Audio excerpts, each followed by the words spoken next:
you fucking serious? This is some bullshit. Oh, this is an NFT show and show. Yo, what's going on, Mrs. Hayes? Mrs. Hayes, how you living? How are you? I'm amazing, thankfully. What's good in your neck of the woods? Been out of work, working, quote unquote. So they pop in and say hi. Excellent, I appreciate that. I am just promoting myself in Twitter Spaces. You know how it is, right? Of course, gotta promote, gotta promote. 100%. If I may ask, what are you up to today aside from working? What do you got projects you're working on?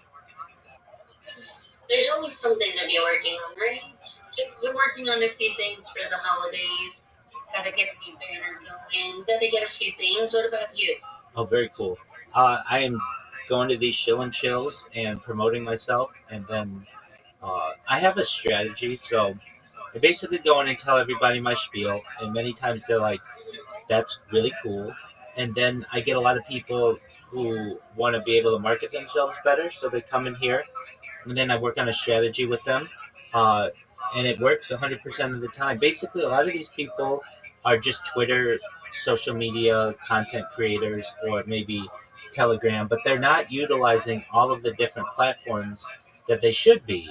And if they're promoting a project, they should be wanting their project that they're promoting to show number one in Google rankings, number one in YouTube rankings, number one in Facebook. Whenever anybody searches for the project, it should show up as number one. That should be their goal.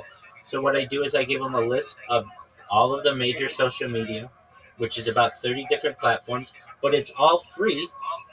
Everything I say is free. And I have them connect their link tree to all their social media. And then what I do is we put content on it, usually using Grok or Sora 2, and then we optimize their profile. We ensure that they are able, or they know how to create memes using meme generators, and also market themselves with those memes by tagging themselves and also putting their link tree in the corner of the meme. And I teach them how to clip people's spaces, especially tagging the host, co-host, all of that. And then I get their elevator pitch down. We work on a 30-second elevator pitch, a 60-second, and a 3 minute, and then they're off to the races. They leave the nest then, and they're able to market themselves and their project much more effectively. Yeah, that sounds amazing. I appreciate that. Yeah, it is amazing. People don't recognize that you can get 30 times more people to your profile, 30 times more people buying your NFT, 30 times more people who are buying your cryptocurrency if you market it across the entire internet, not just Twitter. And, I understand people want to be lazy, it's just human nature. But when you're marketing someone, you need to do more for them than just liking their content, commenting GM on it, and reposting it. There's a lot more to it than that. So I teach them how to do that. And there are basically now two tiers of marketers on Twitter Spaces. There's your average reply guy, and your average shiller, and your average raider, and then there's the people with whom I've been working, and they're blowing everybody out of the water. Yeah, no, that sounds. I mean, you put a lot of knowledge in there, essentially. So that's awesome. I do my best to. Absolutely. So I've been helping people with that, and just enjoying the day. We have some people in here who spend either the night in here, or sometimes they spend some of the days, or I've got people who live in here 24/7 with me. Just depends on what people want to do, and everybody kind of just does their own thing, and if they need to communicate, they certainly do. So that's what we've got going in the Discord. We just surpassed 2,500 people in the Discord like 2 days ago, which is, for one individual, that's a huge accomplishment. I'm not a team of people by any means. I'm the only person promoting this. So to get 2,500 people, I'm quite proud of that. and I'm approaching 1,000 on Instagram, which or not Instagram, pardon me, 10,000 on Instagram, but 1,000 on this Twitter account. Now I've had tens of thousands of people following me on Twitter, but for whatever reason, sometimes those accounts get suspended for following people too much or whatever they want to determine at Twitter support. So I have this new account. We're approaching 1,000 followers there, which is great. They're organic, they're real, they're kind individuals. So that's good. That's what's going on in my neck of the woods. What else do you have on your agenda for this weekend aside from your projects? I gotta go buy umbrella and rain boots. Okay, very well. And I'm just hanging out with friends. Oh, So that should be fun. excellent. Have you used Sora 2 yet? No, I haven't. I've seen a lot of people using it, but I have actually not ventured into it. Oh, it's amazing, Mrs. Hayes. You've got to check it out. It is so much fun. It makes really creative, funny videos, really accurate videos by just using prompts. You just like ChatGPT, you type in whatever you want. Elephant riding a unicycle on a spaceship, and in about 3 minutes, you're gonna have an amazing video, whatever you want it to be. And then if you really want some entertainment, you go on Instagram and you see what people have created, and they're so funny. I mean, normally AI doesn't make me laugh, but this stuff makes me laugh. They'll have like Tupac Shakur and Mr. Rogers rolling a joint and telling jokes, and it's like these two worlds that you would have never seen interact previously. Or you'll have Einstein and Elvis playing tennis, or you'll have uh, people like the Queen of England running a marathon. Oh, that's great. Yeah, it's all really cool. So if you have the opportunity, Sora 2 just launched its app on the App Store last month and Android, the Google Play last week. So it's starting to, I would say, infiltrate the American consciousness. It's not available globally yet. It's only available in certain regions, certain countries. But if you're in the United States, I definitely highly recommend trying it. I'll have to definitely check it out. I hear a lot of people use it. I see that a lot of people use it.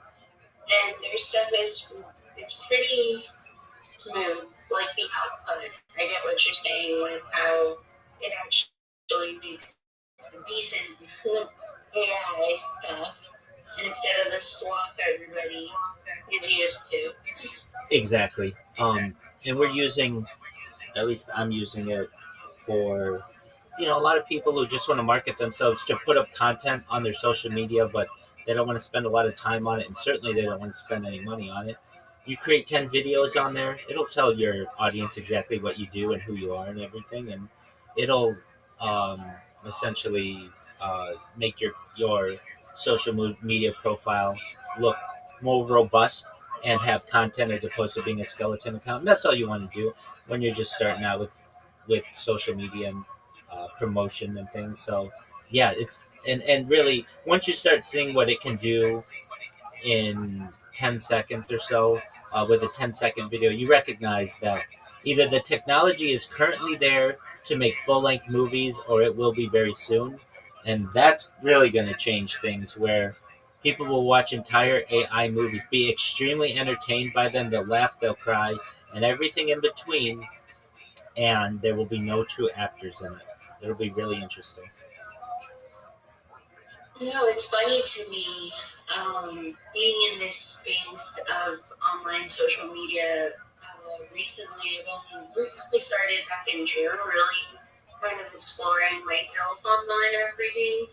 But it's really funny to me how the longer I'm in this space, the longer it becomes noticeable how everybody's being trained to be the same. We're being trained to put content out in the same format. We're being trained to speak in the same manner. We're being trained to continue because that's what works. And I don't know how I feel about that. Okay? Oh, I think you're exactly right. Um, becomes this monoculture of the world and a hive mind. That's why I do my best to escape it. My life is all raw, uncut footage that is no AI generation, and basically I think will be seen as a diamond in the rough in the future, where we may have what's known as the dead internet theory. My footage is as raw as you can get, and that's going to be really exciting to people because you know that it's real. You know what you're watching is real, and that it's not AI generated. And in this ocean of AI generation, real human content is rare. Mm-hmm. It really is. I mean, in the film aspect, in the like physical aspect, like everything nowadays can be prompted, and the machine will spit it out. So it's just you telling me a little bit about how you're going about things and the things you're showing people. It's just it just made my just go into that little pocket of I've always been wondering how interesting, especially in crypto Twitter. That's mostly the spaces that you come across, and if you join more spaces, it's all the same thing, but it's different characters. And it's funny because, to me at least, based off of my observation, really, because that's all I do when I go into these spaces, it's very interesting to me how everybody has that same like foundation of a space and how they want to run it and how they want to present it, and the co-host and the speakers and the host and the structure, and any little disruption to that manner of spacing in that space tends to get flagged. So it's interesting to me. I guess you could say I've been observing and doing my own research, trying to find my space in this world. And it's interesting when you don't fit the space and how apparent and how prevalent it is that people don't want you there. It's kind of crazy. It's like that movie Inception when they're in his dream the first time she goes in there with him, and his conscience starts sensing she's in there, and then they start attacking her. So it's kind of like that's been my perspective. Not to request on you. That's what that brings to my head. Oh, I totally understand what you're saying. Yeah, in terms of the Twitter Spaces, you're right. Everybody kind of has their own way, and I listen to so many Twitter Spaces, Mrs. Hayes, that I I want people to be efficient with their time. I don't want people to waste people's time. And too often, it's the same GM to the host, GM to the co host, GM to the speakers, GM to the audience. How are you all today? And they literally just answered this question like 50 times in a row. And it's just like, get to the point. At least I'm in these chill and chill spaces, and a major part of that is chill. Have your stuff down, know what you want to talk about, and then we can get into all of the other stuff that you want to talk about if there are follow-up questions or whatever. And then let's move on to the next person. There are a lot of options on Twitter Spaces if you want to go into other spaces and have deep discussions. And I think those are valuable too, and I love having those. Mrs. Hayes, do you know about the website? It's called spacesdashboard.com. Basis.com, No, no, no, no. Spacesdashboard.com. dashboard. No, I do not. It's going to change your life. So I'm sure you are as well. I am in with my device, whether it's an Android or an iOS, not privy to all of the different spaces that are going on. Usually I'm shown anywhere between a dozen to 2 dozen spaces. I don't really know how Twitter evaluates what I'm going to see or what I'm not going to see. But if you go to spacesdashboard.com, it shows you all of the spaces that are happening simultaneously. And you will be shocked. There are 600 different English speaking spaces going on at any given time. There are, and English isn't even the number one language on Twitter Spaces. Japanese is, and then Arabic, and then English. It's amazing to me that we aren't being shown this. And additionally, what it will do, you can organize the spaces by their different topics.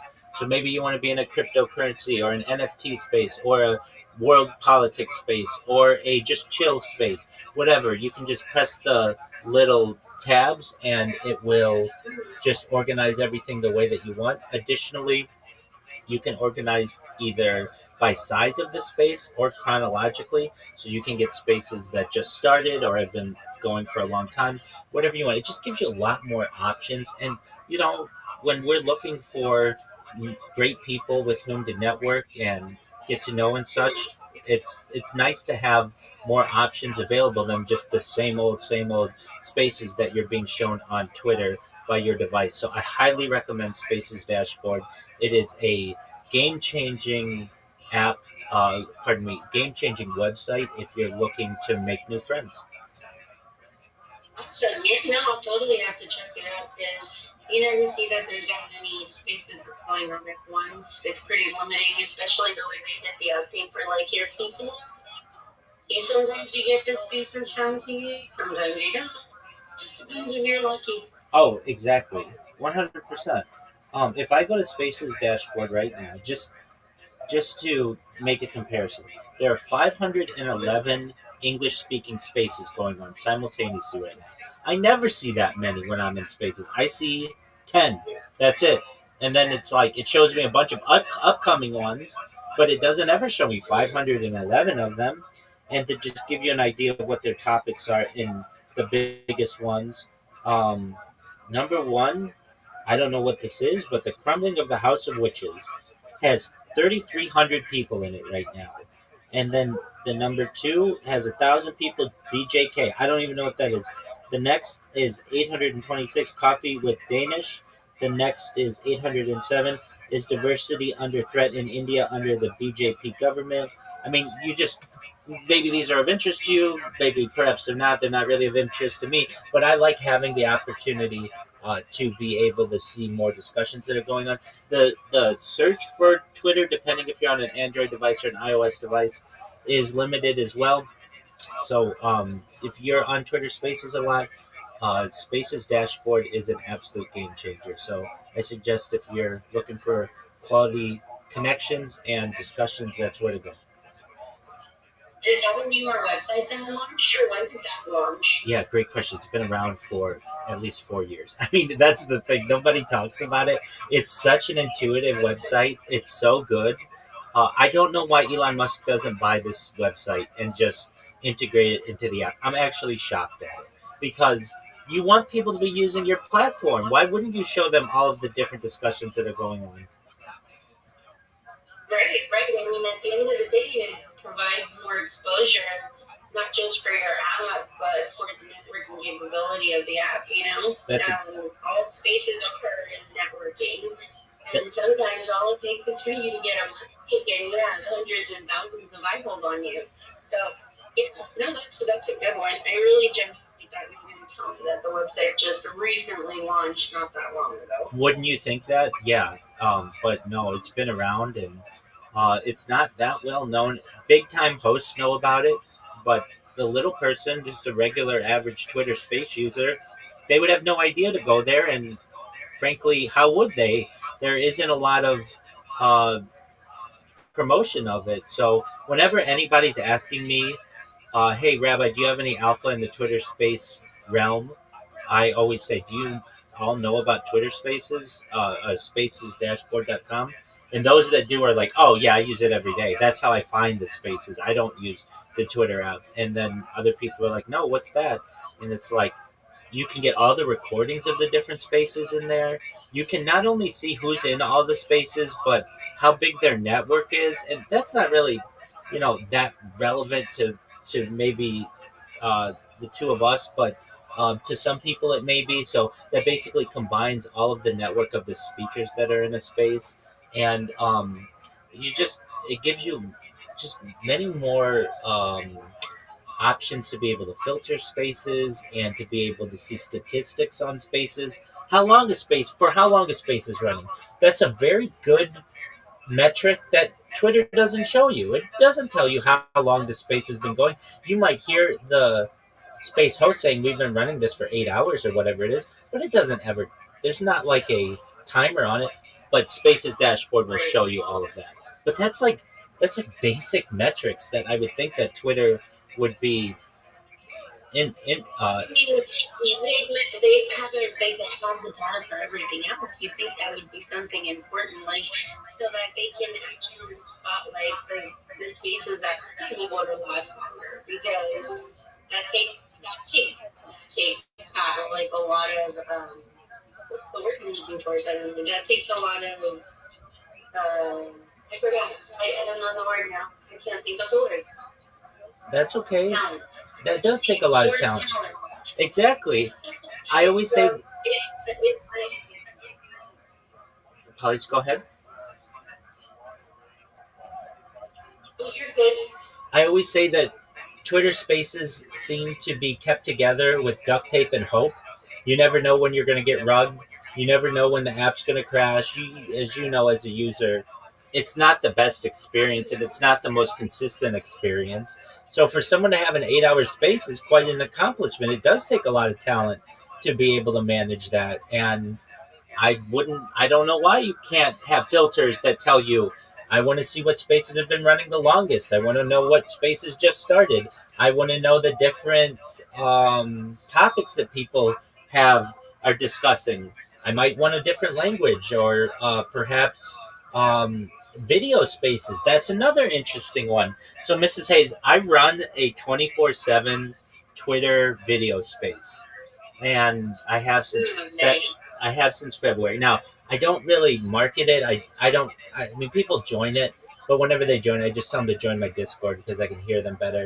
But it's interesting to me that Twitter has allowed people to run video spaces on an iOS device for almost 2 years now. Yet they still don't have that availability on Android. Why wouldn't you, as an app developer, make sure that your apps match and that your functions match? To me, it shows bad management of the platform. You shouldn't have one option, a key option showing video in a Twitter space is a key option, and it's only available to half the market. It doesn't make any sense to me. It could be a financial gain not to really, or because I mean, in my perspective, Android. I mean, like no offense, I used to be Android, but it to me doesn't hold the same video quality. Like in iOS, like in Apple, the camera. I've joined a few video spaces, and I found that if the host is an Android user, their video quality output is not as good as if it was an Apple, like, kind of deal in any kind of aspect. Like when I do a snap call over FaceTime to a buddy that's an Android user, it just it doesn't put out the same. And it's the same way, like you said, giving out the same quality, but maybe one's paying more than the other to keep that monopolized.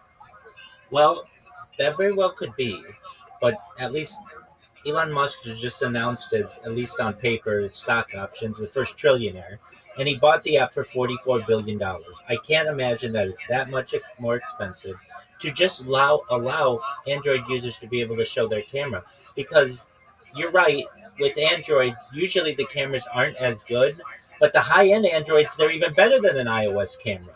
So there are people with the newest Samsung Galaxies who have faster processors than the newest Apple phones. And then when you get into Huawei, those Chinese phones are light years ahead of an Android of a an iOS device. So I don't understand.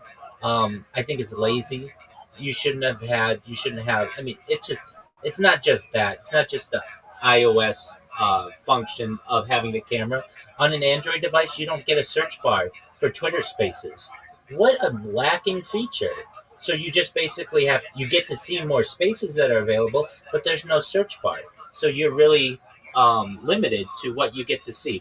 And in my opinion, I'm an app developer. I've successfully launched major apps on the App Store and Google Play. One of the things that we always make sure that we do before we launch an app is we ensure that the user experience is exactly the same or as close to being exactly the same on the different platforms. That's at the heart.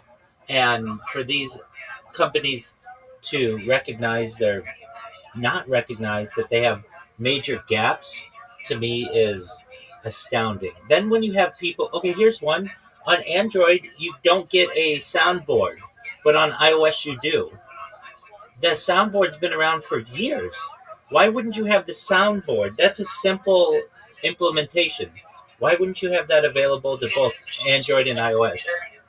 It doesn't make any sense to me. So I don't know. I don't run it, but to me, the experience could be much better. But nevertheless, I'm happy with what we have. I think that Twitter Spaces is a great way to be able to show yourself and promote yourself and make friends and network. All of that is wonderful. So I can't complain from that aspect. But in terms of the reliability of Twitter Spaces and sometimes the functionality, there's a lot to be desired. Yep, I agree. Excellent. Well, with How that, many apps total have you launched? One last question. When you said you've launched a lot of apps, yeah. how many total would you say you've launched? Oh, well, so different versions of generally the same app. I've signed an NDA, so I can't tell you what the exact app is, but this took over Los Angeles several years ago. It is Uber for car washing. So you press a button on your phone and somebody comes to your house and washes your car. And I marketed it on, of course, digital platforms, so banner ads and App Store and Google Play ads. But additionally, I was in commercials. We sponsored the Lakers.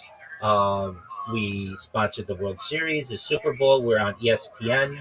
I don't know if you know who Stephen A. Smith is, but he's like Mr. ESPN. I signed him as a spokesperson to our app. I got to meet him. Very nice individual.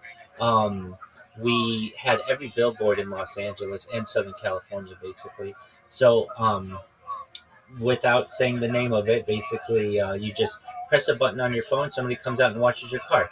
I mean, does it get any better than that? It's an extremely convenient service, and especially during the pandemic, we saw a giant upswing in our need and our service. So the app had millions of downloads, and I I will tell you this: if you're wondering, well, why haven't I?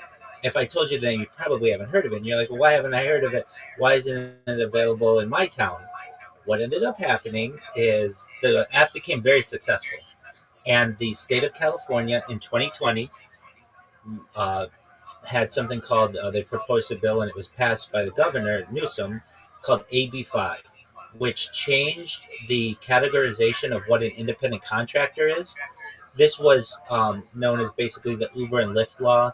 If you recall, basically Uber and Lyft were going to have to categorize their drivers as employees, and this law got passed. And there was an exception that was eventually passed as well that allowed Uber and Lyft uh, contractors to remain contractors, but the car washers were not allowed that same exception. So it basically made the app um, really it changed the business model. So around that time, I took a position, a, a more compensated position. So I should have done it earlier with a Fortune 100 major company, and so I ran projects for them internationally. So everywhere from Asia, Oceania to Africa, Middle East, Europe, and certainly Latin America, North America. So I launched apps within the company on different platforms as well. So I have both external app development experience and internal app company experience. Just one moment, we have a new friend here. What? How are you, Naho Dween? How are you? Can you hear me? You keep saying, huh, huh. I'm gonna let you. I'm gonna remove you from the call. How are you? Can you hear me, my friend? Can you hear me? I'm gonna give you 10 seconds to say hi? Okay, well, if you're going to be like that, then you can do that somewhere else. We appreciate the opportunity to have you here, but that is not how we want to communicate. So take care, my friend. I hope you have a good day. Apologies for that, Mrs. Hayes. You never know who you're going to get in a Discord, as I'm sure you're aware. But yeah, so I do have app development experience internally with companies and externally, and um, I worked in both the startup community and for major corporations, and they both have their benefits and their disadvantages. But the I really when I say I've launched apps, I have. There are different versions of the same app that you put out 1.0, 2.0, 3.0, et cetera, et cetera. And then I've also launched apps internally with companies. So that's my app development history. Awesome. Thank you for sharing your many talents. Thank you. Thank you for sharing all of that with us. Absolutely. It's my pleasure. So, with that, I'm going to get back to the grind of Twitter Spaces. I'll see who is allowing people to show. Feel free, as you always know, and I hope you know, this is your second home. You're always welcome here whenever you want. Feel free to stay on the call and listen to my shows. Or I hope your day continues to run smoothly. And just know if you need me, either now or in the future, I'm always here for you. Okay? Got it. Thank you so much and have a wonderful rest of your day. We'll talk again, I promise. Excellent. Sounds great, Mrs. Hayes. Take care. You too. Bye-bye. Bye.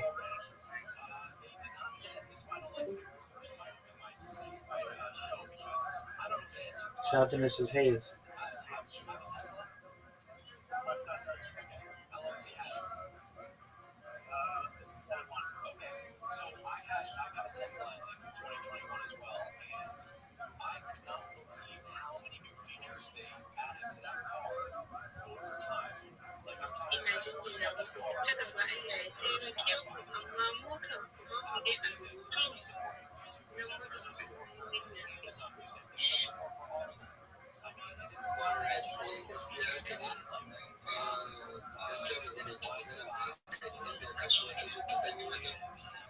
Yeah.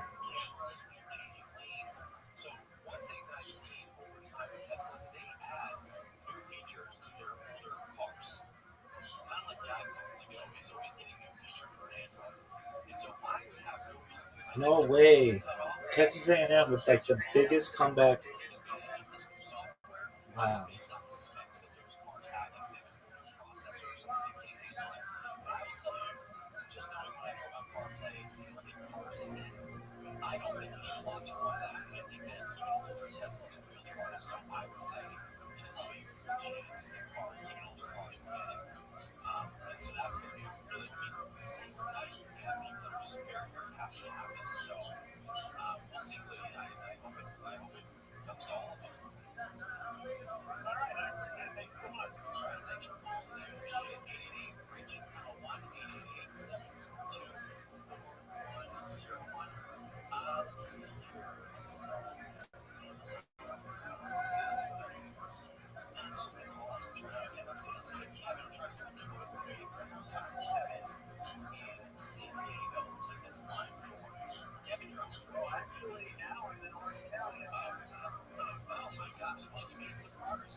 You just said it's everyone, you fuck.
No, he doesn't have any of that shit.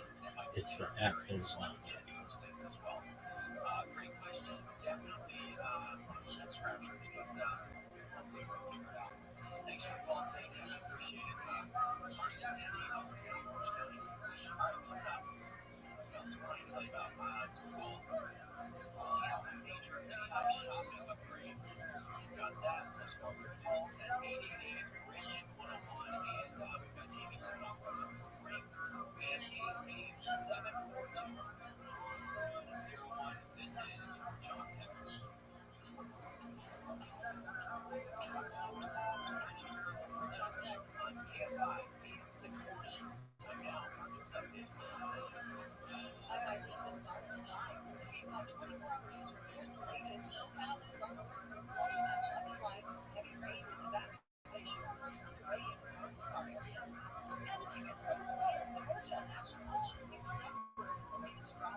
Never gonna take me.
Julina.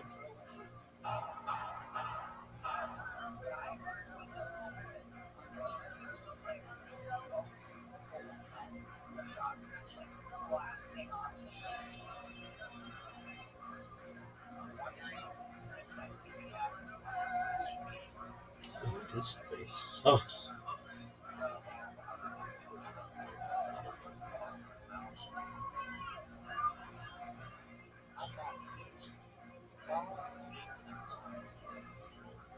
come on, you little bitch.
All my friends is a little rider.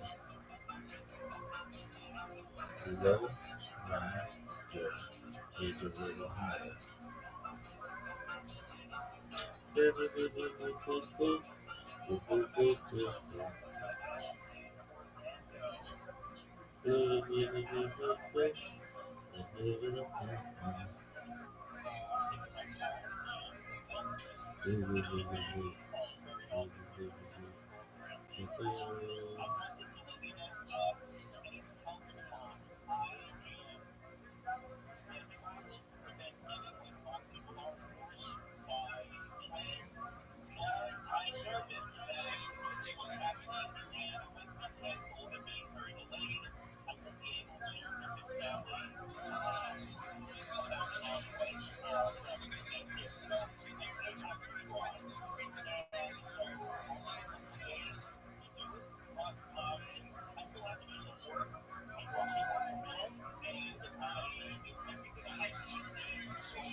What a catch.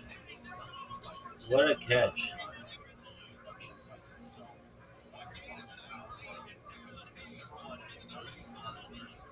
What a terrible play call. I guess you're 3-6. That's a catch.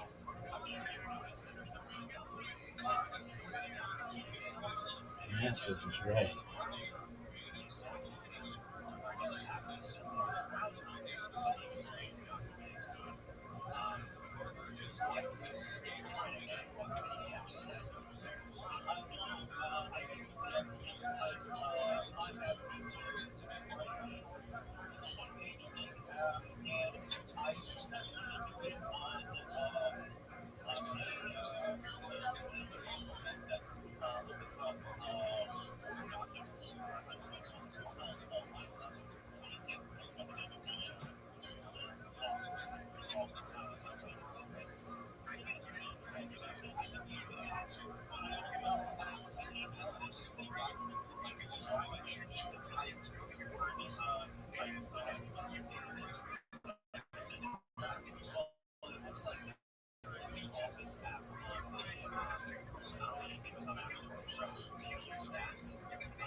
Better hurry.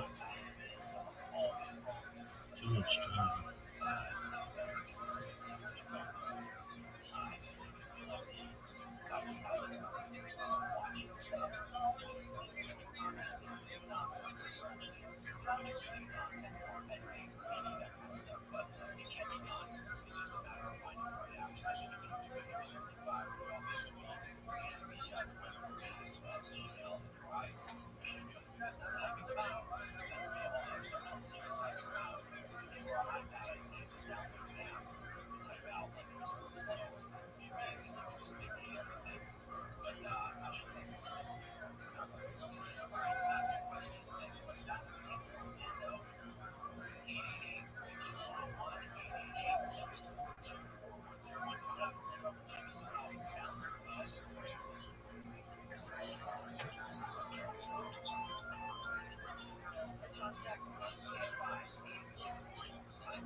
Can't stop, won't stop. That's what they should say. Yo, this fucking laundry's so sick. This can't stop, won't stop. Rockefeller. A circumstance where again it wasn't clear if you would succeed or not, and you did, and you get through. If you could succeed, There's nothing in the Bible about being on Twitter Spaces. I fucking look. No water and no dirt. There are lots of come of day to day, when the circumstances are not difficult, you certainly can come through. So we all have situations like this. Really, really difficult situations. Yeah. If you don't have situations like this, is a piece up. I think almost all of us have situations like this, really difficult circumstances where I said to myself, I don't know when I'm going to get through this. And I got through it. And then I get through it, but I succeeded, and I grew. And if I could do that in the extenuating circumstances in life, then I certainly could perform in day-to-day life. If I could make things happen where there was no dirt, there was no water, the more so I could build a personalistic house where there is dirt and there is no water. Incredible yield for life. You want to go back there? I want to say this is a great series of stories. It's a particular name. We said to Kavia Ben Pesisa. That's his name. Kavia Ben Pesisa. Rashi points out over here. Kach Shmo B'Hai Samo Akmunius B'Gabo. Interestingly enough, so this guy Kavia Ben Pesisa, who himself was a Shkipper Tam Chacham, and he was a hunchback. We're going to see that part of the story just a little bit. Rashi points out over here. He was a hunchback. Okay, so what happened? So there was a man who came over to him, and this man said to him, "Buy the phone of Friday, and me so Nisi Chayim." The Chayim Nisi, the Nisi Chayim. So they wanted this Apikar to up to the beginning with the season. He says, "What's the matter with you guys?" Speaking about the Jews, right? He called the Jews Rishon. You know, Shem, why you Rishon? Because you espouse false ideology. to say that the dead come back to life. It's not possible. It's not possible. That which is alive dies. Can you possibly say that which is dead comes back to life? Amalei. So the Vietnamese responds, "Vayilachon chayde." You're going to show him the Amison Mesilo Chayin. The Lo Havi Chaya. The Havi Chaya Lo Koshikin. So let's say, so Gavir Bakasina says back to that man, he says, "You're the Rasha." I'll tell you why. That which is not alive does come back to life. Every birth, how does every birth start? There wasn't life, and then life occurs. So you see, by definition, just simple propagation of the species requires no life to life. So we have a paradigm for this. What are you talking about? You're the Rasha. There's part where every single life starts with no life and then goes to life. So what's crazy to think that the dead comes back to life? So the year that the Sisa, he called this apikoles a Russia. Amalei. Apikoles. So the apikoles says to the year the Sisa, "You're calling me a Russia? If I would be over there, you're lucky someone's holding you back, right? If I would come over to you, but I would kick you so hard that I would kick out your hunchback, right? That's what I would say. This is incredible, right? People are people. Nothing changes over time, right? You're lucky my friend is holding you back. I would kick you so hard, I would kick you straight, right? I would kick you that you would kick out your hunchback. So it's great. So we're going to see Amalei. In Anta Osiking, Get him. Tikra, Oh, he's fucked. These Gamecocks are fucked. Absolutely. If you could do that, I would give you a shkoyach. Not only would I give you a shkoyach, but I would pay you a handsome amount of money, handsome copay for that visit to the doctor. Incredible. Well, you better hurry the fuck up. Oh, 4th and 16. You're done. The next number of stars. Give this game to the Aggies. Well. And we're going to see something fascinating just about his personality. Turn around on. That's about Nissan. On the 24th of Nissan, it's Natilu Dimusunoi Mihutam Yushalayim. So again, those are. Oh, what a terrible play call. What a terrible decision. Now again, what a that was awful. So watch this. Africa, what a fucking comeback. Damn, that bitch can get it. Into the Romans with a legal claim against the Jewish people. What was their claim? Alexandros Moscom. So again, actually, before Alexander the Great, Alexander the Macedonian, right? So really not Rome, right? But they came before Alexander the Macedonian for a dinner with Claudius. So although Eretz Canaan, I'm not saying that. By the way, Jews like Alexander. Right? How do you know that Jews like Alexander?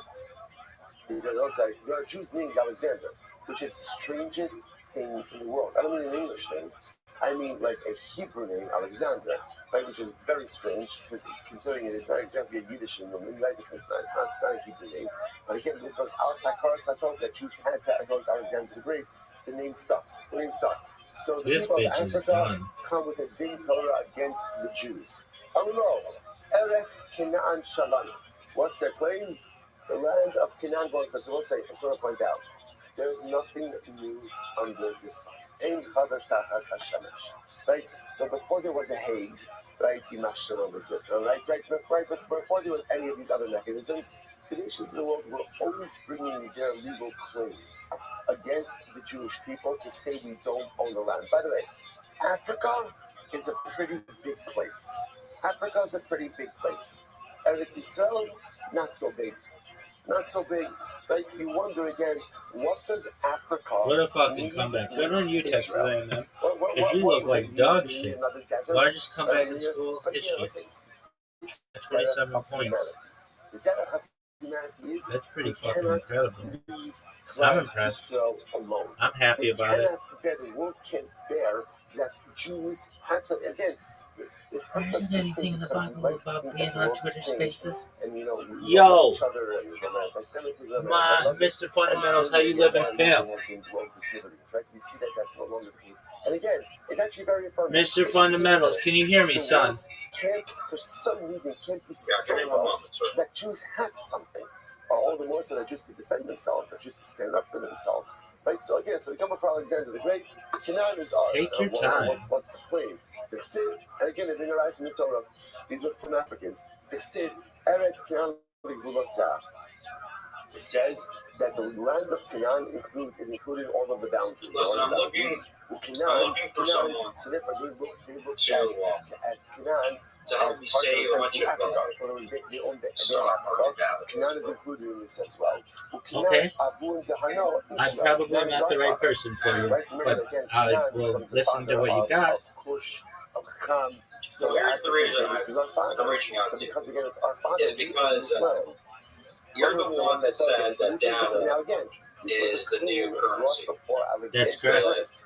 Yes or no? That's correct. Data overtook petroleum as the number one resource on Earth in 2018. See, that's why I want you to be a part of my team, because you get it, and these other people, they're just never going to get it.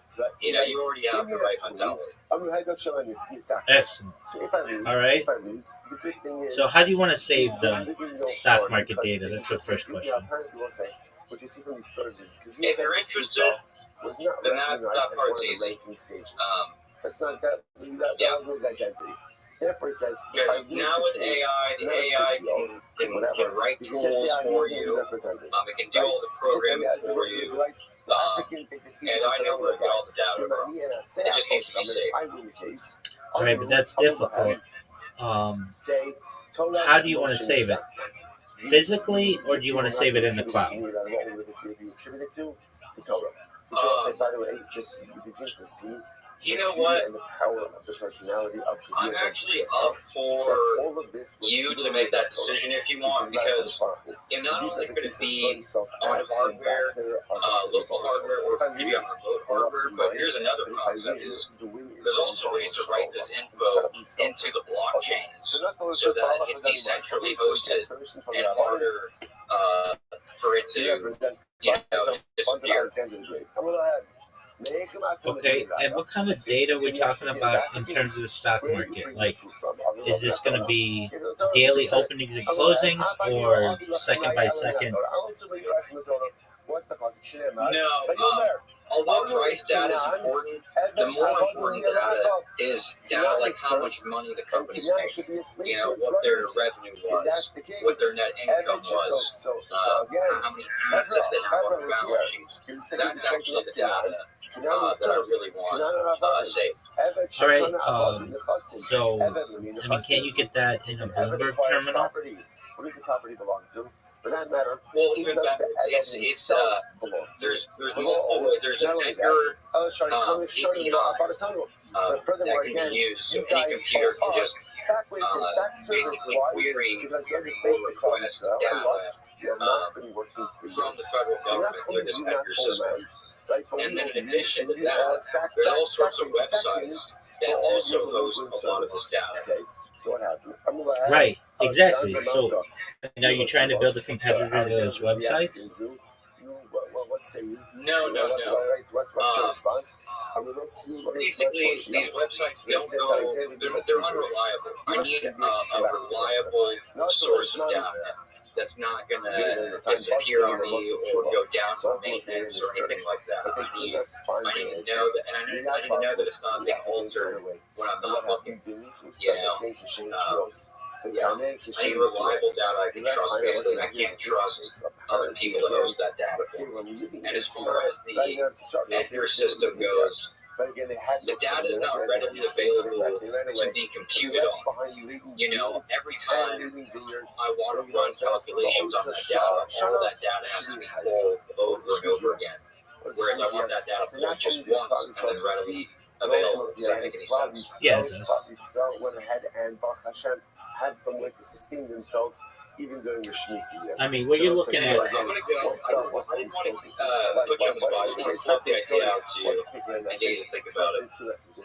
Well, I'll certainly think about it. It will take a lot of startup capital, and I mean, I just don't. I don't think that it's in your best interest to have this giant undertaking when there are already organizations that provide this data. If anything, you might query the organizations that already provide the data and archive it. Listen, you're grossly overestimating the cost. When Jews are direct and Oh, I don't Egypt's think so, asserting but okay. their I mean, sovereignty over that The which biggest problem is is time. It's not the ours. hardware. That is when The things come hardware can together. be, Number again, two, there's when many you do ways in things which not for to self-serving, egotistic, get or egocentric free hardware purposes, space or but you near do free this for hardware Hakadosh space. That's Baruch Hu, not really the that's issue. what it's for. Is So someone be willing to put in the listen, I time want to point to something get out, by this the guy way. onto If you that think hardware? about it, it's interesting to note. So it's like if you get this, he came with like a whole shekel. okay. Well, I'm here if you need my support. You let me know what you need from me, and I'll do my best to assist. He doesn't know. Okay, sounds good. I'll be in touch. Like, it's not a Sounds great, Mr. Fundamentals. Take care, my friend. Why couldn't other people come up with this? I don't know what the answer is, but on a very simple level, Gavit and Basisa made a very simple idea. It's not about me. It's not about me. This is about the Ribono Shalom. When you do things for the right purposes, specifically for the cover of HaKadosh Baruch Hu, things come together. Be unapologetic about what is ours. And number two, do things for the right purposes, and things come together. Next. Shupamachas. Another thing to Torah is fascinating. Bo B'nai Mitzrayim Bazon in Israel with the Alexander. So once again, Egyptians, what a court case. Let's say this is literally again. We think it's new things that, like nations of the world, bring legal proceedings against the Jewish people. It's not true. It's not true. The Africans did it. The Africans did it. They will say again, right? Who led the claims of genocide? Just fascinating. Just to see how the world is so circular, right? Who was at the forefront of the claims of genocide against the state of Israel? South Africa. Or just pointing out, just you see certain things, they just are the way that they are. And while it's nice to think that the world changes, it really doesn't. The only thing that changes is us. The world is very much stays the same, especially in its hatred for Klal Yisrael. It's overwhelming. Next court case. Who else now does it for Alexander the Great? Egypt. Amro, Hari Omer, sorry Omer, Bashem Nasan Schina Ama Bene and China Shilum. Tinu Lanu Kazan is Ashna Tatanum. So the Egyptians come up and was like, this actually is a pretty good claim, right? So the Pasuk said, when we left Mitzrayim, the Pasuk says, in your Yoma, coming up the Pesach, the Pasuk says, Hashem gave the favor of Klal Yisrael in the eyes of the Egyptians by Yashilum. Now, by Yashilum literally means they borrowed. They borrowed. Now, there's different ways to interpret that word. Some say they asked, right? Others say it means borrowed. Now, the Egyptians are clearly coming with the idea that it means borrowed, which means Klal Yisrael borrowed a whole lot of silver and gold from the Egyptians. So the Egyptians say, so happy to have lent it to you, right? We'd like our stuff back. We'd like our stuff back. Okay? Yo, so the says, what up, Geiger? So Gavir Ben Pesisa says, but Alexander, so Gavir Ben Pesisa says, do me a favor, it says to the rabbis, I'll deal with this. Give me your shows, I'll deal with it. And you're not tweeting once again, streaming my life for world peace. How about you, big man? I'm sorry, if they... I hear you, man. I'm just thinking about stuff. If they are... Alright, about what are you thinking?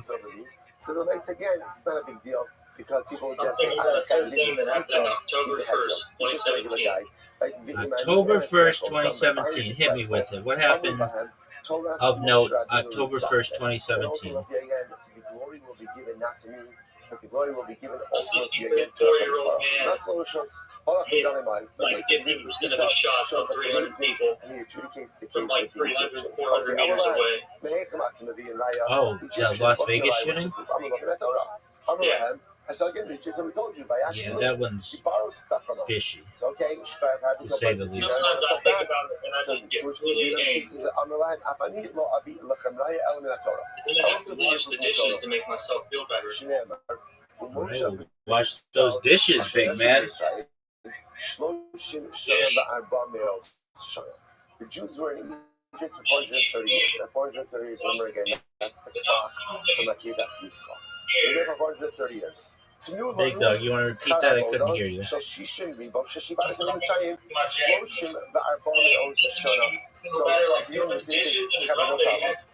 to make an accounting, how do you make an accounting? You say we owe you the gold and silver that we borrowed. Okay, you also owe us back wages for 600,000 men who worked for 430 years. Let's just, let's do some forensic accounting. You have a 50-year mortgage? Let's settle. No, I don't have that. I was just kidding. I have a 30-year mortgage, for though. 430 years for 500,000 people, and we're happy to go ahead and settle up with you. So what happens? Someone like Alexander Mogdon, that's your Lachuva. So Alexander says to the Egyptians, okay, so what do you have to say? Yeah, that's ridiculous that's being introduced as a financial opportunity. It's ridiculous.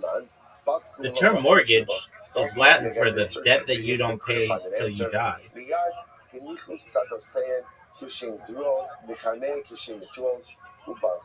They left behind the fields, right? The laden fields, laden vineyards.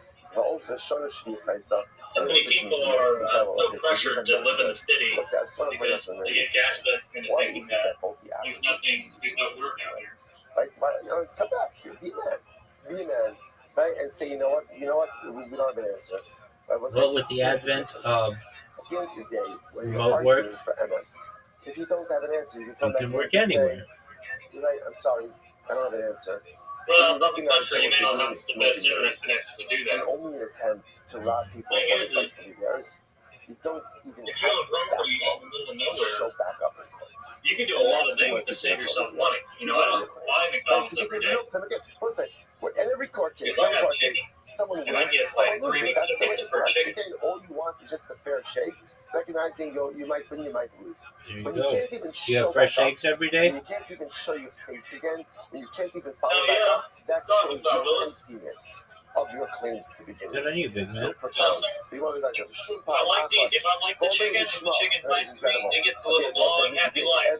Everybody is jumping on the bandwagon. I don't like the chicken. So who It comes? tastes good. Sons of Yishmael, B'nai Keturah.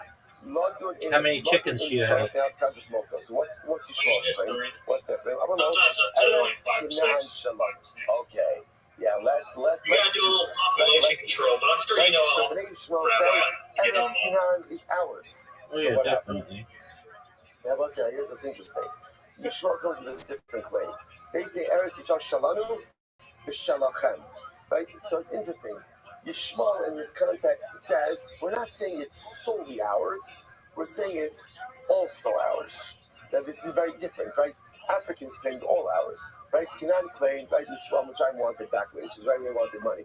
Right? At the end of the day, so it's interesting, Yishmael, and we're going to see why Yishmael's claiming. So Yishmael says, we're not claiming it's all ours. We're just In my life, 4 years. We're partners in it. We're partners in it. Why? So the Gemara says, Oh, no, not alive. the Elon told us Yishmael ben Avram.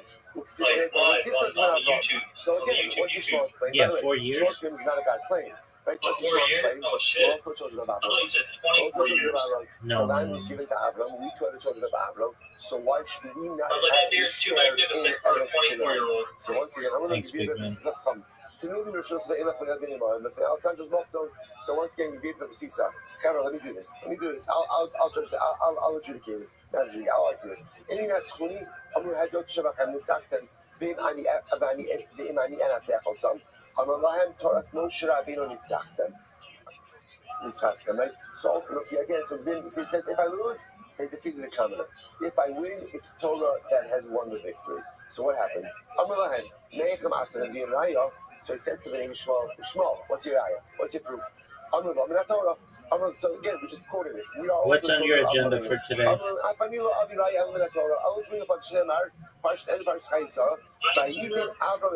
Poor dog. Avram gave everything he owed to Yitzchak. And now Avram gave the children of the concubines, B'nai Keturah. Well, that's like, what are you building? What are you building?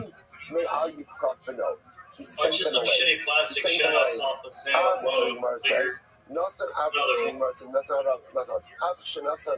got him, the bun of the So you're Chayim. going up The quick, Shigas full and of Al hose, you know what I mean?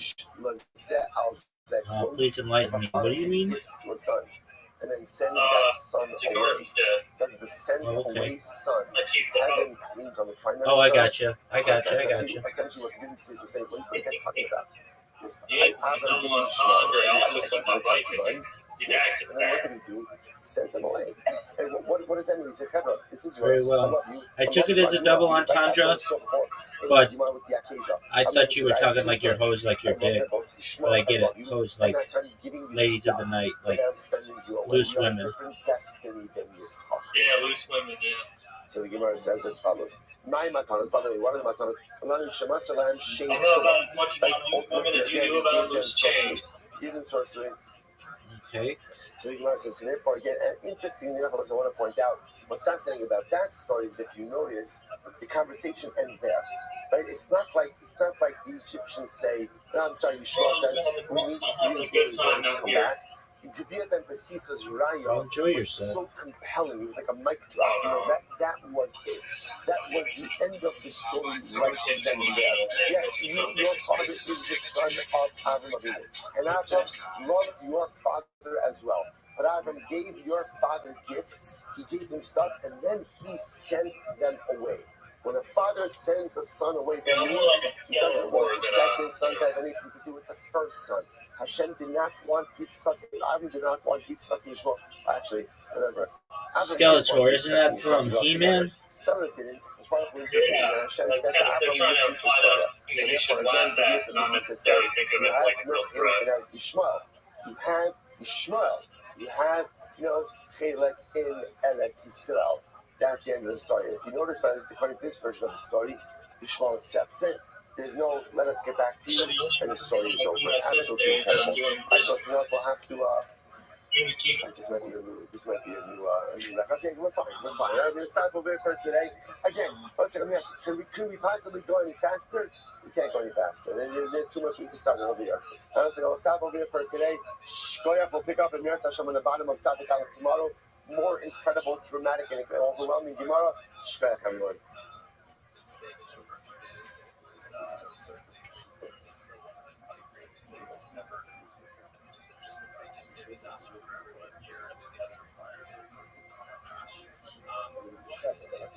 Right. Because when you don't have something substantive to respond to, what else do you have? You have your fist. Yeah. At least.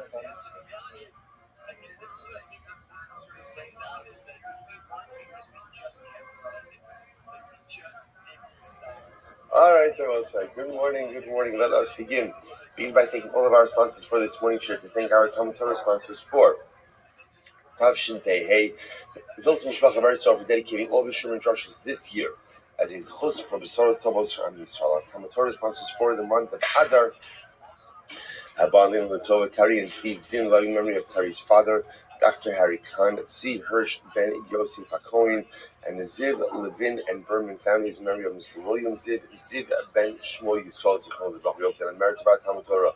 All of the Neshama Slav Aliyah, the families in the Chama, all those who live full Shabbat, and come from the Yisrael. Hashem Shemeres, Hashem bring home all of our hostages and allow our holy soldiers to be successful. Kachol Maaseh Yedei.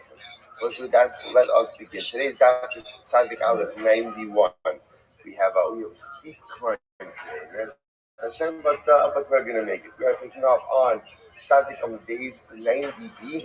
I got to count down from the top. So we are 2, 4, 6, 8, 10, 12, about 12 lines down from the top. The day Rabbi Yishmael Tana. So again, the Yeshiva Rabbi Yishmael, they thought the following. Let's remember again, we're in the sugya of trying to find some type of scriptural allusion to Tchias HaMesim. Right? From where we learned there's Tchias HaMesim in the Torah. So what we ended off with yesterday is the pasuk that says, "Unisatan mimenu es trumas Hashem mi Aaron HaKohen." You shall give truma to Aaron. Now, remember what I say, it's very interesting. Aaron received many things in life. The one thing he never ever received was truma. Why? Because truma only goes into effect when you go into Eretz Yisrael, and Aaron never made it into Eretz Yisrael. So at the end of the day, what could this mean? That ultimately, again, you give truma to Aaron. So remember again, it must be that the pasuk means that Tchias HaMesim. So the Gemara says, the Gemara goes like, Aaron, Aaron. So what does it mean? We have to give truma to someone like Aaron. Meaning what? Ma Aaron chaver afban of chavir. Just like Aaron is a chaver, right? Just like Aaron again is a Talmid Chacham, and therefore knows how to go ahead and deal with truma in the appropriate way. So too again, in general, you have to give to other chavirim. How do you know that you can't give truma to a Kohen who is ignorant?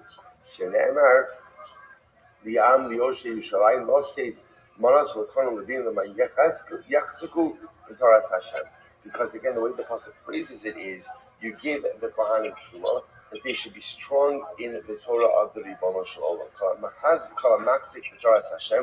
Whoever is holding literally again the Torah of the Ribono Shel Olam, Yesh Lo Manas, has a portion in Truma. And whoever is not holding strong in the Torah of HaKadosh Baruch Hu, Ein Lo Manas, does not have a portion.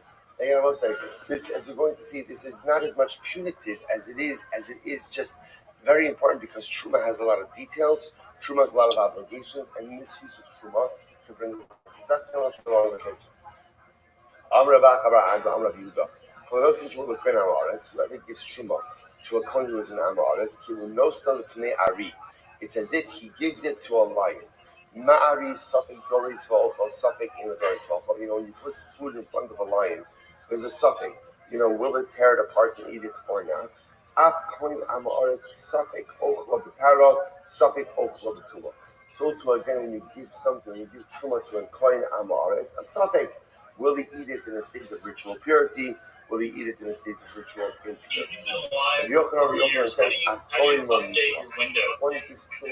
I stop the streams every 12 hours. Death of that coin. How is that? So that way they archive on. That way they archive on YouTube. That misuse of truma results in death penalty. You give truma to a coin that doesn't know how to treat it with the appropriate sanctity. It's as if the one is causing death to that particular coin. You even cause the coin to violate an avin of Shnei. So what's really fascinating about all of this is just a very interesting motif. How, again, in these cases, you would think that giving truma to the coin of the coin is an objective. So giving truma to the coin is only a chesed, is only something good if the kohen knows what to do with it. If he doesn't know how to handle the gift, that's not even really practical. But in fact, it's a liability for him. At this point in where technology is, your stream key would expire after 24 hours. It's a beautiful bracha for a parent on most platforms. As long as the child knows how to handle it. And it certainly doesn't archive if you do that for long periods of time. So I'd rather have the archive. To me, it's more important that people are able to watch what I do in the future than have a really long stream. Where do we find, again, a biblical allusion to Tchias HaMeisim? Shneimar, the Gam HaKimosi as priest is very interesting. The pasuk says, and I will uphold my bris, my covenant with them, to give to them, lahem, to them, right? It doesn't lahem lo ne'emar ela lahem. This is very interesting. The pasuk doesn't say it. The doesn't say, no, I'm upholding my covenant to give you lachem. Rather, it says lahem, to them. Who is the them? If you look at Rashi, you see Rashi on the right side, about halfway down, actually a little more than halfway down. Ela lahem, the mashma shetiach HaKadosh Baruch Hu la'avosenu, Avram, Yitzchak, Yaakov, she'yitin lahem Eretz Yisrael. So the pasuk makes it sound like such an interesting way to read the pasuk that, again, if HaKadosh Baruch Hu was talking to Am Yisrael who was alive at the time, it would use the lashon of what? Of lachem, to you. Lachem means to them. Who's the them? The Gemara understands it's referring to Avram, Yitzchak, and Yaakov. To give them to Avram, Yitzchak, and Yaakov, they were dead. They were long dead by the time Israel came into Egypt. Came into Israel. Rather, what do you see? That ultimately, again, Avram, Yitzchak, and Yaakov will receive Eretz Yisrael. What does that show you? Tchias HaMeisim. Tchias HaMeisim. So the Gemara says, fine. Beautiful. Shalom in Israel. Let's listen to this. The meaning now. Who's a min? A min is like an apikore, someone that doesn't believe. Now, the truth is, we're going to see, we use the terms min, apikores, very interchangeably. What we're going to see is that they really refer to different levels of heretics, or I should say, people who don't believe in certain things. So we'll see the distinctions. Shalom means Rabbi Gamliel. So the meaning is Rabbi Gamliel. Minay shekel Yisrael from the Chayim Nisim. From where do you know that the Yevashon brings back the dead? Amar lahem min Torah, min Nevi'im, min Ksuvim. It's incredible. Rabbi Gamliel says, I'm going to bring you a proof from Torah, Nevi'im, and Ksuvim. Now, all of Rabbi Gamliel's proofs, they rejected. We'll see what happens. Minat Torah. So number one, what's the Raya in Minat Torah? The Siv, Vayomer Shalom Moshe, Hincha Shochev Emavusecha V'kam. This is pretty explicit. As Hashem says to Moshe, you are going to literally again die. You're going to lay with your forefathers to come, and you are going to arise. Wow, pretty explicit. It's amazing. So how do they disprove it? No. They said, Gamil, you're putting the comma in the wrong place. Arulo, the Dilma, the kam ha'am hazeh zana. No. The way to read the pasuk is as follows: Moshe, you're going to die, and after you die, the kam ha'am hazeh zana. The people are going to rebel. When you die, the people worship idolatry. The Vakam is not going on Moshe, but rather the Vakam is going on who? On the people. Incredible. So the Gemara says, Minanaviyim. Okay, so they rejected that first proof. Next, Minanaviyim. What's the proof from Navi? They said, Yiyu Nesecha Nivasi Pomun Hakitzu Vanir Shok Ne Afar Kital Oros Talecha Be'eretz with fine people. So what's it say? In this pasuk, what do you see in this phrase? The phrase you see, Kakitzu Verananu Shochne Afar. Those who sleep in the dust will once again wake up. Hakitzu Verananu, and will sing praise to Hashem. That's a pretty clear statement. The Gilma makes him Sheki Yechezkel. Maybe that's referring to the dead that Yechezkel brought back to life. Who did Yechezkel bring back to life? That's the Atzamos Yevation, right? That's the valley of dry bones. So that's a specific episode it's referring to. Next, Minak Psulim, from Psulim, the Ksiv, the Chikaka Kiyayin Atov, Holrich Ledogi V'Mesharim, Dovave Sifsei Yishinim. See, here goes the pasuk. Here, the pasuk makes reference in Shir Hashirim. Literally, again, that phrase, Dovave Sifsei Yishinim. The lips of those who sleep will move. Sleep, a reference to death. Lips, they will move, meaning a reference to the idea that once again they'll speak. So the meaning said to Yochanan,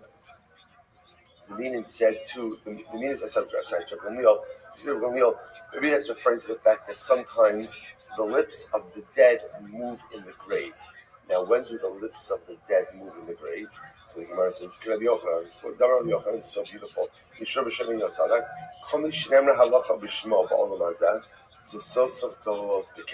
So beautiful. When a person dies, if someone says over a halacha, now by the way, halacha doesn't just have to mean a halacha. What that means is when a person dies and someone says over a piece of their Torah in this world, the deceased's lips move in the grave. So the Gemara says, I'm sorry.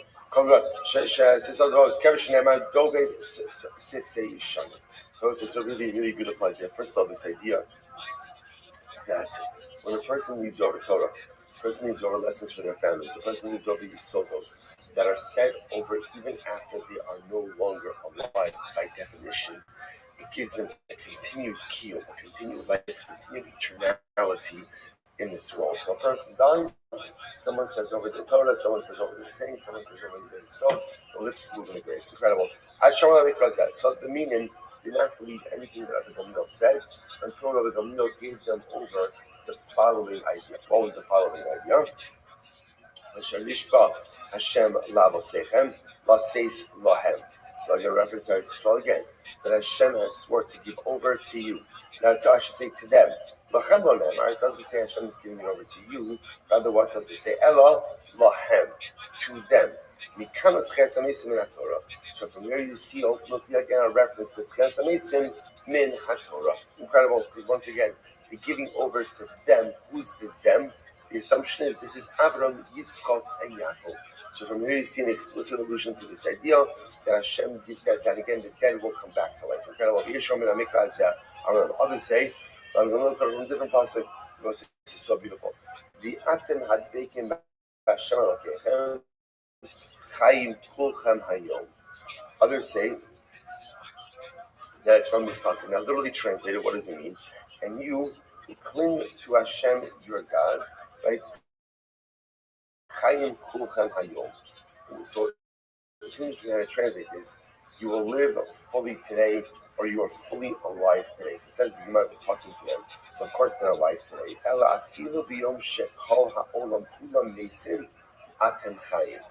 Even at a time when everyone else is dead, you will be alive. So the idea, the way the Gemara is reading this pasuk is, ultimately, again, you who cling to HaKadosh Baruch Hu, Chayim Kulchem Hayom. Hayom means you will come back to life. That even on a day where everyone else is dead, you will come back to life. Such a beautiful and incredible yisod.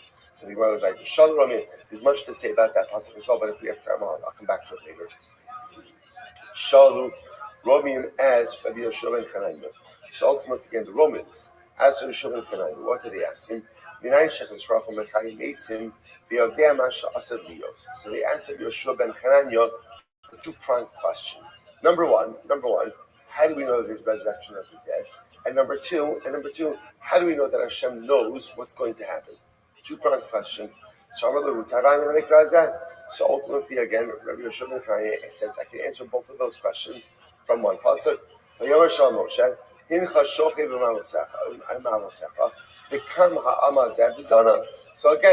Yoshua ben Chananya read the pasuk. Moshe, you're going to die. Become, and you're going to come back to life. So from here you see a remez to Tchias HaMesim. So the Gemara says, they said back to him, V'dilma, V'kama Amazeh V'zana. Okay, Moshe, that's not how to read the pasuk. Maybe the way you read the pasuk is that ultimately Moshe, you're going to die. The V'kam doesn't go on Moshe's resurrection. Rather, what does V'kam go on? V'kam goes on ultimately, again, the Klais are going to rebel. Amr Lahu. So Rabbi Yoshua ben Chananya said, fine, even if you say that, at least in the kutu minapalga b'yadechu diodema asha asaviyos. So again, even if you're not going to use this concept as a remez, you could at least use it for what? As a remez, as a scriptural proof that Hashem knows what's going to happen, right? Because again, here Hashem is saying to Moshe, you're going to die, and when you die, Klal Yisrael is going to rebel. Okay, incredible. So the Gemara says, it's my name, Rabbi Yochanan ben Yochai. So we'll say, Rabbi Yochanan asked Moshe, how do I know Shprach was going to bring back the dead? And how do I know that Hashem knows what is going to happen? Ultimately, again, Hashem says to Moshe Rabbeinu, you are going to die, but you will come back. Incredible. So the Gemara goes like, so Tanya, Amrav Eliezer, Rabbi Yossi, the Tavrazah, Ziyafti Sifrei. So Rabbi Eliezer says like this: in this matter, the books of the heretics have really been they have forgeries. How so? Shehayu Omen ain't Chesanisim in Torah. Remember again, because these books of heresy said there is no resurrection. There's no resurrection. I said to them, Siyaftem Toraschem velo ha'elisem biyadchem klum. So number one, you've forged the Torah. You forged the Torah, and it didn't work. So what's going on over here? Sha'atem Omen ain't Chesanisim in Torah. For you claim there is no Chesanisim, and yet it says, "Are you Omer?" Tikaris, Hanefeshahi, Avonava. So we'll say there is a double lashon of Tikaris. Why the double lashon? The Gemara says, I'm sorry. Tikaris Avonava. Tikaris ba'olam hazeh, Avonava le'ema. So we'll say what Tikaris means that the sin will be cut off from this world. Avonava, its sin will remain with it. Le'emas. When is that? Lavi Olamava. Does not refer to the world to come. So from where you see ultimately again Raya for Tchias HaMesim. So the Gemara says Tikaris good. So I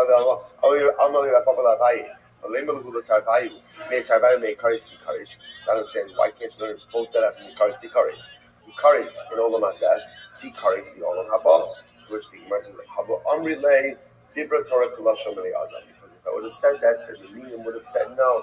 That's just a colloquial expression. Okay. So God said, Tikaris, Olam Hazeh, Tikaris, Olam Hazeh, Rabbi Akiva. Rabbi Akiva understands the double lashon. Tikaris, be cut off in this world. Tikaris in the world to come. Rabbi Akiva, Amar Yishmo, V'lo Kvar Ne'amar, Es Hashem, Hu Megadei F'nei Krasa. The pasuk says that he's blaspheming Hashem, he'll be cut off. V'chid Shlosha Olamim Yesh. Are there three worlds? In other words, then that means that there's three expressions of being cut off.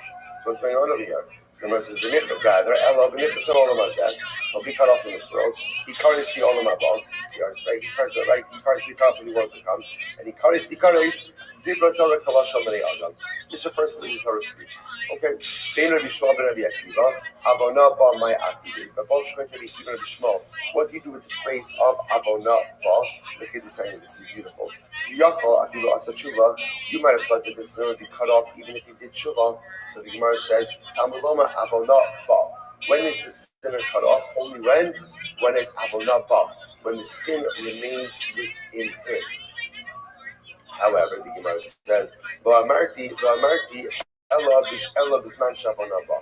The only time the sinner is cut off is when the sin remains with him. But if the sinner does tshuva, then ultimately again he is not cut off. Incredible. We'll say. So really fascinating. So again, with the point that you begin to see is, as we mentioned yesterday, there's no one pasuk that says there's tchias hamesim. Rather, what we have is a series of biblical, I should say Tanakh allusions. Is that right? Biblical allusions. Torah, different allusions, different hints, different ideas. Beautiful. Let's go back. We're not finished yet. Shala says this Gemara. Shala Cleopatra Malchus Rabbi Meir. Wow. Queen Cleopatra asked the following question of Rabbi Meir. Amra said, by the way, just so you should know, Marsha points this out. Cleopatra is the queens, what Paro is the kings. So this is not like a, this is, or starting with Cleopatra is a particular person, but this is more of a monarchical. Rabbi Marsha says you see this in different uses in Shas. This is more a monarchical title than anything else. In any event, it's pretty cool. So Cleopatra asks Rabbi Meir, Amra, Yedana Techayim Shefit. So listen to this. She said, I know that the dead will come back to life. I'm sorry, I know that the living die. This is Beatzitzu Merke Esav Aretz. I'm sorry. I know that the living will come back to life. So Cleopatra said, I right? This Cleopatra, I believe in Tchias Mason. Incredible. I know that the dead will come back to life. Most of us are Beatzitzu Meir Ke Esav Haaretz. Because again, the pasuk says that literally they will sprout forth from the city, that's reference to Yerushalayim, like the grass comes out of the earth. So once again, it's interesting. This pasuk is actually not quoted in our previous conversations, but Cleopatra quotes this pasuk from Tehillim. Right? So I know that the dead will come back to life. So what's the shayla? Ella kishein omdin arumin obemavushein omdin. Fascinating. When the dead come back to life, do they come back unclothed or do they come back in their clothing? Incredible. So Amrullah. So Rameir says back to Cleopatra. Kavachomer mechita, make a kavachomer from a grain of wheat. How so? So the Gemara says, Umachita shenitbara aguma. So the chita, right? The grain is buried unclothed. What does that mean? When you plant wheat kernels, when you plant the seed, it's just the seed. There's nothing else but the seed. And yet Yotza become a lavushi. Yet it comes out with many layers of clothing. Now, what does that mean, many layers of clothing? What it means is, again, the kernel itself it has many layers, right? It's a husk, it has different things on top of it. So you see from here, again, just like the seed goes into the earth unclothed, ultimately, again, it comes out with many layers. So the Gemara says, Tzadikim shenikbarim b'levushein, but tzadikim ultimately, again, who are buried with their clothing, Allah has kama v'kama. Now, tzaddik ultimately, again, is buried now, not that clothing, but takrichim, but shrouds. So the tzaddik who is buried with clothing, all the more so, he will come out clothed as well. So we'll say, it's such a first of all, you could just say stam, it's just like a fascination question. Like that again, I believe in resurrection of the dead. How exactly does this work? When the dead come out of the grave, what is it? Unclothed, clothed? So we'll say, what's interesting also is it could very well be clothing. We've seen this before, is often a metaphor also for accomplishments. Right, you're begotten, right? The Shlomo says in Mishlei, at all times let your clothing be white. So clothing represents accomplishment. So it could very well be that what Cleopatra was really asking was the following: when there is Tchias Mason, how do you come back? How are you reborn? Are you reborn like tabla rasa, right? Naked, unclothed, like new life, new person, mamish, like a new baby being born, kikatan shenola dami? Or is your resurrected life somehow a continuity of your previous life? Are you born with your clothing? In other words, do you come back? And again, I have my Ma'asim Tovim. I have my mitzvahs. So again, it's a fascinating question. Is resurrection a continuation of my previous life? Do I come back with my clothing? Or again, am I born unclothed? Is it a brand new life? To which Rabbi Meir responds, resurrected life is a continuity of previous life, which I will say is so fascinating because what that does is it really urges us to maximize the life we have here in this world. Because the way I live here not only impacts me in this world, not only impacts me what we'll call Olam Haba, which is the place where I go after I die, but it even impacts me in resurrected life as well. Everything I do in this world follows me in the multiple stages and iterations of my life. Such a profound Gemara. So the Caesar says Rabbi Gamliel, Caesar the Gamliel, Amrisu v'shakvi chayim. I heard that you guys say that the dead come back to life. Okay, so it's interesting. So as opposed to Cleopatra, who believed in Tchias HaMesim, but just had some detailed questions about it. So you see over here that the Caesar doesn't believe it. Caesar doesn't. So Caesar says, I don't understand. You guys say, Amrisu, you guys say the shakvi chayim, the dead will come back to life. I don't understand how that works. Havu afra va'afra mikachayim. The dead ultimately again become dust, right? And dust can't come back to life. Dust can't come back to life. So the Gemara says, top of Tzadik Aleph 91a, Amruluhu Barte, Shafke V'ana Mahadra. So again, these exchanges are fascinating. So the daughter of the Caesar said to Rabbi Gamliel, I got this, right? She wanted to answer this particular question. Okay, so she says, second line, Tzadik Aleph 91a, second line is Shnei Yotzim Yesh Period. There are two people, two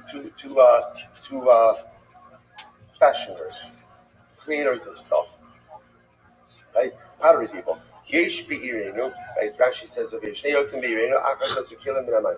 They create utensils. Two people create utensils. Listen to this. One creates utensils from water, and one creates utensils from clay. So Asa may have a shuvah. Who's better? So it's the Of course, Of course, again, it's a much greater feat to create utensils from water than it is to create from clay.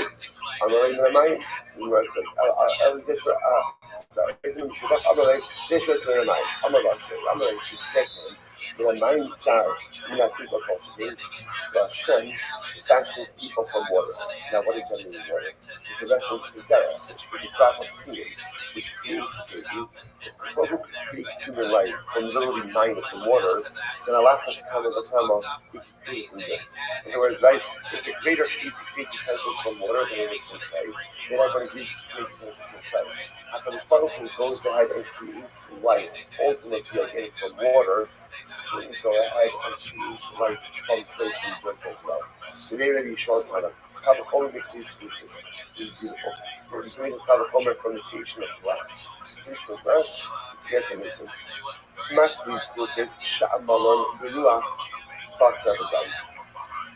How is glass made? You blow glass. Glass is made with the breath of man. And Nishbaru, Yeshvan Takana. And even if glass break, you can melt it down and you can refashion it. Basar V'dam Shavuot V'Shalach Kodesh Baruch Allah has come with man who is made with the breath of Hashem. Vayifach Ba'apah, right? Hashem drew life into us. Allah has come with a all the more so, so the great, so to speak, the guys who can be put back together. Amayahu. So also just there's so much to say in each of these words, because each of these statements are tremendous metaphors for just different aspects of our life. But again, I underline this, so we'll come back to it at some point. So there was a particular non-believer named Rabbi, you say the Shakri Chai, you guys say that the dead come back to life. You want to say the afra mikatayim, like a dead thing to dust. And how can dust possibly come back to life? I'm sure look how much let me give you a muscle. Let me give you a muscle. The melech basar ladam. I'll give you a muscle. There was once a human king, and the human king said to his servants, "The fool, if you be talking to Golim, then welcome, shame mind ba'afar.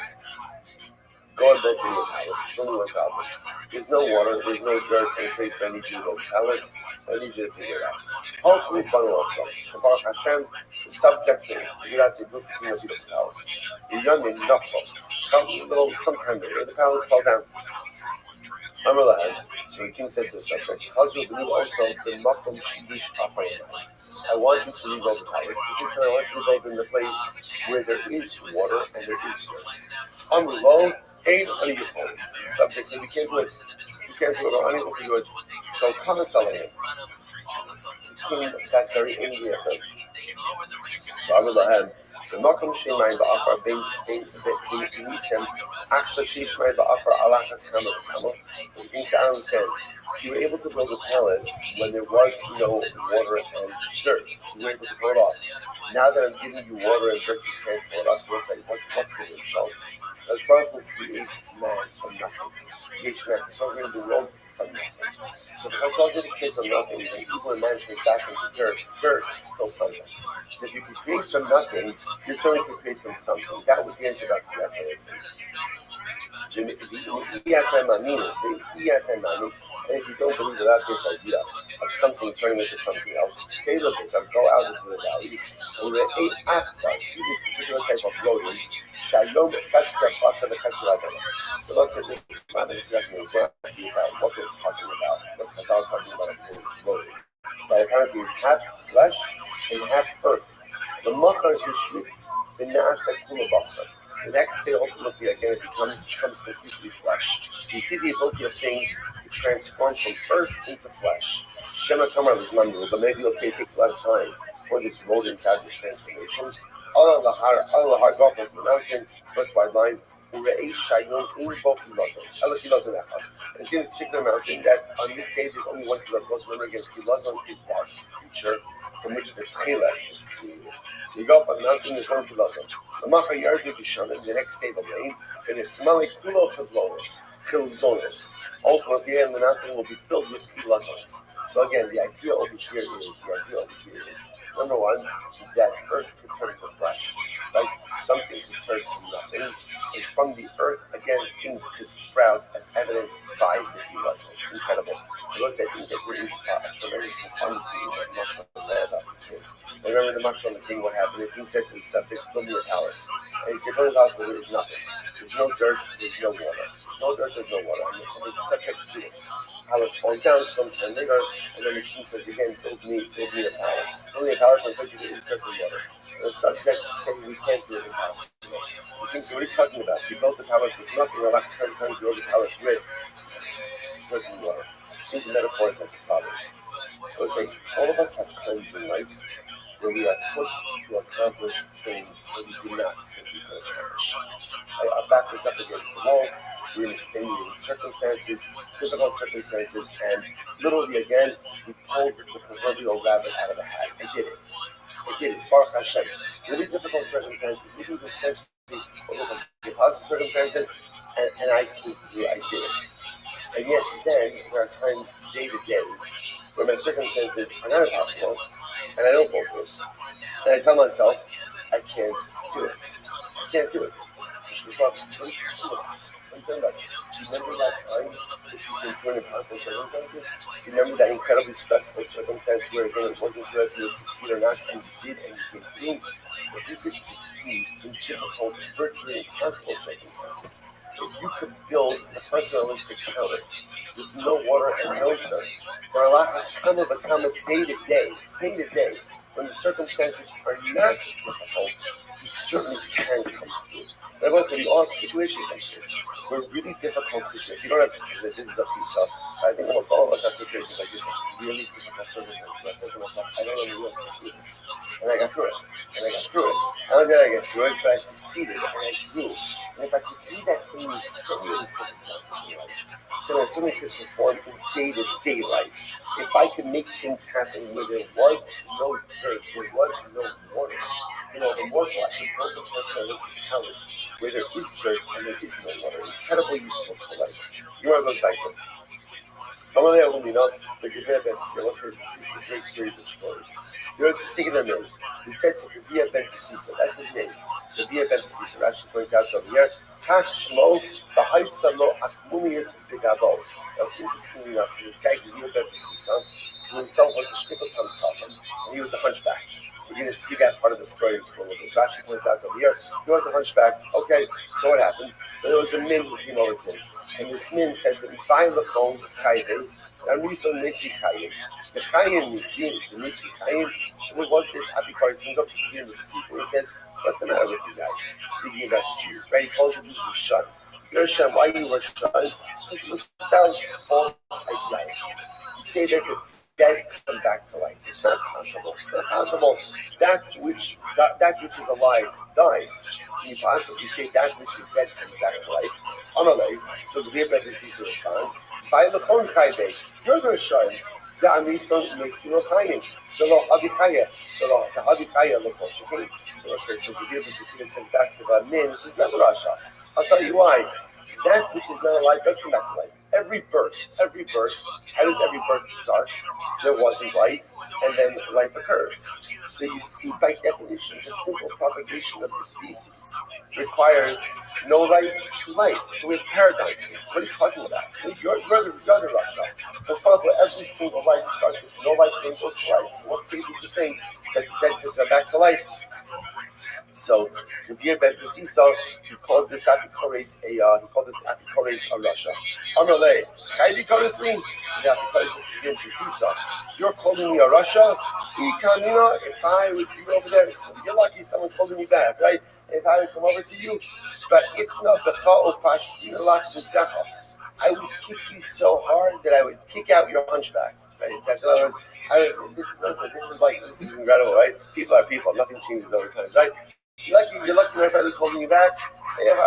I would kick you kick you straight, right? I would kick you, but you would kick out your hunchback. So it's great. So we're going to see Amalei, and Ata also came, Rofe Uman, Tikra, Uskar Harve Tito. Do it, man. Right? Do it. Absolutely.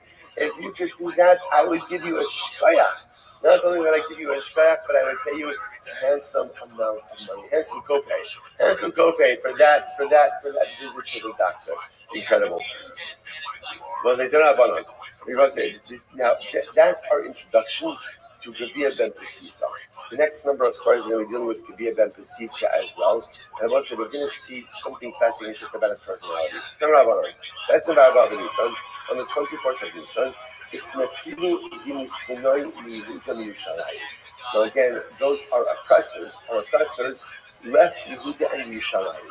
Now again, what oppressors? What are we talking about? So watch this.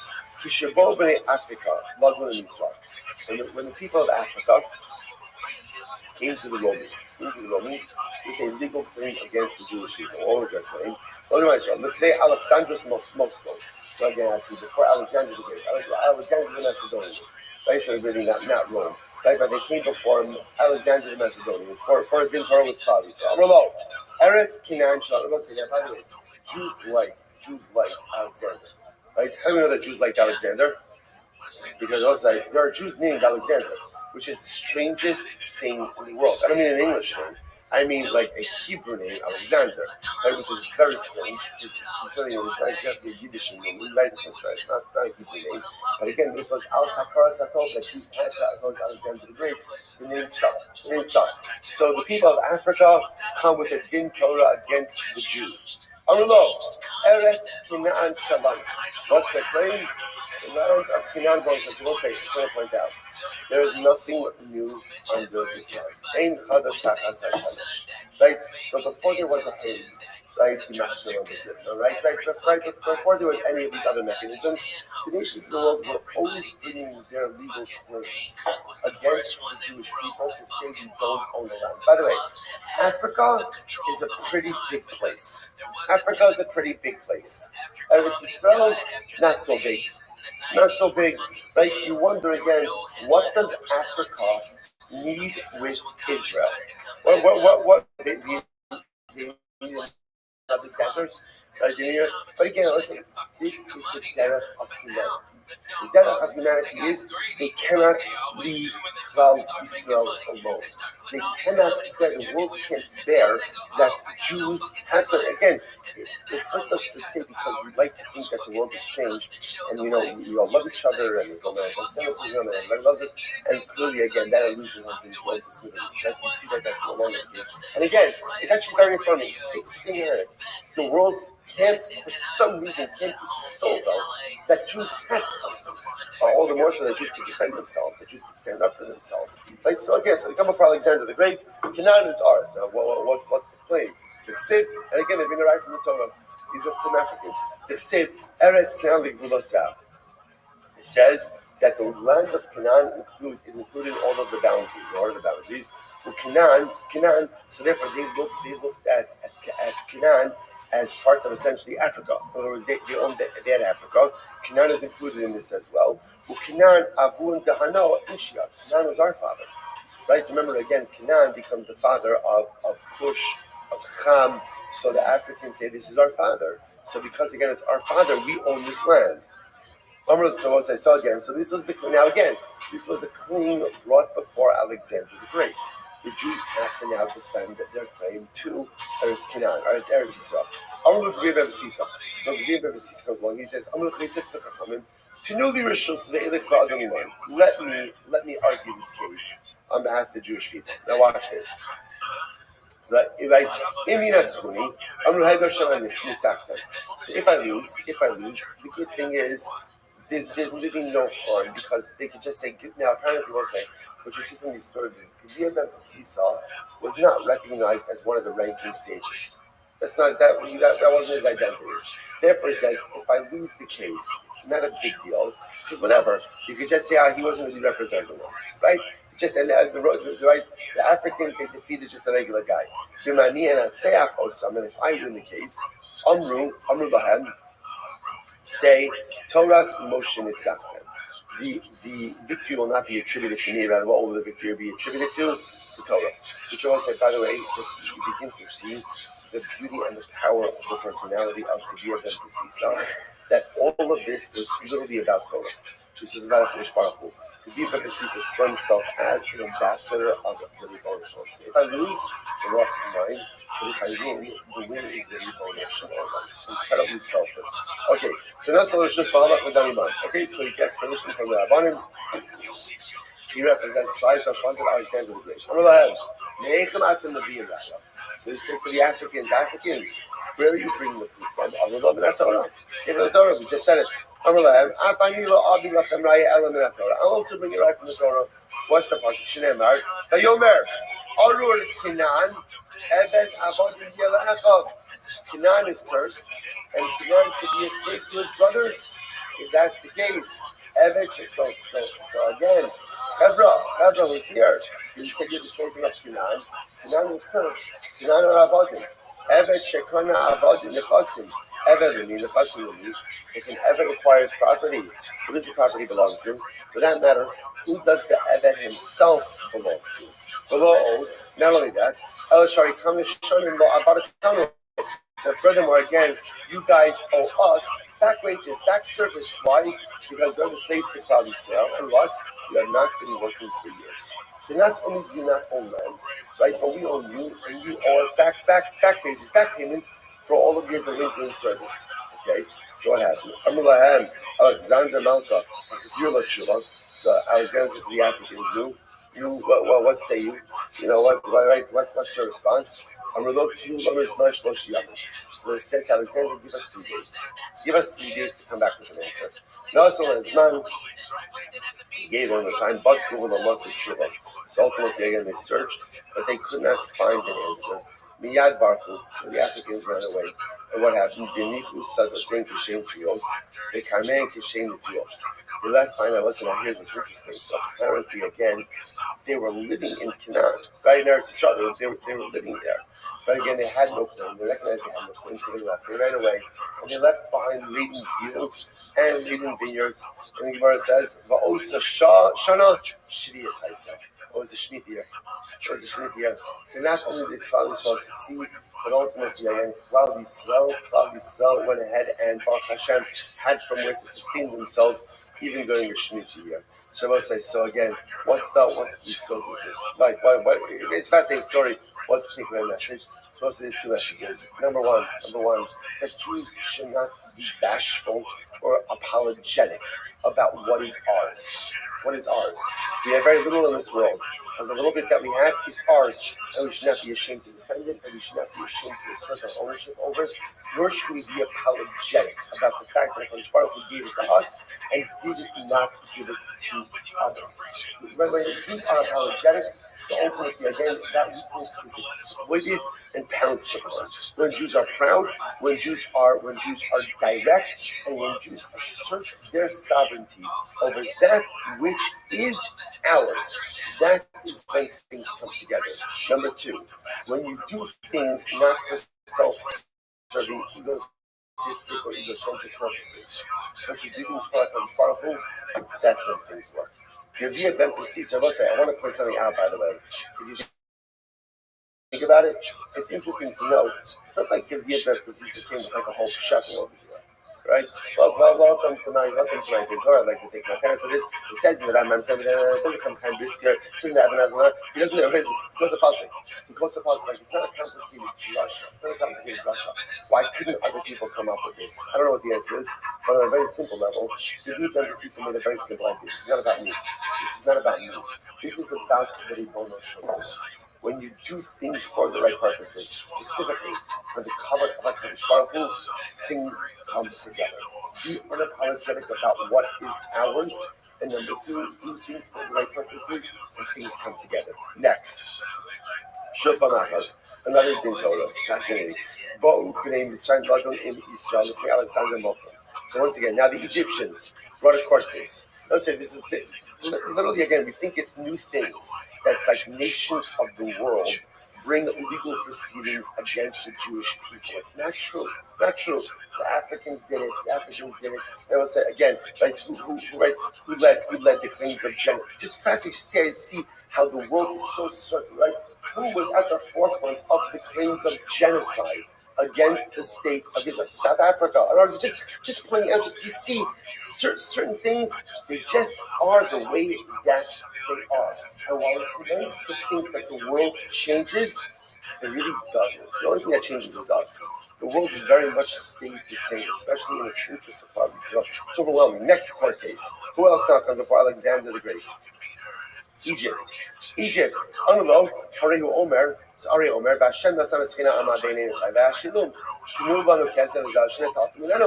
So the Egyptians come, this actually is a pretty good claim, right? So the Pasuk says, when we left Mitzrayim, the Pasuk says, in Yoni the Yoma, coming up to Pesach, the Pasuk says, Hashem gave the favor of Klal Yisrael in the eyes of the Egyptians, Vayashilim. Now, Vayashilim literally means they borrowed. Now, there's different ways to interpret that word. Some say they asked, right? Others say it means borrow. Now, the Egyptians are clearly coming with the idea that it means borrow, which means Klal Yisrael borrowed a whole lot of silver and gold from the Egyptians, which the Egyptians say, so happy to have lent it to you, right? We'd like our stuff back. Okay? So the Gemara says, so the Rabbi Ben Pesisa says, so the Rabbi Ben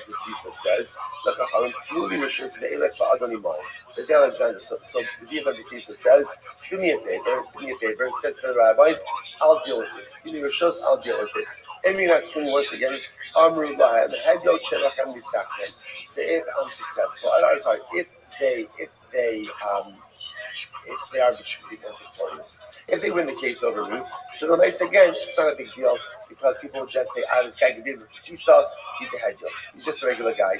Right? But if I am successful, Amru Lahem, Torahs Moshe Rabbeinu Nisaftem. And ultimately, again, the glory will be given not to me, but the glory will be given ultimately again to HaKadosh Baruch Hu. That's the shows. Okay, so again, Sisa shows up the basement and he adjudicates the case with the Egyptians. Okay, Amrlahan, Egyptians, what's your eye? What's your proof? Amrlahan, Torah. Amrlahan. And so again, the Egyptians, we told you, Vayashi, look, you borrowed stuff from us. So, okay, Shkayah, you know, you want stuff back? So you know, says, Amrlahan, Afani, lo, I'll also bring your proof from the Torah. Shneimar. Moshe b'nei Yisrael, asher yashav b'Mitzrayim, 30 shana v'arba me'os shana. The Jews were in Egypt for 430 years. And 430 years, remember again, that's the clock to Makedas Yitzchak. So they're there for 430 years. Tnu lanu schar avoda, shal shishim riba, sheshibaret b'Mitzrayim, 30 v'arba me'os shana. So, again, this is, have no problem. If you want to make an accounting, having to make an accounting, you say we owe you the gold and silver that we borrowed. Okay, you also owe us back wages for 600,000 men who worked for 430 years. Let's just, let's do some forensic accounting over here. Right, let's go. Let's settle up. Let's settle up back wages for 430 years for 500,000 people, and we're happy to go ahead and settle up with you. So what happens? Some of them are Zion Moshe, actually the Tshuva. So Alexander says to the Egyptians, okay, so what do you have to say? Amulo, Tinu Lon is much more shenanigans. So give us 3 days, we'll come back. So Nasan Shlosha, Nasan Lahem Zman, Fat Kulo Matsu Tshuva. So ultimately, again, they searched for 3 days, they couldn't find an answer. Miyaj, Genichlu Sadav Sayan, Kishin Zeros, the Karmei, Kishin Zeros, Ubarku. They left behind the fields, right? The laden fields, laden vineyards, but also Shana Shvias Isa, and it was a Shemitah year. Incredible, I say. The Jews had benefit of this. Let's see, I just want to point out something very interesting. Why is it that both the Africans and the Egyptians went away? Right? Let's come back. Be a man. Be a man. Right? And say, you know what? We don't have an answer. I will say, here's the difference. At the end of the day, when you're arguing for MS, if you don't have an answer, you can come back and you can say, you're right, I'm sorry, I don't have an answer. When you recognize that what you're doing is smoke and mirrors, and only an attempt to rob people of what is rightfully theirs, you don't even have the backbone to show back up in things. And that's what we want to teach us every day. These weren't real claims, right? Because if you have real claims, again, listen, in every court case, someone wins, someone loses. That's the way it works. Again, all you want is just a fair shake, recognizing you might win, you might lose. When you can't even show back up, when you can't even show your face again, when you can't even follow back up, that shows the emptiness of your claims to begin with. So profound. So you want to be like that. Shumpam, Achas, Bobele Yishmael. That's incredible. Okay, so I'll say this is great. Everybody is jumping on the bandwagon over here. So who comes? Sons of Yishmael, B'nei Keturah, Lodun in Yisrael. Okay, outside the smoke. So what's Yishmael's claim? What's that claim? I don't know. Eretz Kinaan Shalom. Okay. Yeah, let's do this. Right, let's do this. Right, so B'nei Yishmael say Eretz Kinaan is ours.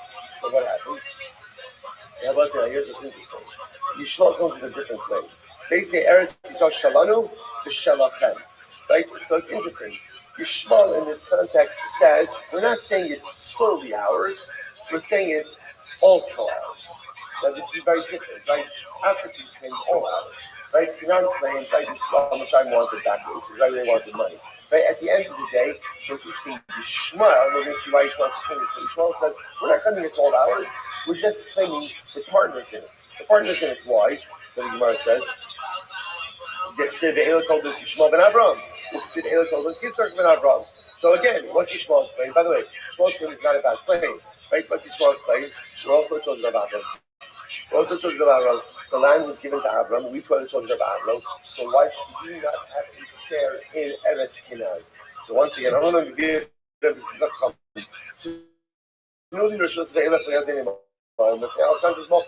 So once again, Kara, let me do this. I'll judge it. I'll adjudicate it. I'll argue it. Any that's funny, I'm going to head to Shabbat. I'm going to sack them. Then Ani Avani Imani and Atzachosam. I'm going to Torah's Moshe Rabbeinu Nitzach them.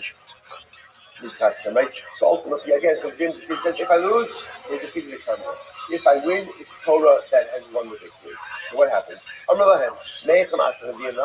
So he says to the Shmuel, what's your ayah? What's your proof?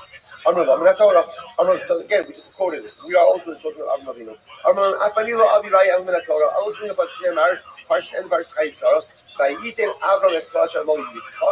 Avram gave everything he owned to Yitzchak. So if Avram son, Avram matanos. And Avram gave the children of the concubines, the naked Torah, he gave them matanos. And then it says, Vayishalchem may al Yitzchak b'nov. He sent them away. So the Gemara says, Nasan Avram, so the Gemara says, Nasan Avram matanos. Av shenasan agaten lebanav b'chayev. The shigers and the alzeh. If a father gives gifts to a son and then sends that son away, does the sent away son have any claims on the primary son? Of course not. Essentially what the Rebbe says, what are you guys talking about? If Avram gave Ishmael and the other sons of the concubines gifts, and then what did he do? He sent them away. And what does that mean? He said, Chevra, this is yours. I love you. I do love you. Right? I've gone so far in the Gemara with Yaakov. Amir says, I have two sons. I love them both. Shmuel, I love you. And that's why I'm giving you stuff, but I'm sending you away. You have a different destiny than Yitzchak. So the Gemara says as follows. My matanos, by the way, one of the matanos that he gave them, right? Ultimately, again, he gave them sorcery. So the Gemara says, so therefore, again, and interestingly enough, I want to point out, what's fascinating about that story is, if you notice, the conversation ends there, right? It's not like the Egyptians say. No, I'm sorry. Yishmael says we need 3 days in order to come back. The Gebir ben Pesisa's raya was so compelling. It was like a mic drop. That was it. That was the end of the story right then and there. Yes, your father is the son of Avram Avinu, and Avram loved your father as well. And Avram gave your father gifts. He gave him stuff, and then he sent them away. When a father sends a son away, that means he doesn't want the second son to have anything to do with the first son. Hashem did not want Yitzchak, Avram did not want Yitzchak and Yishmael. Actually, remember, Avram did want Yitzchak and Yishmael to grow up together. Sarah didn't, which part of 13, and Hashem said to Avram, listen to Sarah. So therefore, again, Judea Prophecy says, you have no Chelek in Eretz Yishmael. You have Yishmael. You have no Chelek in Eretz Yisrael. That's the end of the story. If you notice by this version of the story, Yishmael accepts it. There's no, let us get back to you, and the story is over. Absolutely incredible. All right, boys, we'll have to, this might be a new record. Okay, we're fine. I'm going to stop over here for today. Again, listen, can we possibly go any faster? We can't go any faster. There's too much we can start over here. We'll stop over here for today. Koyach will pick up in Yer Tashem on the bottom of Tzaddik Aleph tomorrow. More incredible, dramatic, and overwhelming Gemara.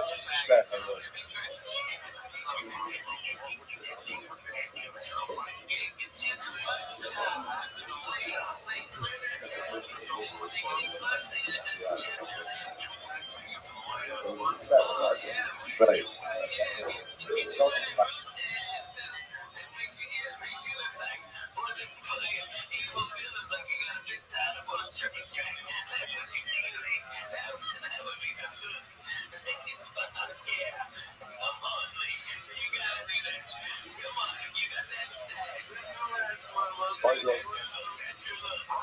Good morning, let us begin. Begin by taking all of our sponsors for this morning to think how we will come from the sponsors. For our top thinker, right? The first is talk about yourself is dedicating overturning adjustments this year, and it's supposed to be so troubles for all about yourself. And the program sponsors for the month of Adler, Habba, Lily, Silvers, Harry, and Steve James, and Rabbi Maria, Praise Father, Dr. Harry Kang, Steve Hirsch, Dan Wilson, Hakoins, the Zipa, Yuzin, and Vernon Farmings, and many of Mr. William Zed, Shmuel, Ben, Yisrael, for the Rabbi, and America, Commentator. All of your shows have all those who need to do us. Should have with his home, Kobe started from 12 to senior to senior that much with his home, and I hope he's going to be successful for a master user. Because with that, let us begin. You have a incredible and overwhelming and beautiful God. ahead of us today. Today's daf is Tzaddik 90. We are picking up on Test on the days 89b, 14 lines up from the bottom. Snap the middle of the story of the Akedah. So when we get to the 12, he says that Avinu as beautiful. Sacrifice your son, which Avinu responds, they funny you. She had 2 sons. I have 2 sons. Your only son. This one is a single son for his mother, and this one is a single son for his mother. Each of my children again have their unique singularity. Asher Haftash, the one who you love. I love them both. Very incredible example. You are right. Adam says, you think I don't love you, Shmuel? You think I don't love you, Shmuel? The father loves his son, even if the son doesn't do exactly what the father wants. That's Yitzchak. So finally, he says, okay, Yitzchak, I asked the Gemara, the Kol Kaflama, so why don't you just say from the beginning of Yitzchak? Why the whole game over here? Why not just say from the beginning? Go ahead and sacrifice Yitzchak. He gives a picture of Daita love. In order for Avinu not to be overwhelmed by all of this. In other words, the person recognized the idea that Halakha and I saw this would have been an overwhelming test. Obviously, it wasn't an overwhelming test for Avinu. The person, in order for Avinu to sort of ease into this and intellectually ingest this, emotionally ingest this, lays it out slowly. It is also a fascinating idea about sometimes how to convey difficult information. Sometimes it's not just about blowing it out. But again, sometimes the person has to be able to ease into a brand new reality. Incredible. Keep yourself on that. So this is not what I'm telling you about grace. To the appearance, it also shows, by the way, how people have not been able to see this a little bit more.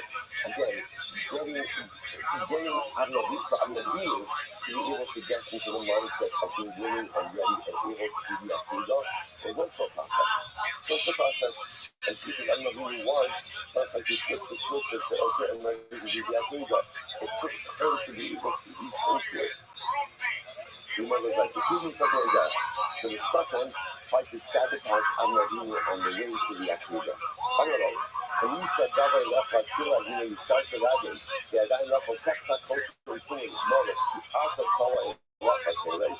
there was a part of the process. I think it's a part of the reflection about this. And he said, so the second says to Avinu is heaven.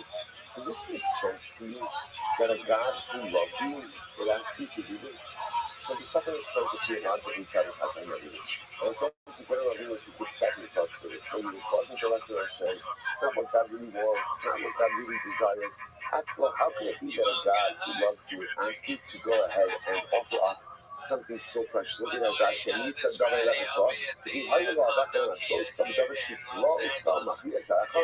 could it be that if God loved you so much, he would test you with something, in which your entire future hangs, your future hangs in the balance of this one boy, of this son? Does it make sense to say that Hashbara would test you in this way? Analog, I need to know it. Listen, this is such a beautiful, beautiful Gemara. Which Avinu responds, I walk in my simplicity. Like simplicity, completeness. What Avinu says, he says, what Amunah represents is the ability to give oneself over in totality to the Ribbon Shalom. His backness, I'm the back of myself flesh out. I'm the back of myself flesh out. So therefore, God says to the second, it's not about it. It's about giving myself over to God. I need between it. I walk with completion to HaKadosh Baruch Hu. If ever the Ribbon Shalom tells me to do, that's what I'm going to do. That's my avodah. Incredible. Otherwise, so the suffering is not going to be. But maybe your Yira, maybe your Shemai, maybe your fear of heaven is making you foolish. Maybe your Yira ultimately again is blinding you. Is there anyone who has put their faith in that kind of Yo, how are you? Retro Ray, what's good, son? You just can't explain Amira. But there's one interesting thing about Amira, which is people who have it. How is Chilean women's soccer going? Who's your favorite player? Yeah, you did. Did you blow your winnings yet?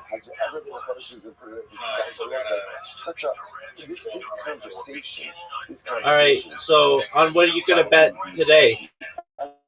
Are you going to bet UFC? You know there's a UFC today? It's like the big UFC fight. It's that other guy. What's the answer to that? I don't understand this guy. And therefore, I just give myself over to the Ribbon Shalom. This practice, that's what it means. I give myself over to Hashem. Alright, do whatever makes you happy, baby. Maybe a misunderstanding. The way that God is now God wants you, to which again, I'm not going to respond. At the end of the day, those who put themselves in the embrace of HaKadosh Baruch Hu, those who give themselves over in their neighbor to HaKadosh Baruch Hu, they'll never be lost.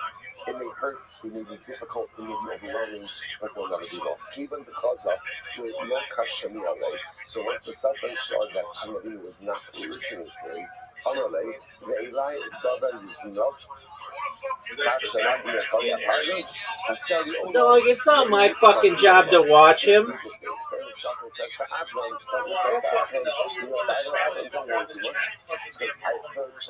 Yeah, because I'm sexy. What do you want me to do about it?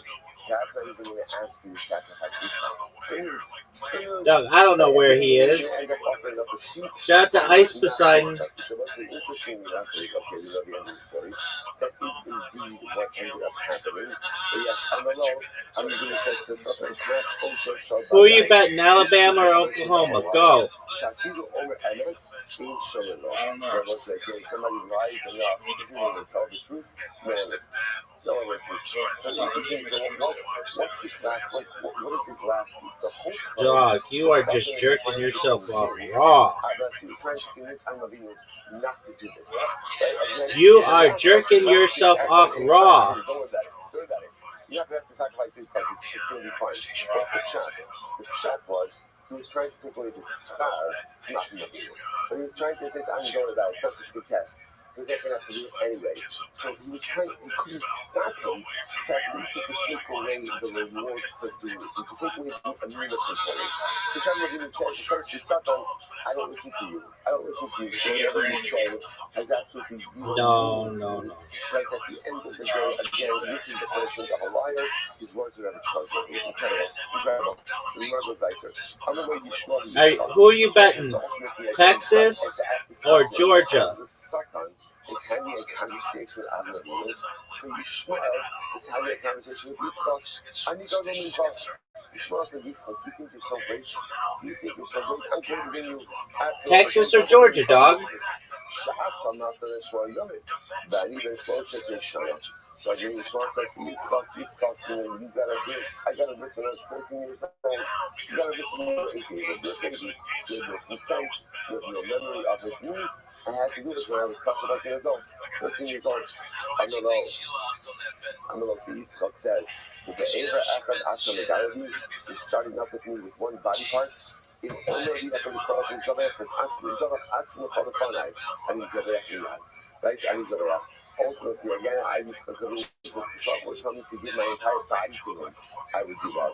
Immediately after that conversation, Miyad, Fellowship Yitzchak happened. Immediately after that, the Akiva comes. So let's say,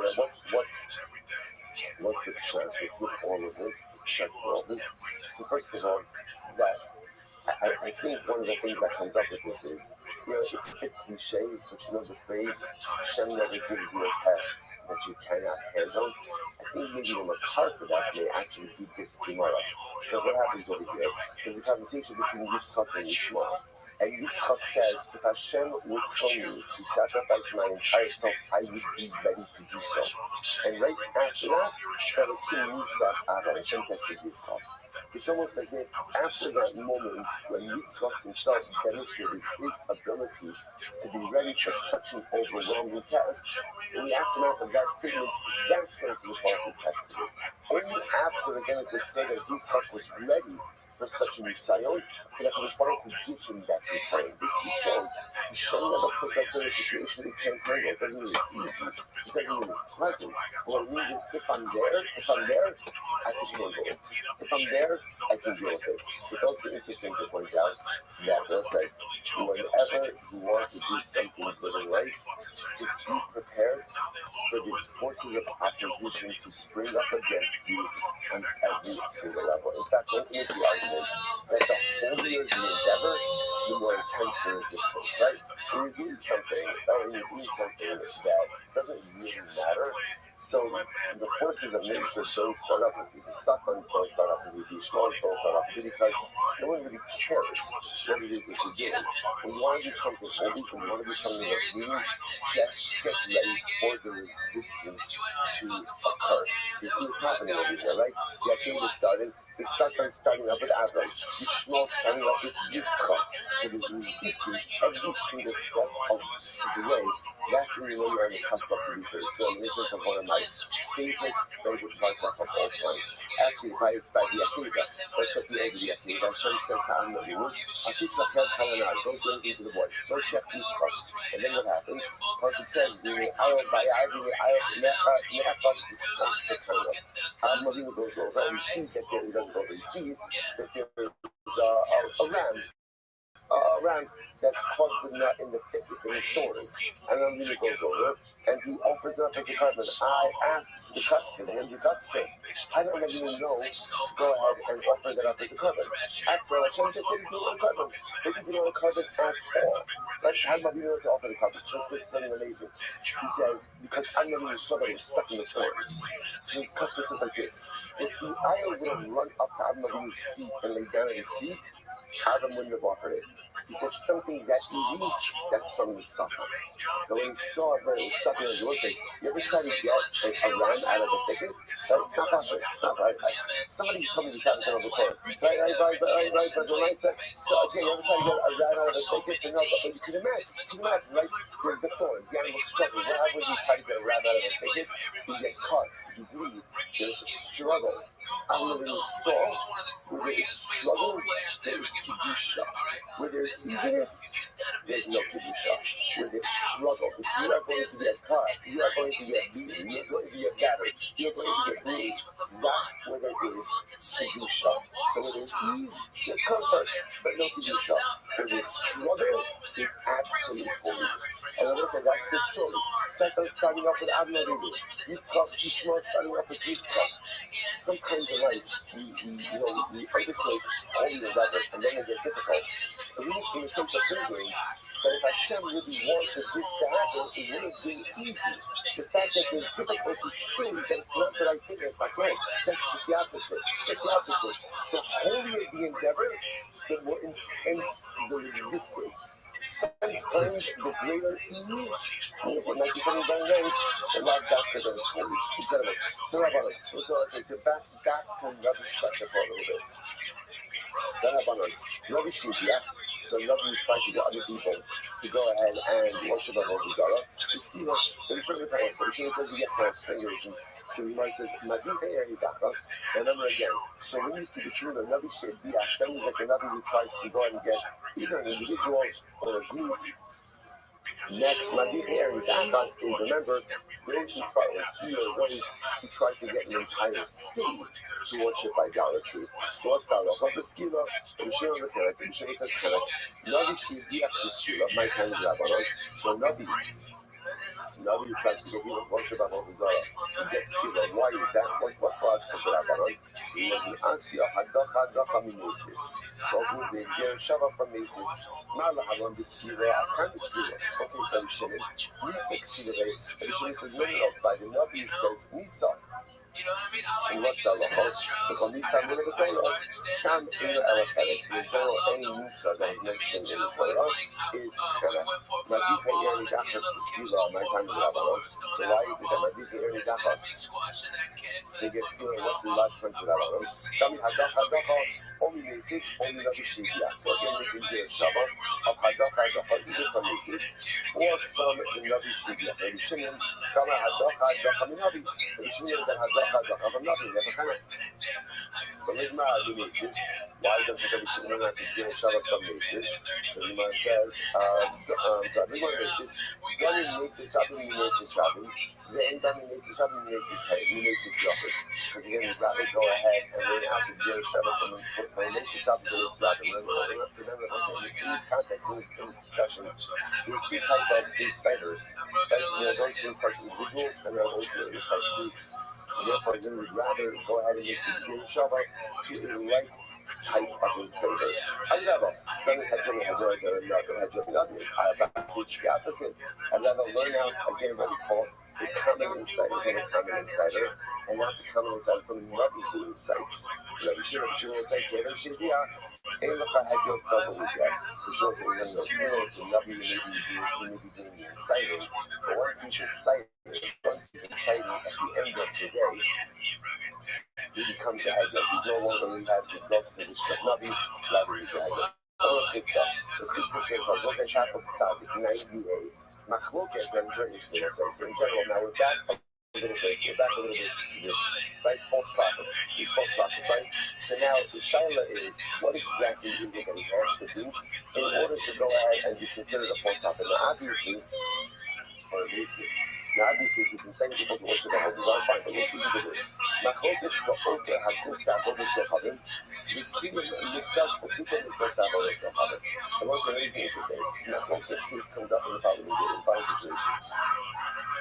If he goes ahead and literally again uproots some total halakha of Avodah Zarah, but among other respects, maintains certain aspects of the prohibition of Avodah Zarah. And take a look at Rashi for just a moment. First Rashi is Tzaddik Modala, Machloket, Rabbi Rishon. And let's say that obviously, both Rabbi Rishon hold that Allah Chamaisa, obviously Rabbi Shaker is going to be Chayat Nisa. What's the Machloket? Type of Nisa. Is it Skila? Is it Chanach? That's the Machloket. But look what Rashi says over here. He says, Machloket, the Rabbi Rishon, the Navi Ba'oket Kol HaGuf Ba'avodas B'chavim, the Amar, Mitzvahisi V'lach HaKodesh V'yad Gura V'his Navos La'akor Kol Mitzvah Avodas B'chavim in HaTorah. There's this obvious classic case of this Navi Sheker, which prophesizes, as he says, I have received the word from God, I've been commanded by God to abrogate, right, to totally uproot. There's no prohibition of Avodah Zarah. No such thing as Avodah Zarah. Okay, all the kind of mitzvahs from the Bapel mitzvahs, that I would become the Rabbanon Skida, between the Shalosh and four, the other possibility is like this. The other possibility is, he's maintaining part of Avodah Zarah, but uprooting part of Avodah Zarah. So, for example, a good example of this would be, well, we'll see examples of this. Well, let's say he says, you know what, you're not allowed to offer a carbon to Avodah Zarah, but you are allowed to bow down to Avodah Zarah. So that would be an example of he's maintaining part of the prohibition, but uprooting part of the prohibition. So that's what this is Machloket. So again, obviously both Rabbanon and Rabbi Shimon are going to agree that it's put to death. Machloket is about the type of thing. Watch this. Rabbanon Abba because the Torah says that the Navi will try to bring you from the death, min haderech. Min haderech means even if he just tries to get you off part of the death. In other words, that he's upholding part of the prohibition of Avodah Zarah and he's leaving another part of it. Listen to this. About Okir Hakuf, the Shar mitzvahs, this is interesting. But let's say someone goes and Navi comes along and says, nothing to do with Avodah Zarah. The Navi comes along and says, you know what? I have got a prophecy from God. The prohibition of shatnez no longer applies.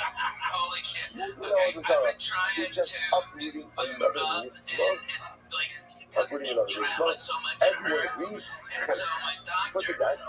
Because he's a false prophet and corrupting the word of God. And everyone agrees in that situation, he's put to death by Shannon. The key mitzvahs, the different mitzvahs to the Shannon is to do that called Pata. But by other mitzvahs, if he goes ahead and let's say uproots part, but then goes ahead and maintains part by other mitzvahs, everyone agrees. Pata. Well, an example of that, he says that on Pesach, you only have to keep 6 days instead of 7 days. Yeah, something like that. So it's Shannon. So there's 3 categories. Category 1 is Avodah Zarah. Whenever a false prophet comes along and either uproots the entire prohibition of Avodah Zarah, or even if he maintains part of it, uproots part of it, that's the Machloket for the Shimon and the Rabbanon. So is it Skila, is it Chanech? That's category 1. Category 2, uprooting another mitzvah, not Avodah Zarah in its entirety. Saying another mitzvah or another idea doesn't apply. Everyone agrees. Chanech. Category 3, interesting. Category 3 is in another mitzvah, he uproots part of it, maintains part of it. Interesting. What's that over there? Pata. Pata doesn't mean that it's fine. Right? Pata just means that Daisy is not putting it to death. So you must say, not so that I'm going to was one second. Now that has not, you must say, because of the is the process. Is the process. Vanovi al also Machalomahu. You must do that. Sarah Allah Shalokek and the Tias and the Society. Since it's kind of a Navi Shepherd, the false prophet. Now he was dissecting that possibility.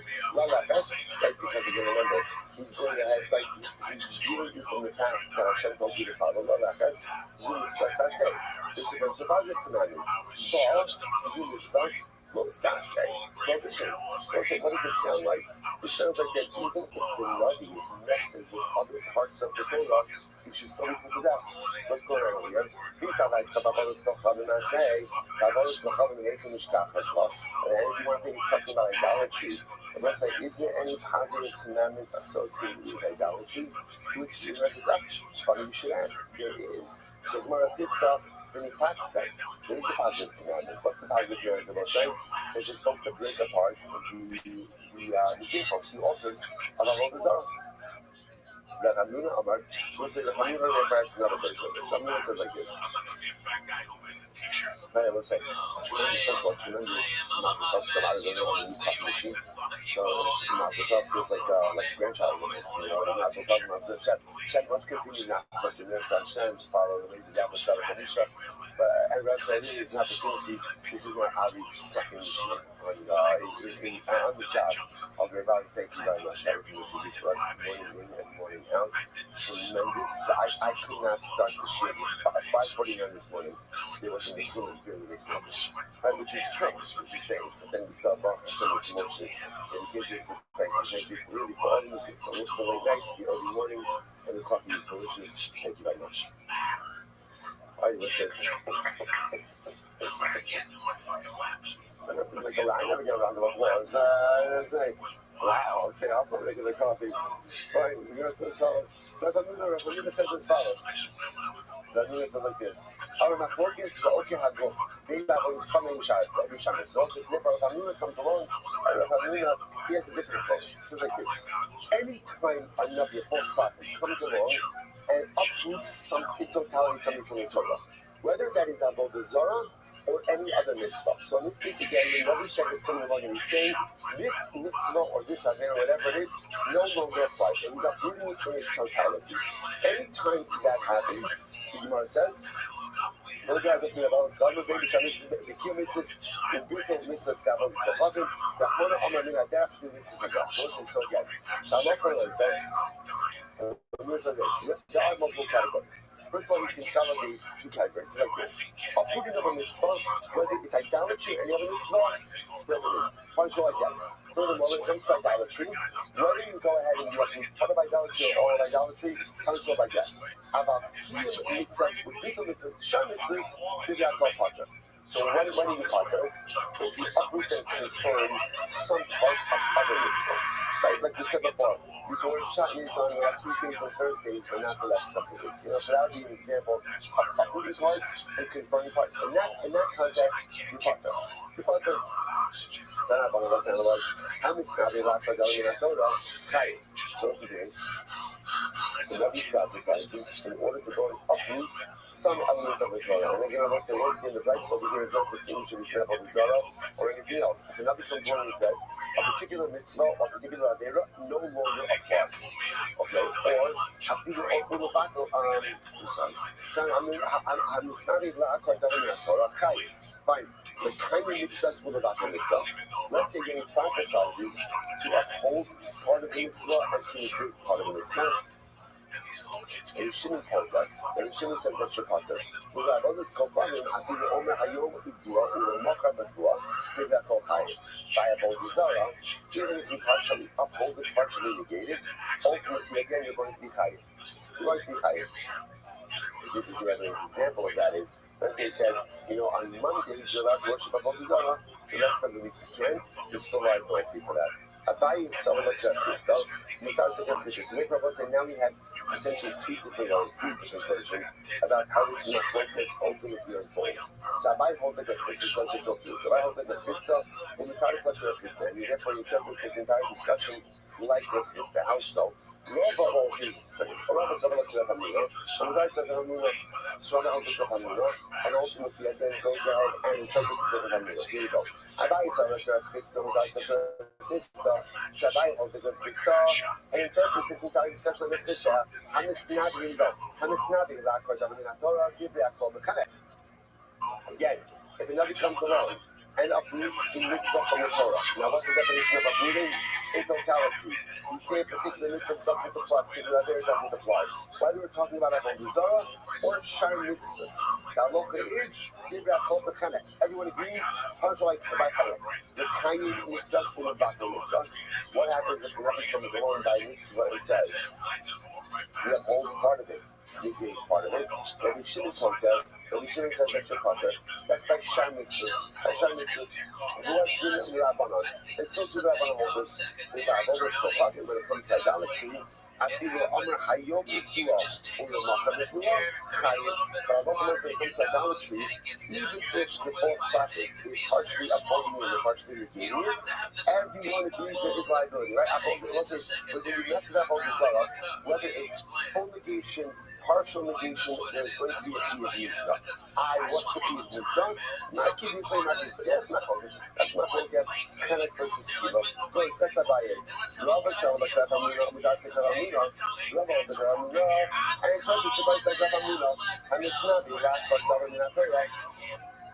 They have all this company Shandises, Chayim, Maki the same, if an off-topic comes along and comes to uproot something in the Torah, right? Full negation.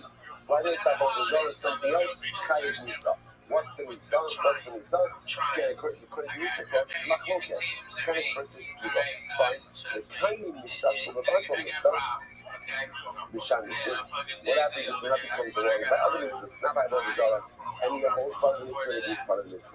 What's that? Shimon Potter, Shimon says it's your Potter, but you have a or by others, when it comes to idolatry, after the Omer Hayom is doing a markup for the law, Chayim. Idolatry, the partial negation is still going to be liability. What's liability? Market the slave or market the slave. That's not focus. Okay, so let's say, so what's interesting to know is so really what it comes down to is the machlokes is really about the nature of the punishment, not as much about the nature of the halacha. So essentially, here's what everyone is agreeing upon. If a Rabbi comes along and tries to go ahead and uproot idolatry, whether he's going to end up rooting idolatry as a whole, saying there's no Avodah Zarah, or there's partial negation, partial upholding, Chayiv. What is he Chayiv? Okay, so that's not focus. That's not focus. Next case. Another comes along and tries to uproot, which is any mitzvah in totality. What's the halacha? Chayiv. Next case. Another comes along and tries to uproot, tries to partially uproot and partially negate another mitzvah in the Torah. What's the halacha? Potter. Another comes and tries to uproot and partially fulfill Avodah Zarah. Everyone agrees, Chayiv. The machlokes in these cases is what's the death penalty. But again, for the Ikar Locus, everyone's agreeing. Fascinating. Good. I'm not going to go over the Bakol, the Yom Lacham Rabbi, Avor Al Torah, Shema, Lo, Chutz Mi'avodas Kochavet. So let's say this is fascinating halacha.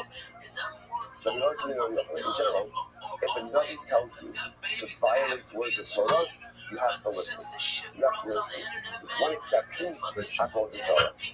Avodah Zarah, even the bona fide Navi tells you to worship Avodah Zarah, you don't listen. Shafilu man lo chama be'emtzar ha'kiyah, al tishma lo. Even if the Navi little bit can perform a tremendous miracle, and it causes the sun to stop and all the sky, the sun doesn't set and it is wrong. I'm preventing the sun from setting. Go worship Avodah Zarah, we don't listen to it. I will say, so this is a very important halacha. What is this? So remember, we have biblical precedent for this. This is yesterday's stuff. A young Navi, like in Harakarno, a young Navi instructed tribes what to do something that is biblically prohibited, i.e. to worship, to offer kabanos outside of Mishkan, outside of Mikdash. Yeah, we did. So you see from here that a Navi has certain power and a Navi has certain license even to instruct the cloud to transgress. Right? Hora Shah. We see this concept. You see this concept. The exception of the line that was drawn by idolatry. Under no circumstances do we ever listen to a Rabbi to worship idolatry? Which means I'll listen to a Rabbi to do a lot of other stuff, but not Avodah Zarah. Not Avodah Zarah. So the Gemara says as follows. And the Gemara backs up to say, even if the Rabbi performs a dramatic miracle, so you'd say, what's it? He's performing a miracle, obviously, what's right? Who does the power to perform miracles come from? Obviously, Hashem is allowing to do what Hashem wants us to. So you say, no, that's not it. That's not it. However, whatever the story with the miracle is, one thing is clear, which is do not worship idolatry under any circumstance. Tanya, but you're saying the owner, he can't throw himself back to Shabbat. This is an interesting Russian over here. It's all to understand, literally again, the logic of all this stuff. I mean, Nikna Torah and Shabbat, Shakir Maidit Lakov, Hama Be'emtsarakia, Al Tishmalo. So interestingly enough, that if you look at Rashi, Nisna Torah and Shabbat, Yoma Afilu Tira Ose Navi, Moshe Va'ose Kitzor B'Sev, V'Nasen Elecha Os U'Mofis. So it's interestingly enough, or the real thing is saying like this. This creates an interesting theological conundrum. Like, why? Because if the power to do miracles comes from Hashem, and this Navi is pulling off a tremendous miracle, so what is that? Like, what? So I'm still a good guy. I'm trying to do the right thing, and here the problem is obviously besting this Navi with this incredible amount of power. So how am I, as an individual, supposed to understand circumstances that are unfolding right in front of me? To which Rabbi really says that our Father sometimes tests us in our spiritual fidelity to Him, and if Hashem will give power to certain beings to do certain things, even though again it's against the will of the Father, so to speak. And therefore, again, even if the one performs a tremendous miracle, don't listen to him to worship idolatry.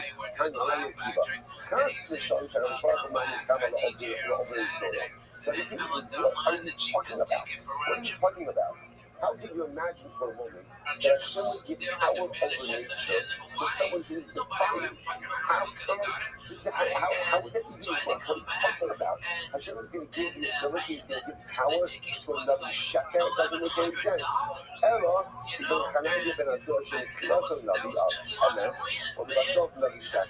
but Jesus says, no. You said the Rabbi sheker scenario arises. I'll say, where does it arise? Unfortunately, good Navi went bad. Good Navi went bad. So it happens. It happens, right? Sometimes good Navis go bad. I don't know if you check that for nice. You have someone who has his credentials as a bona fide Navi, right? And what happens? Unfortunately, he uses his way. So what's that?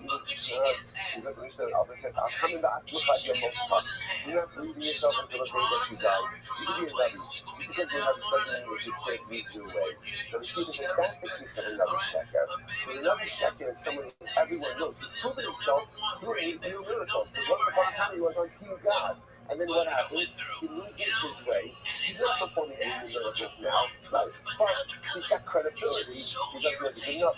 Even if that guy comes along and tells you, Governor, the Marshal spoke to me, I heard the Lord, and he said, hey, let's worship idolatry. But listen, and even if this is the kind of Navi who, when he was a good Navi, kept the sun from setting, still don't listen to him. Still don't listen to him. Rabbi Akiva says there's no way a false prophet would ever be able to perform any miracles. Okay, last part, last going. Behind you, what's the regulars on last verse? Remember again. The last going. What's your punishment? Last going, you commit adultery. What's your punishment? Straight up. So the Mishnah says that interesting enough, if the even someone who testified about her, they don't get put to death with straight. No matter what do they get?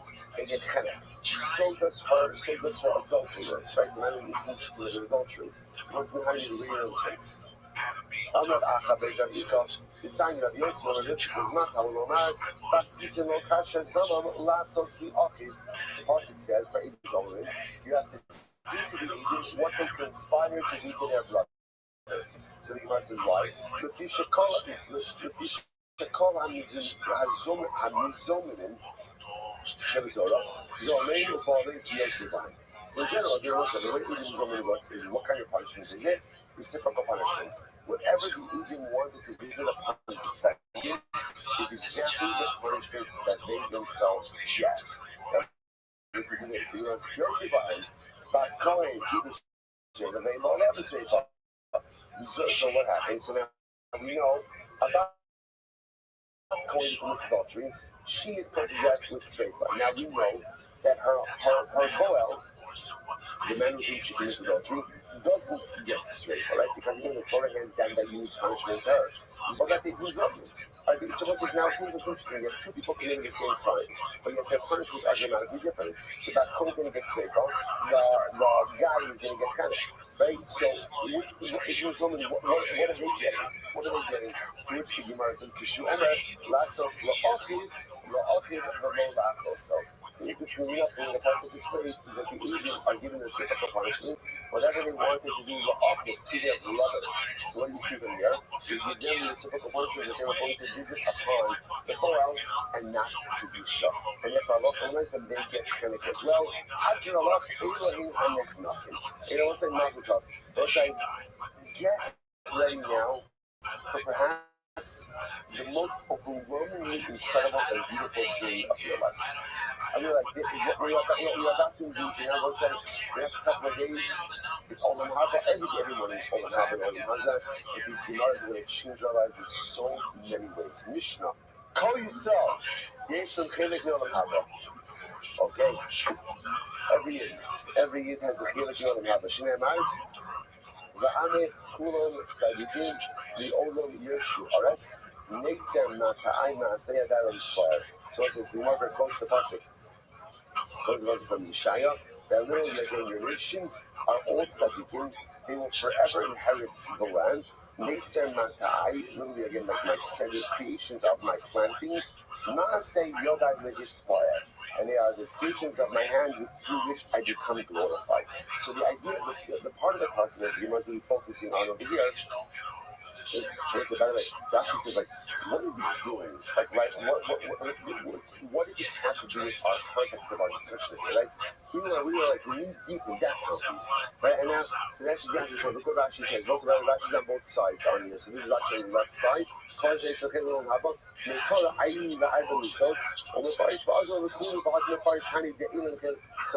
so Rashi says over here, we're talking about death penalties, and now we're going to talk about Olam Haba. So the truth is, this is not what Rashi is saying. This is Rashi saying just a moment. We get to the next line. But I think just even before we go on, what it's saying is, no one is beyond salvation. Right? And even those who are killed by Nisas Bezdin, ultimately, as long as they do tshuva before they die, Kol Yisrael something going on. Right? You might have thought that they're being executed by Bezdin. That is the end of the road for you in this world and the next. It's not true. First, we about tshuva literally again for their last breath. See, you just finish about Chenek. Okay, you're subject to Chenek. Unfortunately, make sure to eat tshuva before you die, because if you do so, what's the next line? Kol Yisrael Yishlim Chelek Olam Haba. Every yid has a portion of the world to come, and therefore even you, Jews being executed by Chenek, by Skila, by Skirpa, by Harab, whatever it is, you can still earn your portion in the world to come if you die as about tshuva. Incredible. And let's say it's interesting, by the way. It's interesting because if you look at the pasuk, the Mishnah quoted the Amit Kulam Sadikim. Remember, the Amit can also be vocalized in a different way, which is how? Incha. The Incha Kulam Sadikim. You know, with HaKadosh Baruch Hu, every year is a big tzad. Right? Every year is a big tzad. Right? So in other words, let's say, what does that mean? See, the Rebbe sees us on so many different levels. He doesn't just see the outside, he sees the inside. He doesn't just see where you are, he sees where you've been. And he also sees who we can become. So because the Rebbe is the one entity in this world who is able to see potential, the Incha everything. In the eyes of HaKadosh Baruch Hu, every single person is a tzaddik.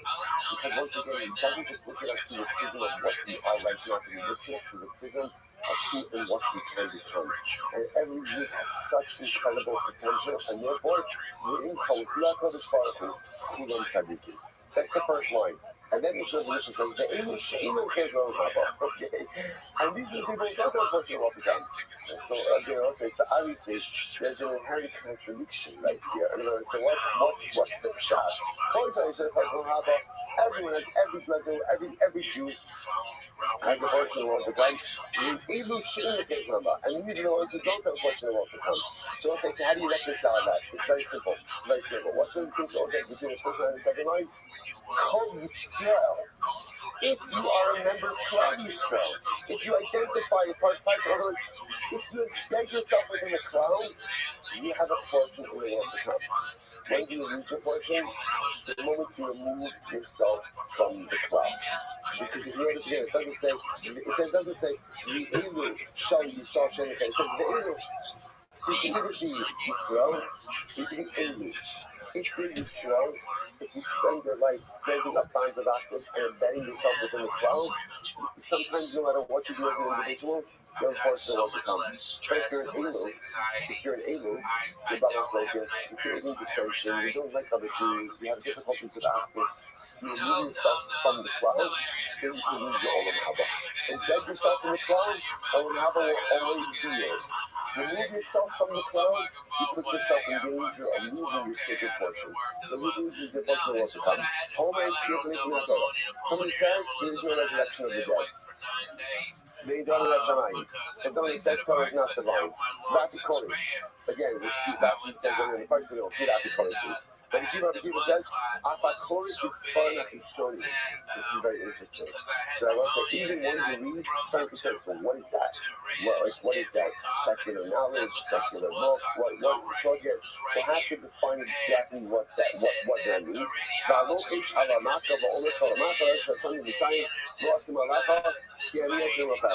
As someone who whispers some kind of incantations over wounds. Okay, like I said, we're going to define what all of these things are. Avishal says, someone who pronounces the name of Hashem with his letters, like that's the UK Bucky name, someone who actually says it. There are 3 kings and 4 regular people who go down in history as having lost their portion in the world to come. Who are they? Shoshim from the 3 kings, Rabbi, Achab, and Menashe. Achab was just learning on yesterday's daf. Actually both Rabbi and Achab, we didn't mention yesterday's daf, right? With both evil kings and Menashe. We'll talk about Menashe in the Gemara. And we'll say, so there's something, I don't know if I mentioned, ridiculous Gemaras ahead of us, right? Each of these Gemaras is just overwhelming. But you know, he says, Menashe should go over. Right? He says, no, King Menashe is the longest serving monarch, 55 years of rule. King Menashe has a portion in the world to come. Shneamar Vayischala Elov, Vayishmat Chilaso, Vayishivu Yishanim Apiso. There's also no doubt this. Menashe got himself in some trouble, some really significant trouble. He got into Hashem, and Hashem restored him to his marriage in Yerushalayim. So what do you see there? Menashe Davin, and Tefillas were answered. You see this immediate that we have Shem Tzuvah Baal Tshuva. Hamillah, they said to him, no, the Machusa Yeshivu, below the Chaya Olam Haba Yeshivu. But Menashe was returned again to his monarchy, but he was not restored to his portion of the world to come. Adbo Hayotos, who were the 4 regular guys who lost their portion of the world to come? Bilam, some of them know Jewish people. Doeg, we'll discuss him, he was an advisor to King Shaul. Achitopel, one of the advisors to David HaMelech who then switched sides to Avshalom, and the Chazi, like the Gabbai of Eliyahu Hanavi. Again, we'll talk about all of those. This Gemara says, the Kol Kak Lama. I'm not jumping right into this. Why is it that someone who goes ahead and denies does not have a portion in the world to come? So the Gemara says, I'm going to say, by the way, just as an aside, and again, we'll get into this a little bit more. There's the machlokas about what the phrase Olam Haba refers to. What is that? Is that like the afterlife? Is that when you die? Like that's where you go? Is that messianic, like post-resurrection era? So there's a lot of discussion over there as well. We're just going to look at the idea right now for our purposes today. Although I'm just telling you right now, we're going to switch, we're going to flip-flop on this depending on the context. But the nice for right now, we're just going to the idea that Olam Haba, I think, is how we classically use it. Your portion of what comes where you go after you die. It's when you go after you die, like eternal life. Now again, what happened? What's the interface between Olam Haba and Messianic resurrection? We'll see some allusions to this in this session, but that's all you see. Not just, I would say, because a guy denies resurrection, he loses his Olam Haba. Which the Gemara says, yeah, what the Gemara says, the Kol Rak Lama, son of, who comes to Tzedek? See, he rejects the notion of Tchias HaMesim. If you thought, well, you have a thing that's the Tchias HaMesim. But let's say, here you see, interestingly enough, from the Gemara's usage, Tchias necessarily Olam Haba in this context actually means Messianic era. Because the Gemara says, like, he's a Tamid Kinegimiga. This guy, he rejected the notions of Tchias HaMesim, and therefore, again, he gets no Tchias HaMesim. This, by the way, makes sense. If you don't believe it, you don't get it. So you don't believe in the resurrection of the dead, you don't get resurrection of the dead. Shekom goes to Shah Kadosh Baruch Hu, you get the Negimiga. Because they say the way that devotion works is with reciprocity. You get the Negimiga, tick for tat, reciprocity. I'm not drawing off money, I'm not the other son. The nice comes down to Kadosh Baruch Hu, you get the Negimiga.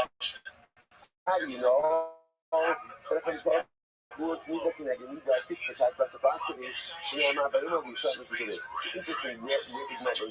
Even though there are other specifically in the Torah which seem to indicate this, but the Gemara chooses this story. It's actually quite fascinating. But Rabbi Shimon Dvar Hashem, Ka'is Machar, Sa'ar Solas B'Shakel, Usasayim Sa'ar B'Shakel, B'Shar Shomron. Okay. Context. The army of Aram have refuged to Yerushalayim. Now what happened is famine. Obviously, it's famine. So there's no food available at all. You should get stuff in all the cities. It's clever. Do not worry. This time tomorrow, you'll be able to buy a ton of food for very little money. You're going to overabundance of food. So what happens? Vayan HaShalish, Asher Melech Nishan Yado, as Kisharetim. Vayomer, Kim Hashem Ote Rubot Bashamayim, Ayi Hadava Hazeh. So one of the commanding officers of the army essentially says to Elisha, that's ridiculous. Even if Hashem opened up all of the windows in Shemayim, could such a thing occur? What the officer was saying is there's no food here. There's no food here. How do you go from no food to overabundance of food that doesn't make any sense? So Elisha says to the officer, here's what's going to happen. You're going to see the overabundance, but you're not going to get to eat. Oh my goodness, well, I say, oh my goodness, and what happens? So it's interesting, okay, by the way, the end of the story is, that night, the army of Aram packed up and just left. They just left for some unexplainable reason.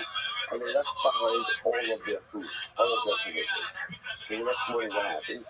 There was a stampede out of the city to get the food of the Aramean army. Who was killed in the stampede? This officer. This officer, he was, I have been doing kill us Elisha Gamalai, and maybe it was the curse of Elisha that caused this death. Again, the curse of a Chacham is very powerful. Even if it's just any utterance causes it to come true. So the word is, if that's the case, it should just have the Shabbat when we die. My Bishar, why does it say by the gate? I'll just give Shar, because this conversation that happened between him and Elisha by the gate.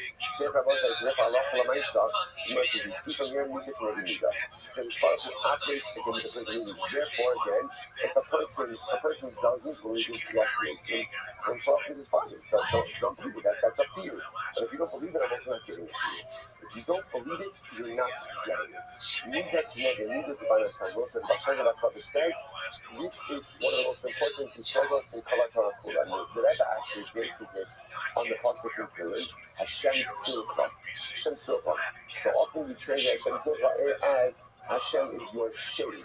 The Rebbe says, no, it's not what it means. What does it mean? Hashem is your shadow. So what does your shadow do? Your shadow does whatever you do. The Rebbe says, what you get from Hashem is what you are willing to put in. Right? What you invest is what you get out. The way Akadosh Baruch Hu works now in Israel is divine reciprocity. So if I go above and beyond for him, he'll go above and beyond for me.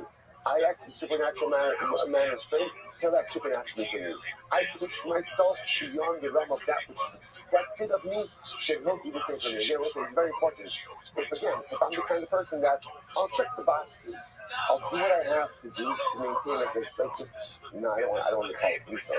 Right? So if I'm going to do what I have to in order to get by, just expect that same type of because one's going to react the same way. So again, if I am embedded in the framework of mediocre Judaism, so you're going to expect mediocre divine response. That's the way it works. It's reciprocity. On the other hand, if I want more from Hashem, if I want supernatural from Hashem, if I want me singing the flows, then I have to become supernatural in my own behaviors. Then I have to push myself. Then I have to grow. Don't expect more from God than you yourself are willing to invest in a relationship. Divine reciprocity. Hashem is my shadow. Hashem is incredible, incredible. Something I'm not real for them. Now it's business, and I tell you, it's fascinating. From where do you see the scriptural reason for cancellation? Where is cancellation? This begs the general question of like, all of this stuff, cancellation, Mashiach, Olam Haba, why is it not mentioned explicitly in the Torah? Right? The Rabbi includes it as Yud Gimel Karim, right? The Mashiach includes as one of the Yud Gimel Karim, 30 principles of faith. Cancellation, 150 principles of faith. Okay, so now everybody agrees the Rambam, but it's the Rambam. So what's the shot? Something that is so core, that is so central, yet not mentioned. Rav Shlomo explains so beautifully. It's very simple. Judaism is a life-centric religion. Judaism does not focus on bread. The Torah doesn't speak about the afterlife. Why? Why? Because that's not where our focus needs to be. The Torah doesn't, it's incredible by the way, the Torah doesn't even speak about Mashiach. Why? And it's fascinating, that's not where our focus needs to be. Where does our focus need to be? Maximizing this life.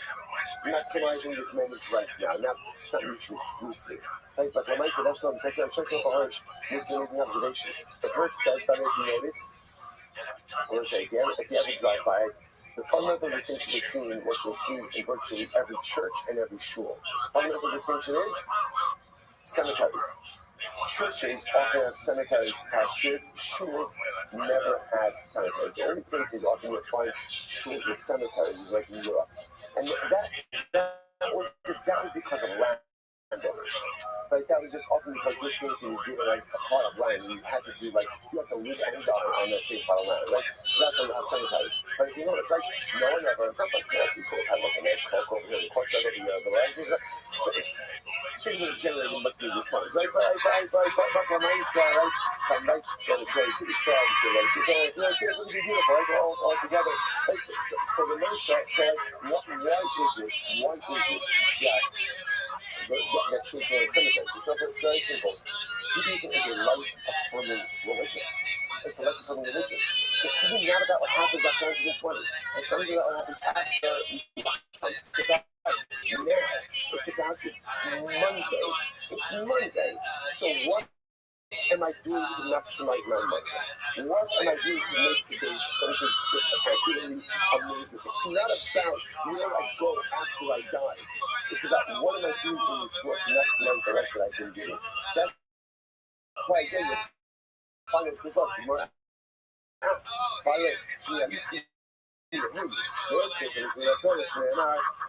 this is so beautiful. And I saw me in as true as Hashem out of play. Plus, it says, what does that mean? I'm supposed to give my children to Aaron, but Aaron's dead. Aaron's dead. This is giving my children to Aaron. Here's the bigger problem. Aaron's dead, but what? Aaron never came into Israel. Aaron, when he died, he had to go. He never came into Israel. So what does it mean I'm giving him a truma? You start most people of truma. So also, what does it mean? It means that one day Aaron is going to come back to life. And there's Hashem Christ will be built with this reason. You got to give him your truma. You can. You can't say anything about it. And there's a Yanas Chief Kiasa. You must say how beautiful is that? Which means also in the days that come, the Shia said that this thing's going to be the Aaron is going to come back to life, and each of us will have the opportunity to bring our truma to Aaron. The fact that the Pasuk phrases is that way, that is a scripture we should translate. So we'll stop with it for tonight. We are right on schedule. Do not worry. Do not look ahead. But anyway, that's a tremendous, incredible week ahead of us. Shmaya, everyone.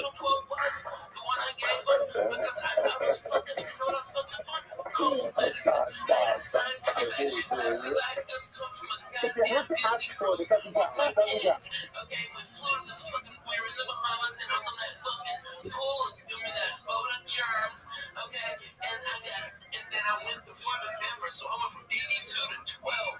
All right, well, it's like good morning. Let us begin. begin by thanking all of our sponsors for this morning show, to thank our annual Talmud Torah sponsor, for Kapshin Pei, the Tilson Mishpach of our Yisrael, for dedicating all the Sherman Russians this year, and it's also resource levels for all of our Yisrael. Talmud Torah sponsors for the month of Adar, Haba Lima Tovas, Terry and Steve Zinn, in loving memory of Terry's father, Dr. Harry Kahn, Steve Hirsch, Ben Yosef HaKohen, the Ziv, Levin, and Berman families, in memory of Mr. William Ziv, Zev Shmuel, Ben Yisrael, for the Rabbi of the merit of our Talmud Torah. All of the Mishals have families in the Torah, all those who need Nancy, how are you? should have one together with Kohen for these fellows and 12 Katrina for something our hostages home. Yo, can you hear me? Should be successful with Paula and Massey. Because with that, Auntie, what's good? Hola, how are you, big dog? Amazing. How old are you? 17. You gotta be 18 to be in here, big dog. Take care.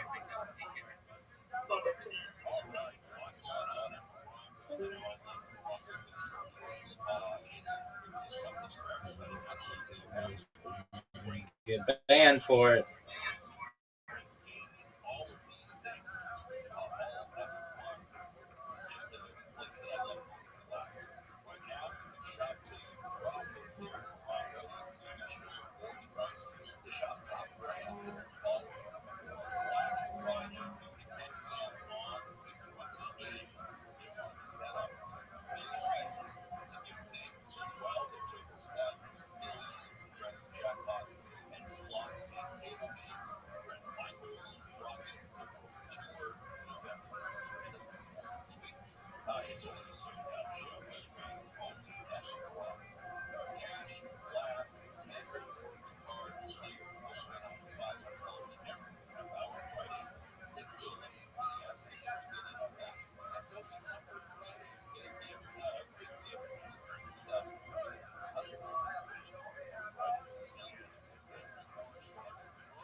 what's happening now.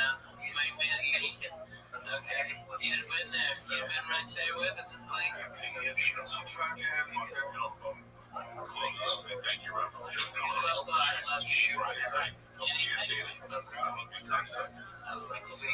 Thank you, sir. Thank you for having me on. I really appreciate you sticking around. And I know I can walk away with some knowing when I laugh. So I apologize if I'm but I love it. It makes me cry laughing. So I'm still.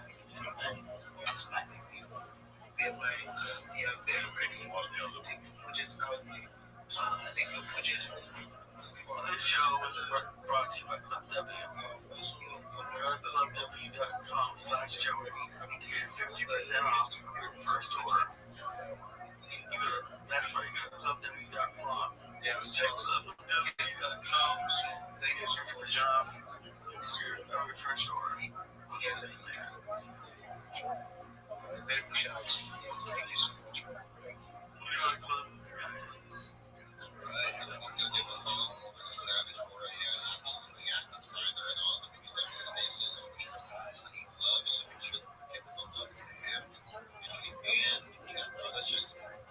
Thank you so much. Thank you so much, Misty and Leo, for helping me out. Guys, make sure that you're also taking the time to give them a follow. Sound familiar? At Mattress Firm, we understand there are many problems that can keep you up at night, like snoring, aches and pains, or sleeping high.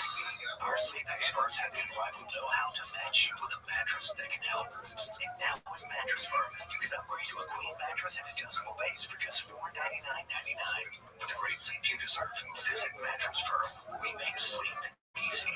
Restrictions apply. See store or website for details. This show, the truth of what's happening now, would like to introduce you to our head net. Stop worrying about feeding your pet the wrong amount of food every day.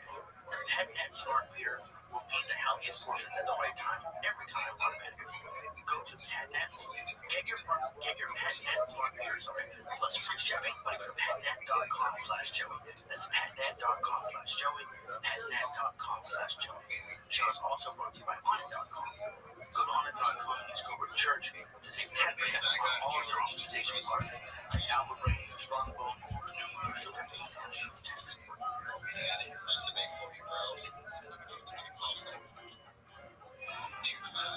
Oh shit. The church of what's happening now, bitches. Can't get me all in.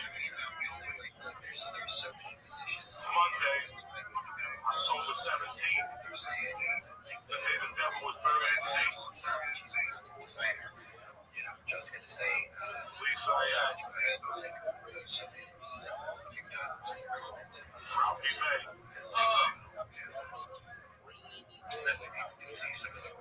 Uncle Joey. Michael Schenker. For yourself, when you take on skill sets, like you just try to identify what like the biggest needs are in the industries and places that you're trying to find like positions. So I think that that's like projects that we're starting out. Uncle Joey's in your living room tonight. A decent amount, get them involved and dedicated to the projects, take on those positions. Because obviously, if you're taking an investment, hey everybody, how are you? Dedicated to continue to through until Monday night, October 17th. The weekend was fun. We had a great weekend in Chicago. Go let's take a special, beautiful fucking city, which I've always wanted to visit. I finally got Leo and I turned them on to being fucking comfortable with the fucking green peppers and guys are just showing up at the place. Trying to say to get situated and everything, and the next thing you're oh my god, they're crazy. I'm trying to watch what you look at. Ow. Strong. Close to the pitch. Win a World Series. Yeah, right. You don't want to go up there. You don't want to go all the way down. That's not what I'm talking about. Like, but I had to do shit the afternoon days. So we just kept it right for players myself. And I gotta tell you, we didn't keep playing at all.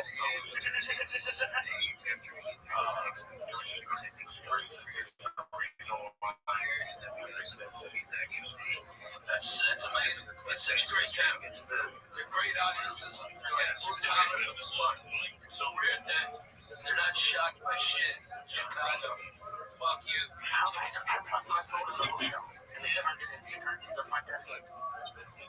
Fuck yeah, that's Chicago, man.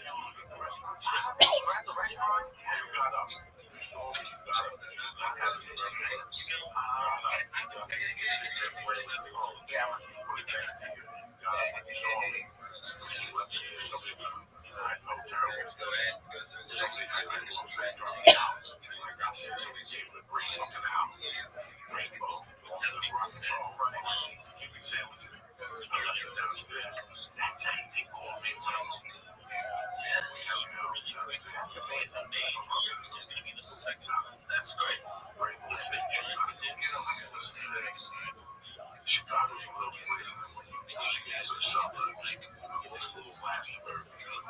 Yeah, right. I hate that the whole city is being planted like the whole wild west. You know, I mean, everybody's dying, being shot, and shit like that. That's only certain parts of Chicago. There's nobody gets it. Yeah, man. Oh my God, so bad. Yeah. Oh shit. Yeah, no way.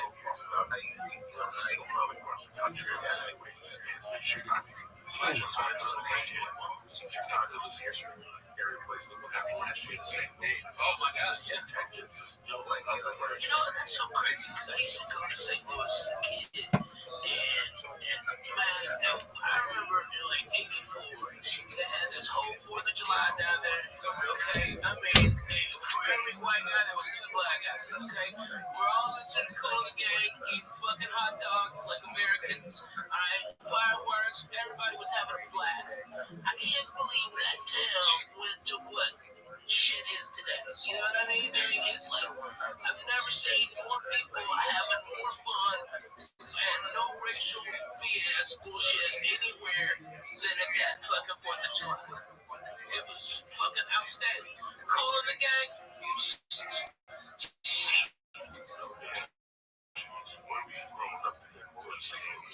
Clarksville, Arkansas. Yeah. Oh yeah. Paducah, right? Paducah.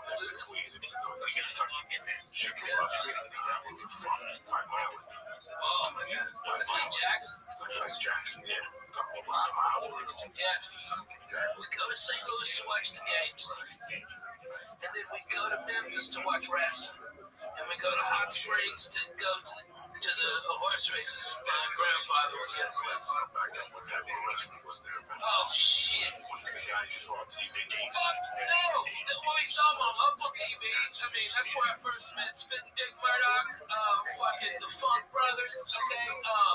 Man, Jerry Lawler. I saw Jerry Lawler and Kaufman fucking wrestle.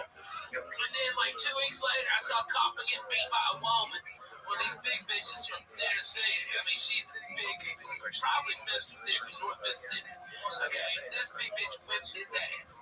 Okay, I saw that. It's 3rd tier, but it's legendary. You know what I mean? It was Mid-South, and something else. I forget the name of the other one, but I mean, dude, I went to so much wrestling. I saw Ric Flair win the heavy metal belt from Harley Race. And it was his 2nd world championship. And then I saw Dusty Rhodes beat him. And then he beat Dusty Rhodes again for his 3rd championship.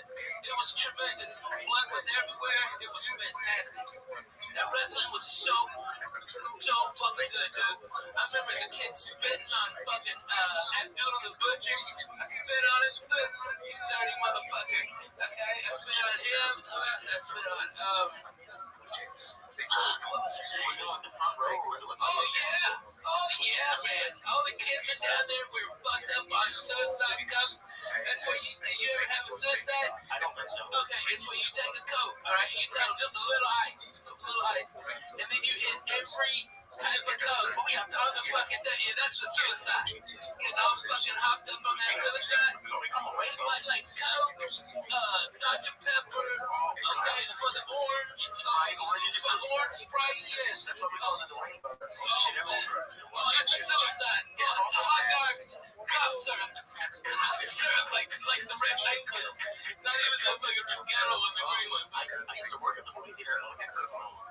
They had like access to ices. Oh yeah. Would make up drinks with like white icy with Sprite or something. Like creamsicle with the white icy with orange soda. Oh, so good, man. That fucking sounds so good right now. I'm fucking icy. That body's deadly, by the way. I just want you to know I was cruising on nothing and then fucking one hit of that nothing. It kicked. We've had the same bond 3 times. So we take it at the bathroom to wash it, leave it there, leave it there.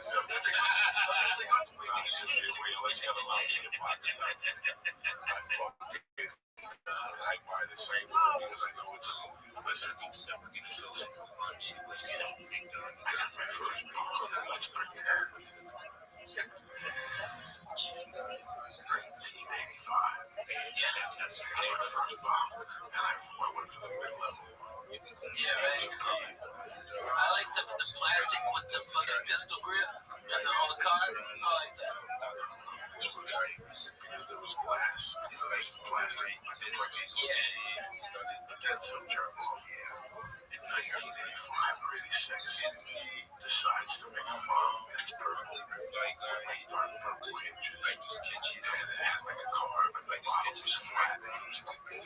She got the surface there, which I call her box. That's why you turn to plexiglass. Okay, so I get this fucking bomb. I use it when she gets to me for Christmas. I use it for like Christmas to like March and then the roses my knees go it's maybe up to here.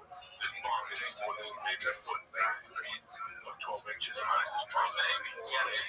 Put your dick out, baby. No. This bomb had a beam, baby, 18 inches. Okay. So I get the bomb, she gave it to me 85 for Christmas. And I used the bomb in March 86. Well, somehow I was clean and sober. I was smoking dope, I was drinking girl, and I was drinking. And what I was doing, I was fucking clean and sober. I'm talking about weed. What we do now times 10, but to the fact that you didn't know what you were getting yourself in. And this was clean and sober. This was clean and sober. I gotta say, there's people I think I need a different version. no. Okay, so You want an over to a good rehab? I got one. okay, so sure, yeah, right. From okay, let's try that.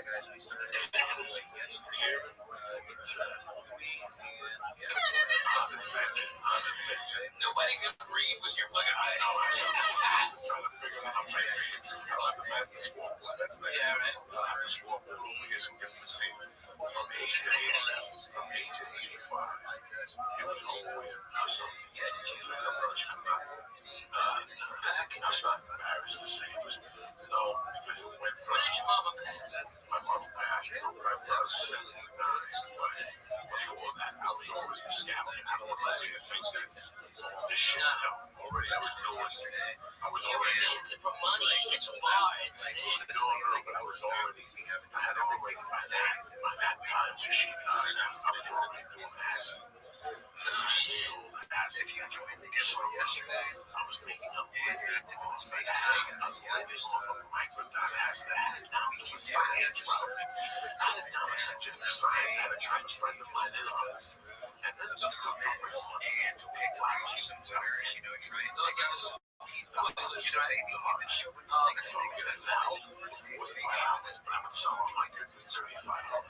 Yes, and then you saw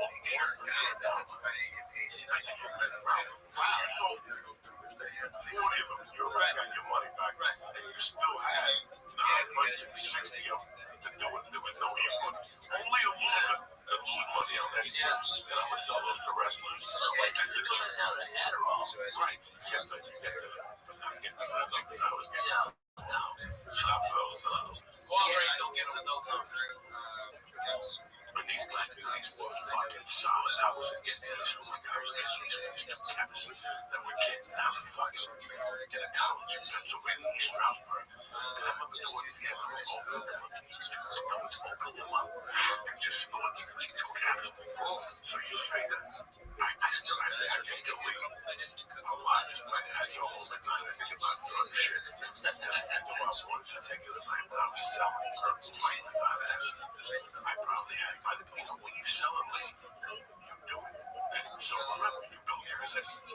So I might sell you one, you might do one to get fucked up. And I think what's your head that you open to people one time, you have to do that, they'll be sell to it. Sell me some amazing $1 piece, you know, they cost me $1.80. Not even, they were $90 for a $100. So you walk into a place about a couple yards, just get your hands. No, I've been trying to look at the bars, I'm kids. We're walking the streets. We're walking outside the streets, so we don't point the cops on Kennedy Boulevard. This is not official word. This is not nobody in the streets of Virginia is safe unless you're in the church. It's not back. You walk into people from West New York. Just you post it.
Jenna's known for her dynamic blend of realism and vibrant colors, Dolphin Co-Pilot. Jenna's designs are advanced, structured, and whimsy.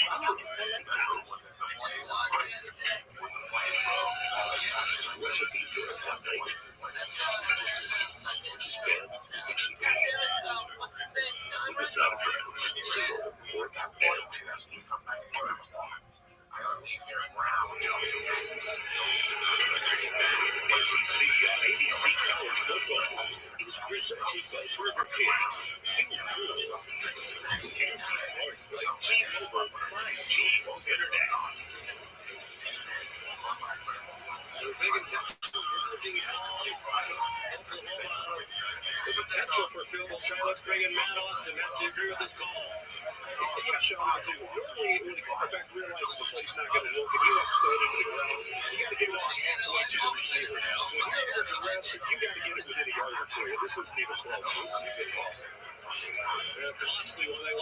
tried the field goal, given a strong way. Ortiz and Dell. That's Alabama up to the 6-yard line, 7:14 to go, 2-point lead for Oklahoma. Hill rumbles near the 10. Chopped down by Davon Jordan, who's become a presence here in the fourth quarter. A little slow getting up, too. He's now going to come off. Favorite Dan Miller.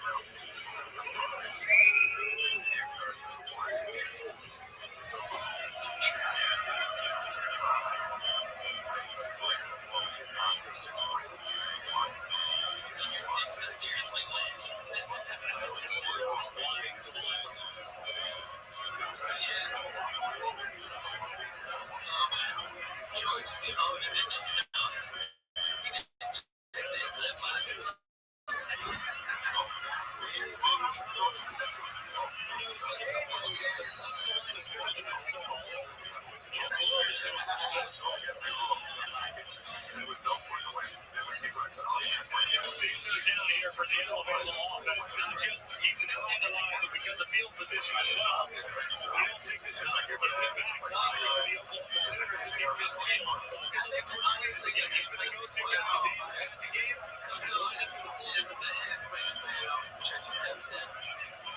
been to church. I might have been the first.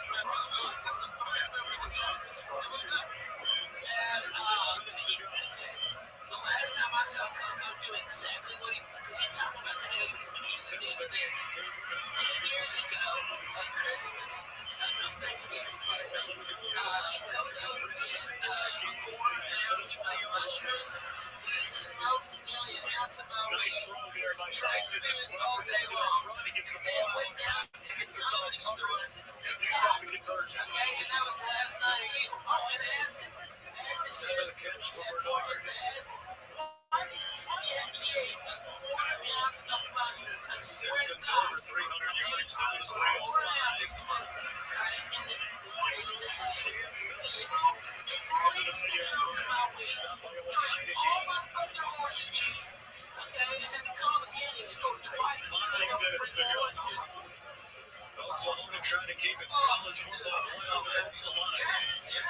They were taking a huge step on the 12-team field today. All games led against Missouri and LSU.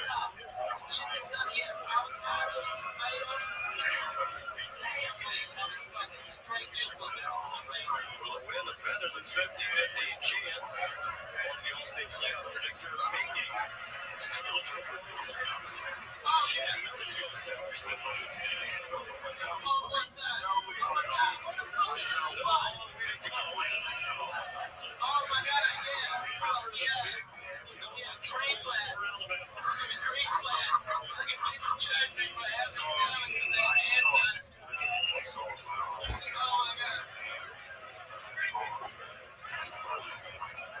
Right now, all they need is a field goal and take the lead. And they're using a lot of time on this drive. They've got the ball for more than 3 minutes. Free safety on the field for Oklahoma. Really deep and anticipate run. Nice into the offense. They do their last possession of the game. Miller. And they run the ball and Miller got all the Hayden there to make the stop. Brett Venable knows just how focused the attack is. And right now, he's up to the plate. Free safeties. Very easy to know if you doing aces. You got to keep Daniels back there. Alabama handing it off and not testing the secondary. Venable just doing the more traditional look. Plastic on the outside, so it burns all the way. Here comes the one. This Watson Just back fucking 20 years here. And I got to actually use it all the way through. Oh my gosh, no one has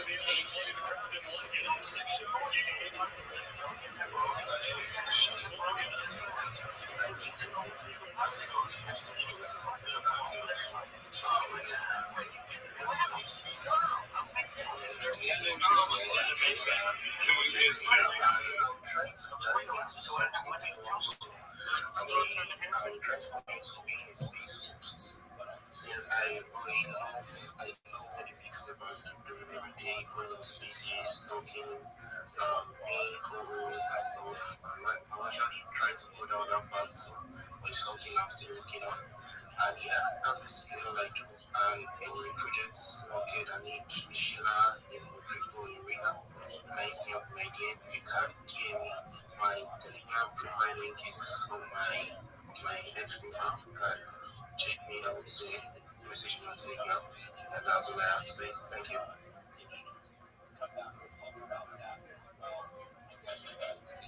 I won't stop muting my mic that I'm listening because I'm always going through other people's pages and like making comments. I like gonna reply like, oh yeah, they can't hear me because my mic is muted inside the screen. That's what it is.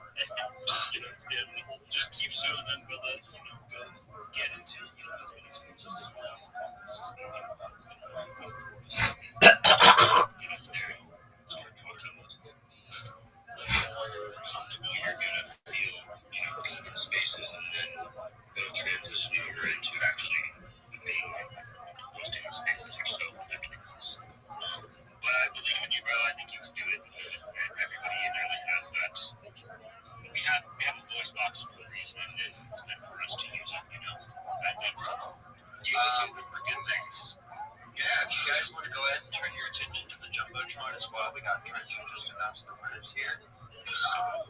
So yeah, if you got tagged in there, make sure that you drop your address below. And yeah, if you guys want to take like a screenshot of like the transaction or something, like obviously you don't have to like full address. Yeah, I'm gonna screenshot of the transaction and post it under the tag.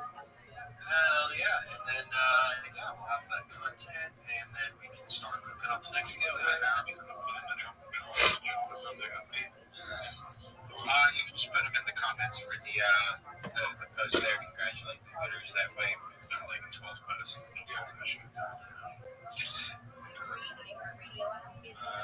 Absolutely. All right. So,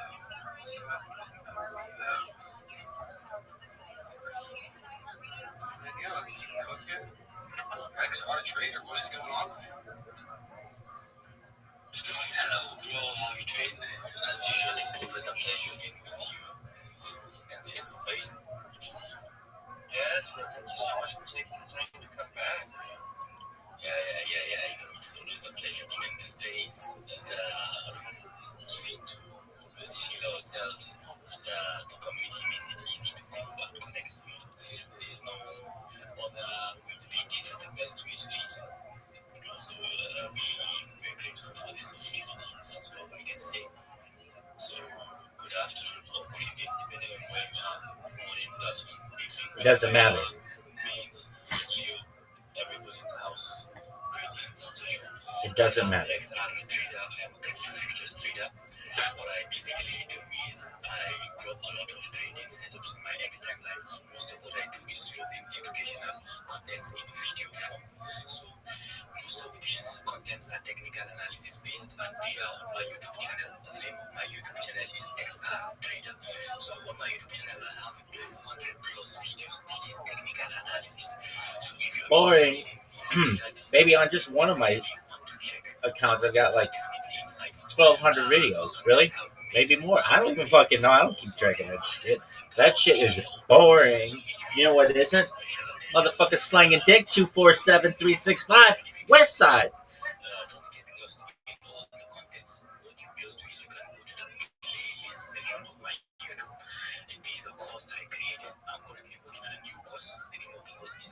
No one cares. No one cares. Yeah, okay. I'm gonna just be straight up with you. That, in comparison to what I'm doing, sounds boring as fuck. But you know what the sickest shit is of all time? 247-365, baby. West Side. Bitches be taking off their shirts like it's spring break.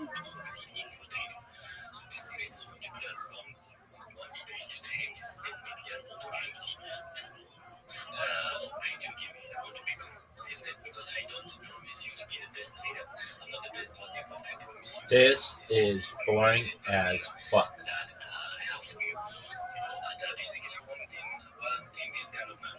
This is boring as fuck.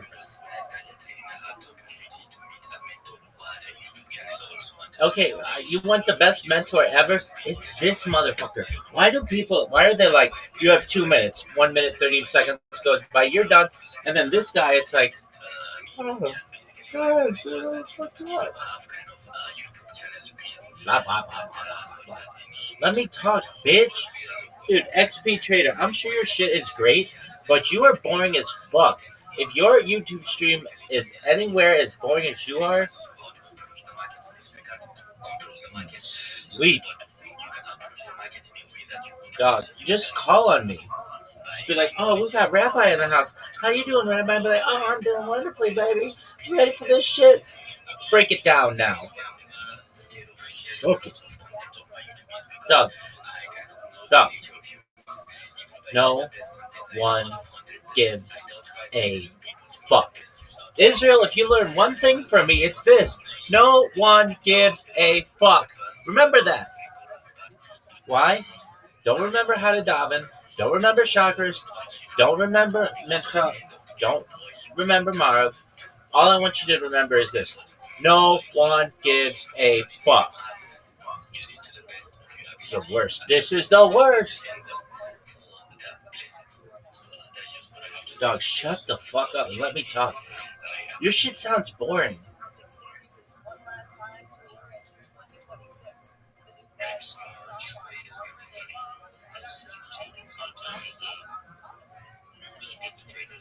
Yeah, it's not as good as this shit.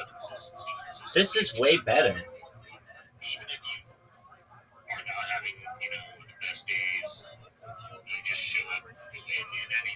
What if you're slinging dick like a motherfucker? What if you're a straight up dick slanger? Yes. You're born. Let this guy go. That's where showing up every day and staying consistent with that is going to help you become better and trading the financial markets and your personal life and literally anything you do. So, Exo Trader, thank you for coming up, brother. We appreciate you 100%. It's my pleasure, bro. It's my pleasure. Thank you so much. Let's see who else we got up here. Make sure you guys go check out his stuff. He has some pretty cool content. I was looking at it. We'll go on to, I think, we haven't heard from, there's some hands. Jiggy, Bobby, I know you were next, actually. That's good. Yo, what's up, man? Welcome, everybody, from Washington, D.C. Washington, D.C. sucks. And so do you. Gotta love it. Bro, yeah, I know. Did you hear that we are going to be filming some content? Dog. This is the worst. I have to watch this fucking game. Come on, Sooners. I've been on the big stepper sites before. Oh. Have you lived in it? We're just one token. It's basically an asset. We buy. Your token sucks. We build the J1 cross-trade portal. Basically, you can trade. And I mean any crypto. It means even newly formed cryptos that are formed this second. 25. How about hashtag Rabbi? Don't buy it. It's the worst. Don't buy that token. It sucks. Really? I'm serious. I don't even fucking support it. On what chain is it? I don't know. Solana? Is that in the name of a Toyota? No one knows. Come on, what is this? Bullshit. Let me in on this game.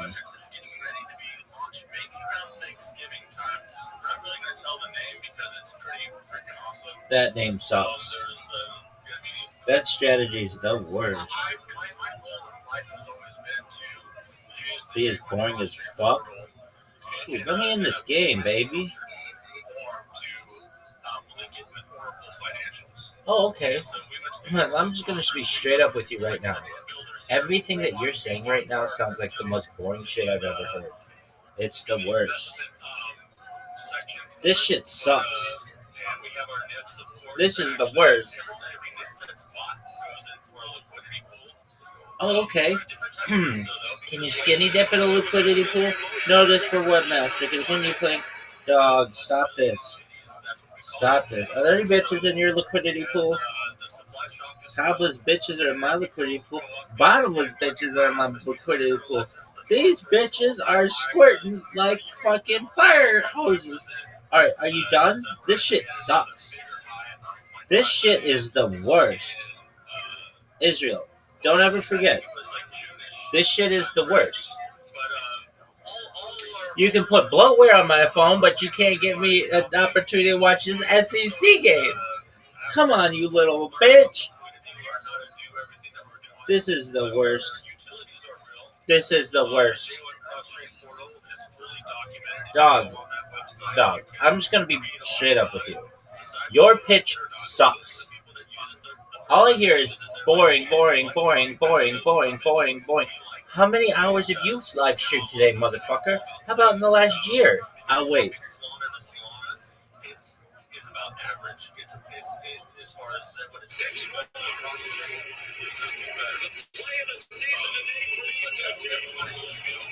Alright, stop him.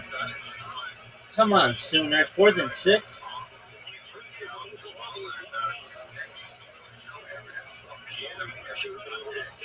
I would pick 6 it. Oh, what is this bullshit? No. Let it work. Come on, baby. Stop him. Not enough pressure. He's short. That's huge.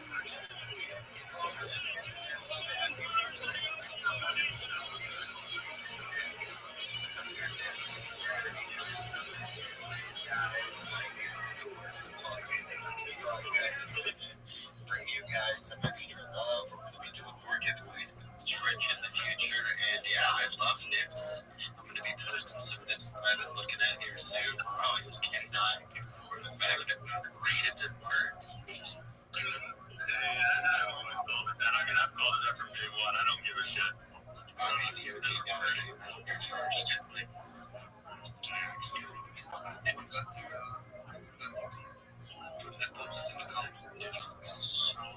Freaking lit, everybody. Make sure that you give a huge shout out, huge thank you to Web3 is Fake Trench. We got him here doing the most to make sure that he just elevates the space, that he can elevate his own brand, that we can do what it takes to get ahead, guys. So thank you so much for that. I am checking out those comments now. That is so awesome. So guys, thank you so much. And yeah, just let me know whenever you want to do another one, bro. And that's been a pleasure to be on that. And yeah, guys, so with that being said, let's go ahead and cycle through a few more speakers. And then, yeah, bro, we can definitely cook on that next one, guys.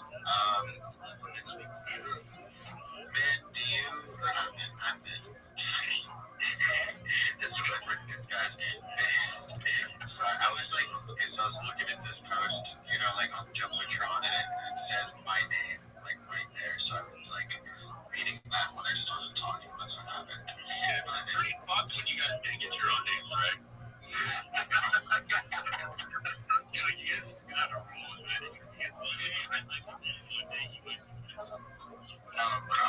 We're gonna have to change the name, bro. I'm gonna be. I'm gonna get milk, bro. Of the views, okay?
It's okay. You're not going outside. It's about to storm.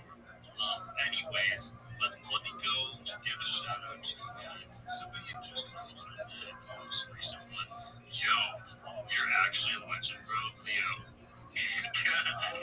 See, you're just telling everybody what to do. You know what you can do, Leo? Just rearrange the Jumbotron. Share that so it's like right there on the front so people are knowing exactly which one it is. And alright. Like a couple of shout-outs. Let's get to right there.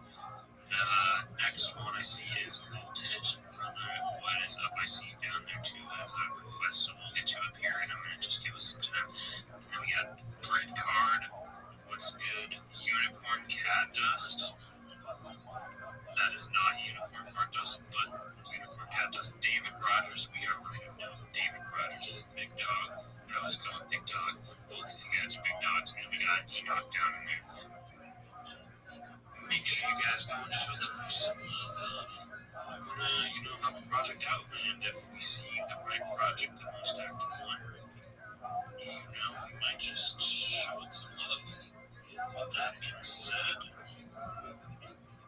make sure you guys are max engaging with the space tweet itself. Go down to the retweet it, go into the comments, tag 3 of your friends, get it in there. We wanna get as many people in here as we can. We wanna get as many projects in here as we can. And by tagging them, you're gonna have the most opportunity to get your name and your voice heard and seen. Also, with that being said, go and there's so many things to do. So many things, but if you're not doing them, if we're not doing them, who is doing them? Make sure you guys are following the person to the left and following the person to your right.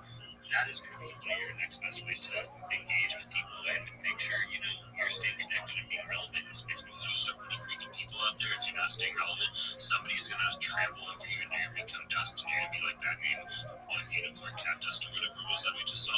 Anyways, moving on, we have a couple of speakers up here. I think the next one is going to be Sermon. Are you there, Sermon? How are you doing? Hello, GM to everyone. Gently missed.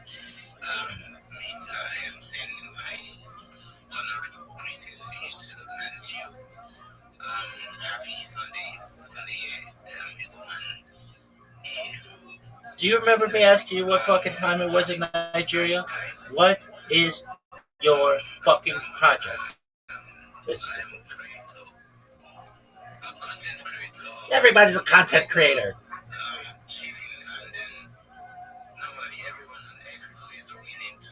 Your shit sucks. I hate you. Oh, you're like everybody else. Cool. How many years have you streamed your life?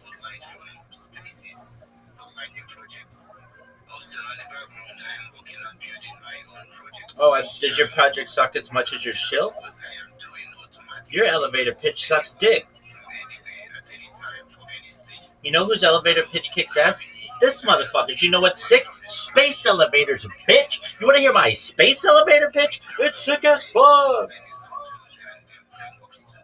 This is the worst. This is the worst. Hey, Sermon, guess what? Your pitch sucks.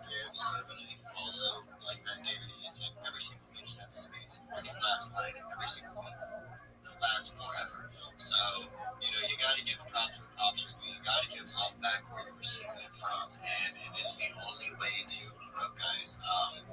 Symbiotic relationships do exist. Not everything in this world has to be parasitic. And the only difference is the choices that you make and the way that you get to react to the environments you put yourself in, guys. So, just, first do good. You can do that everywhere. And, all we're going to do is be able to see better days ahead. So, with that being said, thank you so much, Sermon. I really love the services that you provide and just the environment that you bring to every space that you join and just the love that you give back. So, thank you so much for always taking the time. Guys, make sure that you are giving him a follow.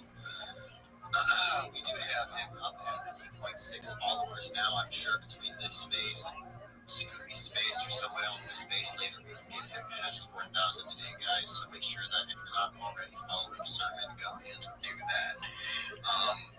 Dan, I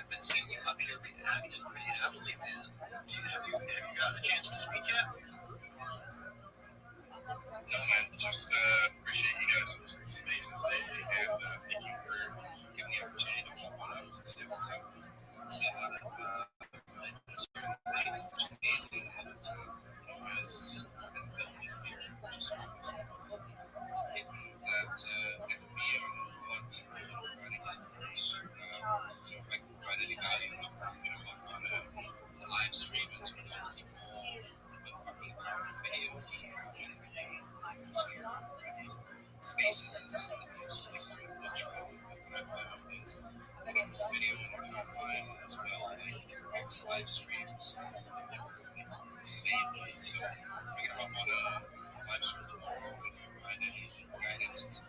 Are you gonna be on a live stream tomorrow? What about 20 live streams right fucking now? Just appreciate you guys for some space and if you pop up here it's truly amazing. Yeah, dude, honestly, if you're not already in the Big Steppers Discord, it's in my bio, it's in Miss Bio, it's discord.gg/Big Steppers. The reason I bring it up is because we have a lot of people involved in different aspects of Web3. So, like Magic's one of our top pages, one of our good friends here. D is a live streamer for Oracle Fun and Live. And then we have Rabbi Rothschild down there, who's going to be doing his show here in a few minutes. And literally, dude, you gotta stick around if you haven't heard his show yet. It's gonna blow your mind. I swear to God. So, just might be able to bridge you towards some other people and be able to build that network. Amazing, man. Say that. So I'm already joining the Discord. So I'm how it works and all fired up to support how they're at it. So it's amazing. Absolutely. Absolutely. Thank you so much, guys. Make sure that you're giving Dan a follow. Absolute Base Chat to come up here, show the love, give all the reactions. We'd love to see it.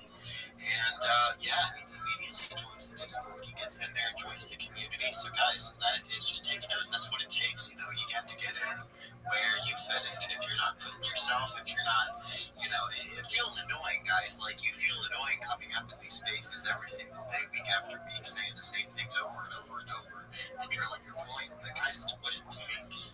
It's what's going to make you stand out. And at the end of the day, if you show that you want it more than someone is going to give it to you, right? So it's not about being desperate. It's about just doing the work to earn what you want, right? We got 32 Dream coming up. What is going on, 32 Dream? Yes, yes, you're much. You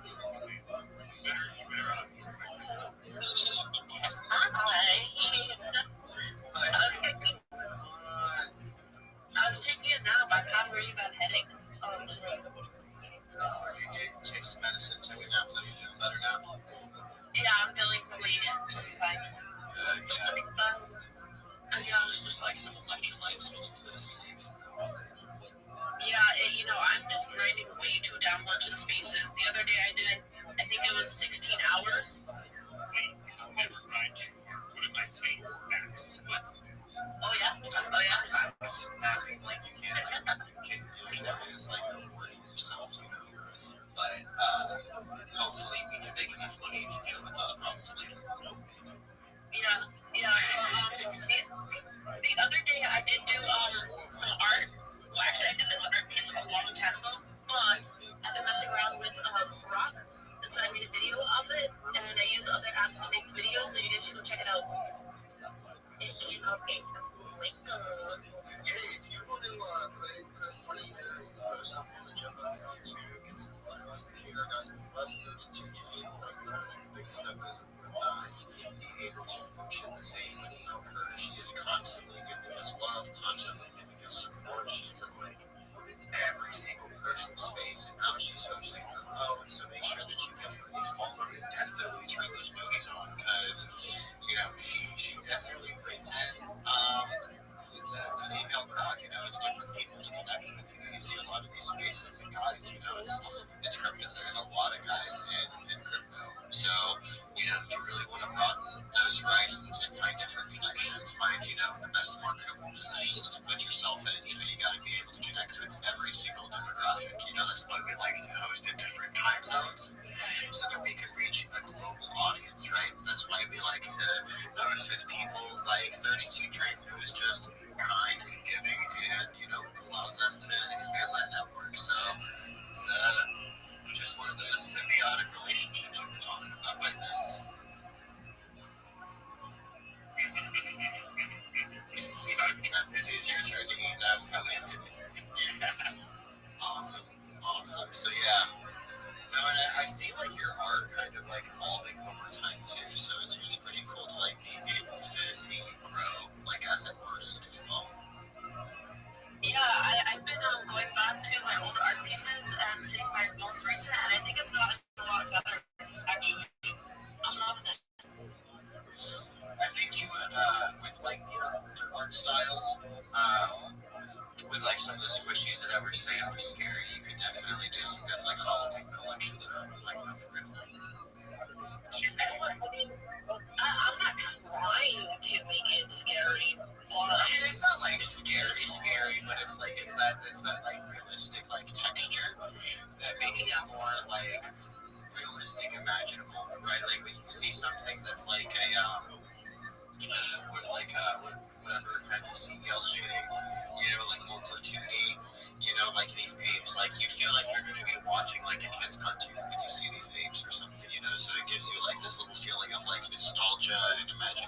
in.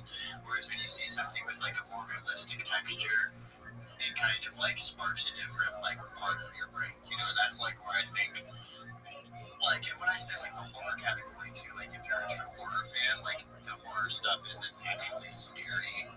You know what I mean? It's like you like the corn syrup and you like the cheesiness and you like some of it. So like there's like if you lean into a lot of it like correctly, like that's why so many of those brands end up just being so successful. You know?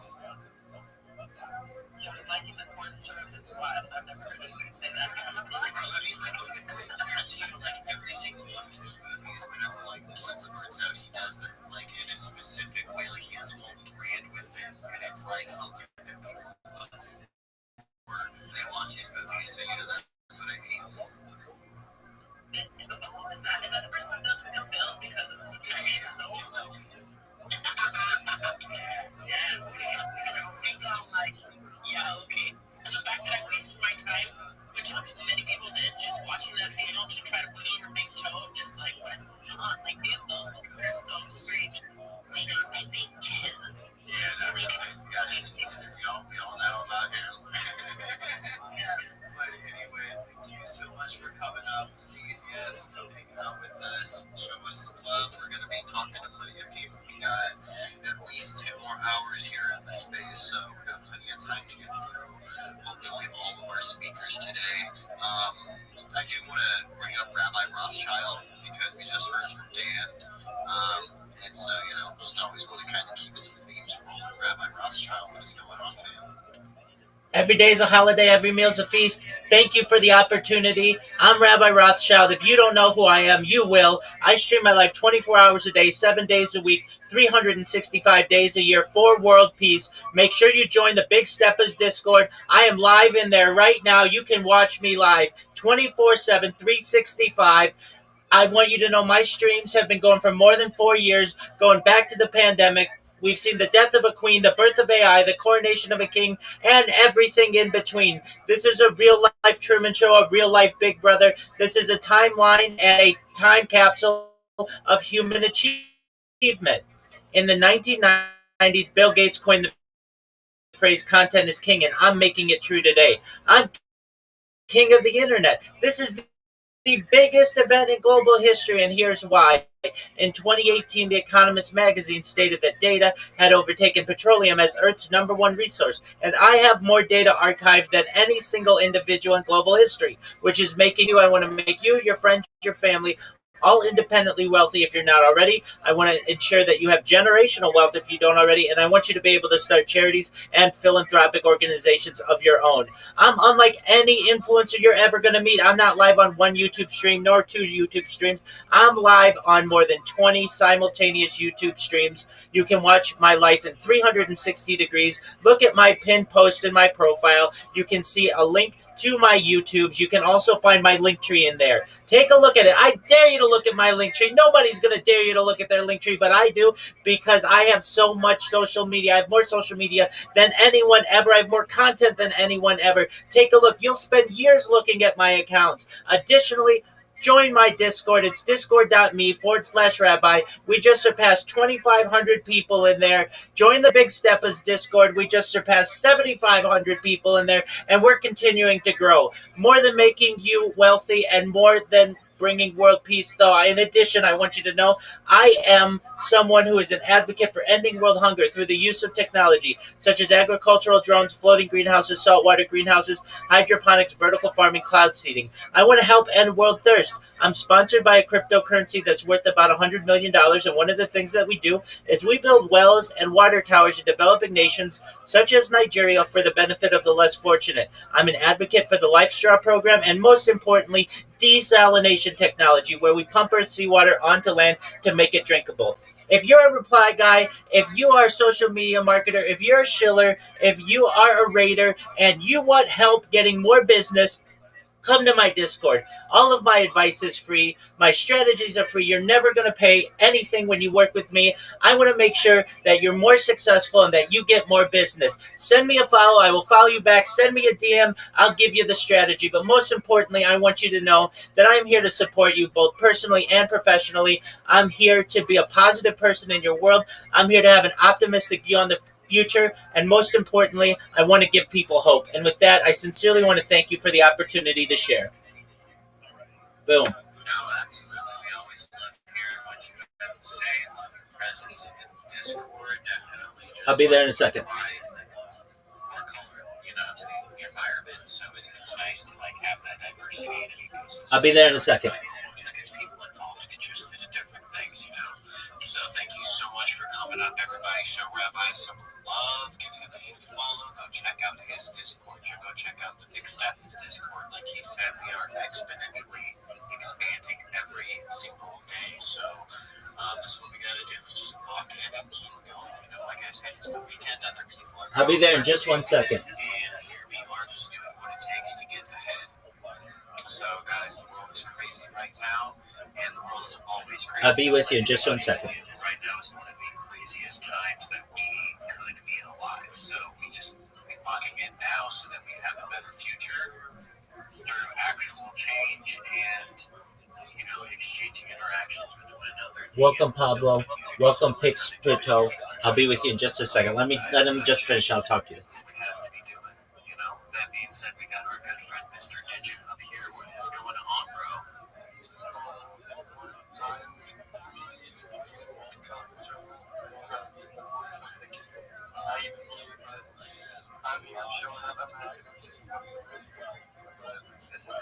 bro? Okay. Pablo, can you hear me? Pix Crypto, can you hear me? Pixelpo. Pixp10. Can you hear me? Okay, bro. Excellent. You want to make more money, I take it, right? Yeah, me and a couple guys, we just started a coin. Okay, very well. Do you have a link tree? No. That's okay. That's perfect. Then you're like 99% of all people. Your link tree is your modern day business card. And we're going to make sure that you get a link tree and all of the social media that you need to be able to market yourself. Does that sound good? Yeah. Excellent. So, Pablo, tell me about your coin. So basically, me and a couple of guys, we just stumbled upon this coin. But the guy, he's basically leaving it up to the community that dropped the coin very super low. So we're trying to figure out a good strategy to get it there. Okay, and if I may ask, what's the market cap of the coin? Let me check that down.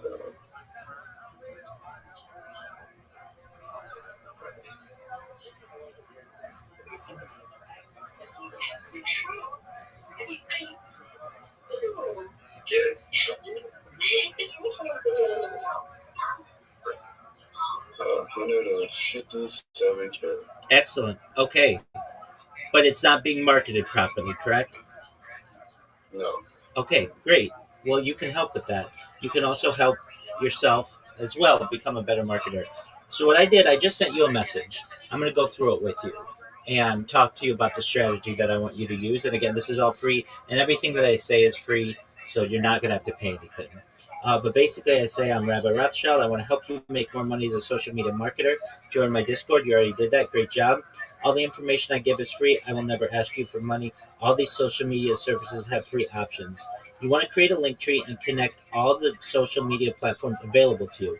Download the Linktree app or go to the Linktree website. Then I provide an example of a link tree. You don't have to look at it right now. Then you're going to see a list of a lot of social media, and you're going to say, Rabbi, that's a lot of social media. Why do I need all of that? You want to be able to promote this coin. What's the name of the coin, Pablo?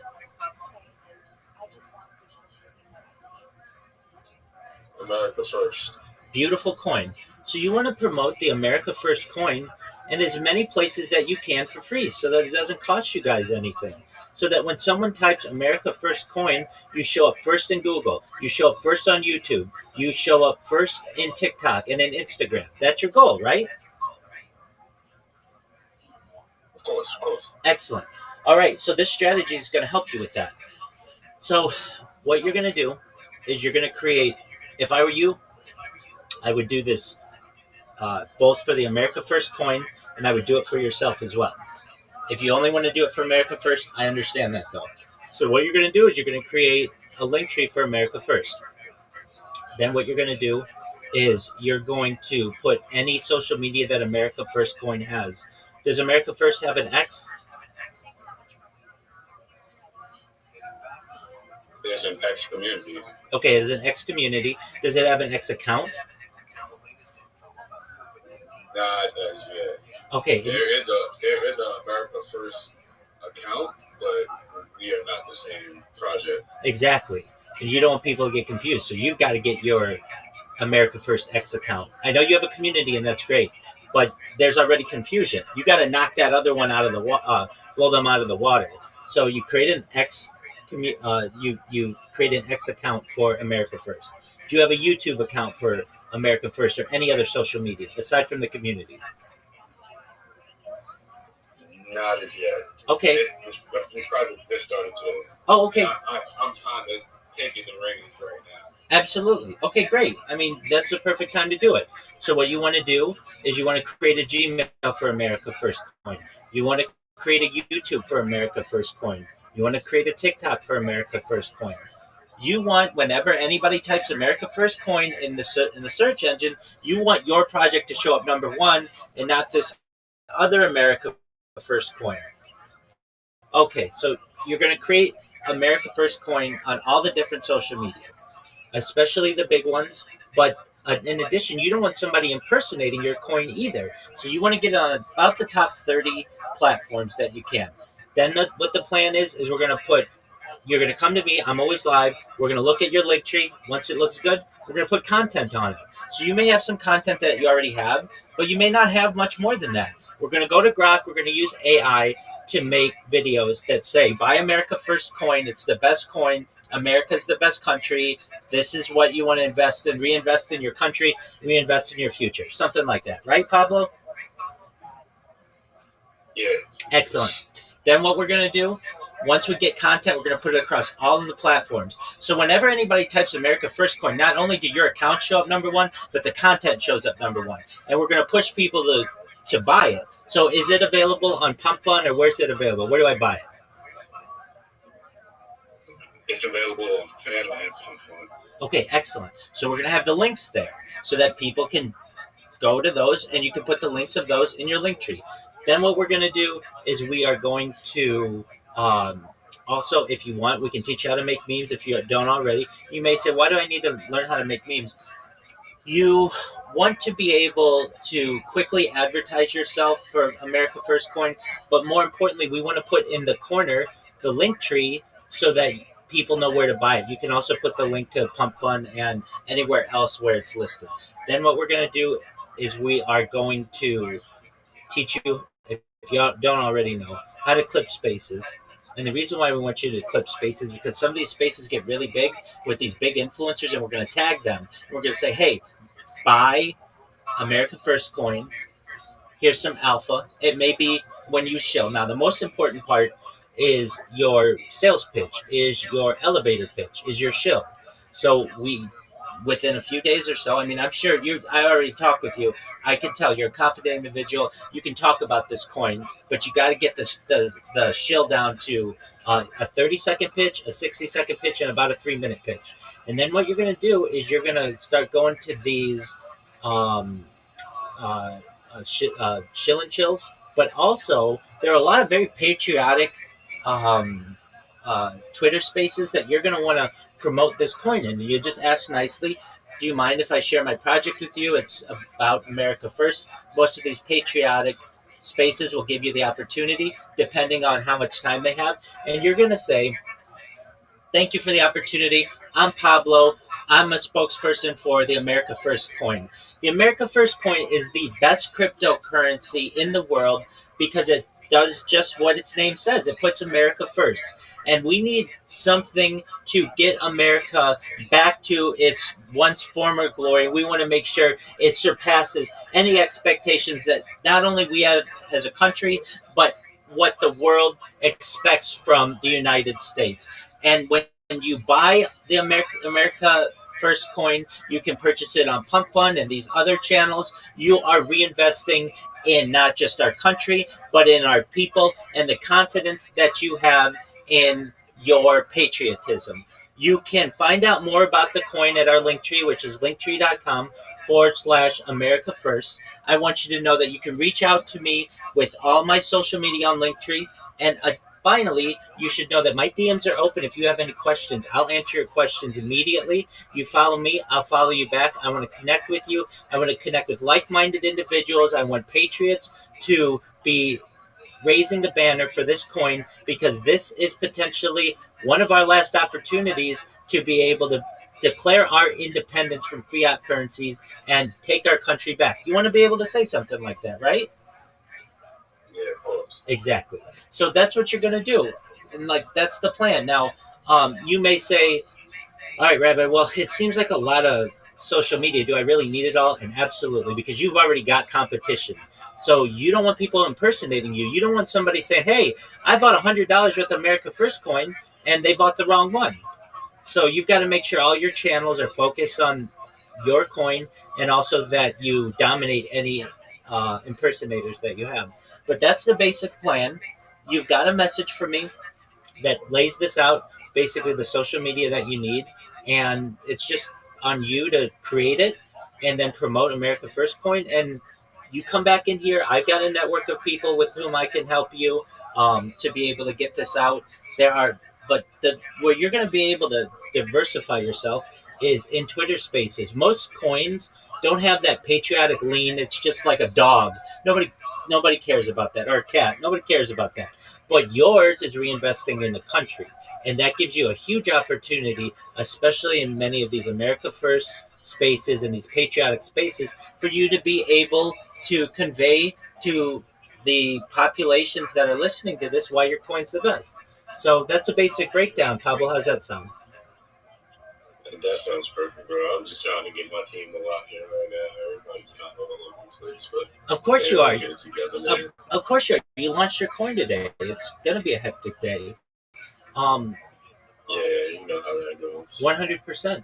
And the thing that you want to do, like I said, you get your link tree. Your link tree is your business card, and for the 21st century, you're going to be able to then just push that link. That's going to have all your links in it. So instead of saying, well, we're pumpfund.com/America First, whatever it is, you just say everything that you need is in my link tree. If you have any questions, feel free to reach out to me. I'm always here for you. And the coin's going to sell itself. You're right about that, man. It was number 4 on Phantom today, trending. So I can absolutely see why. It's got it's got an excellent start, and you want to keep that momentum going.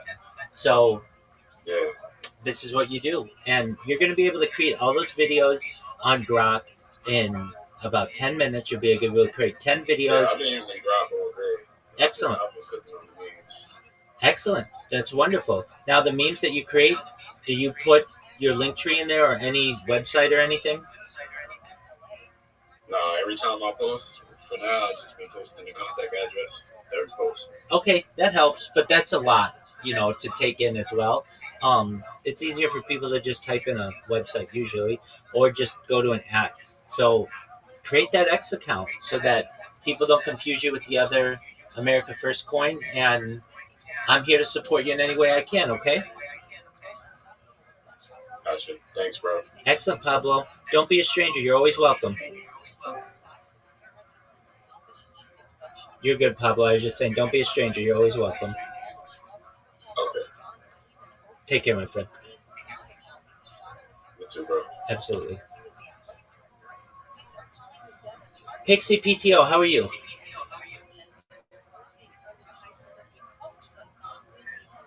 are you doing? I'm amazing. How are you? Actually, I got your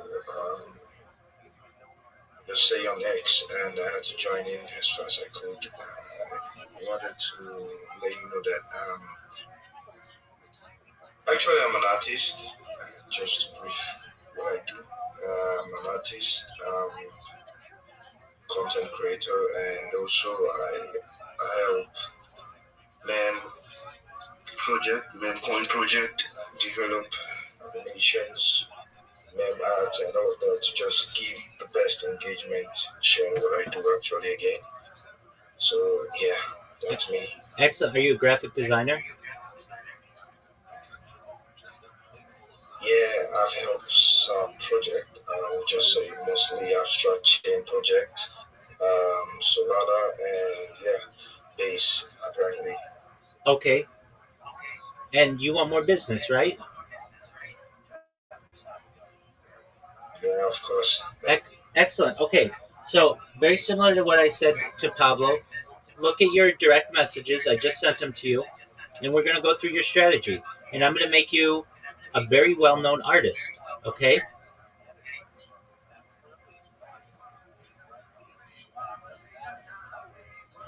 So, look at your direct messages. Can you see that I just sent you one?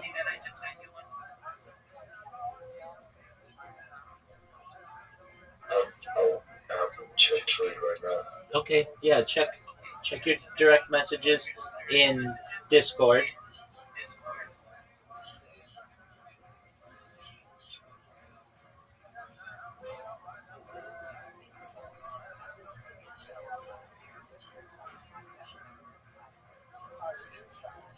Do you see that I sent you a Oh message? yeah, I can see some links. Absolutely. Okay, Yeah, good. I can see Good. some links. Absolutely. So you did the first thing, which is join my Discord, which is what you want to do.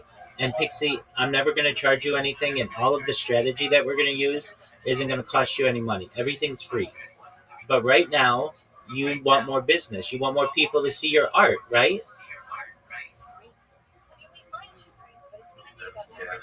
Exactly. Not enough people are seeing your art. May I ask, do you have an Instagram account? Oh, I don't really have because of the policies Instagram keeps giving me, and I've tried severally, and it's a headache. Okay. Well, if you're in Africa or Nigeria specifically, all the people who I work with there are able to get through that, so you should be able to as well. So Instagram's the primary image sharing app in the world, and if you don't have an Instagram and you're an artist, you're behind the eight ball. You're you've got a big lift. So we need you to get the social media that's free so that people can see your art. Does that make sense? Yes, yes, Ex- sir. excellent, excellent. Okay, so what you're going to do first, and all of this is in that message that I sent you, is you're going to create a link tree. A link tree is your 21st century business card. You know what a business card is, right, Pixie PTO? Or no? It's like a card that business people hand out with your number and address on it. Exactly. Well, this is the 21st century's version of this, where you have all your social media on one link and you can allow people to view all of your art from that link tree. So you're going to create a link tree. You're going to create a Gmail for yourself, like a business, because you're a business. I know you consider yourself an artist, and that's fine, but artists are business people as well. Now, is your primary goal, Pixie PTO, for people to buy your artwork? Like, what kind of art do you have? Is it pictures, paintings, sculpture? What is it? It's digital. It's painting, but they're all digital. Okay, so can I buy one of these in person, Actually, or are these like NFTs? yeah, you can buy them. Yeah, I actually have an NFTs.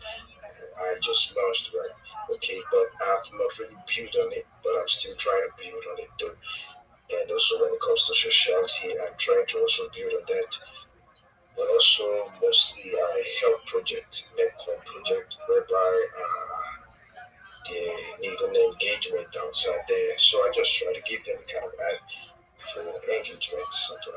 Absolutely, and we're going to help you with that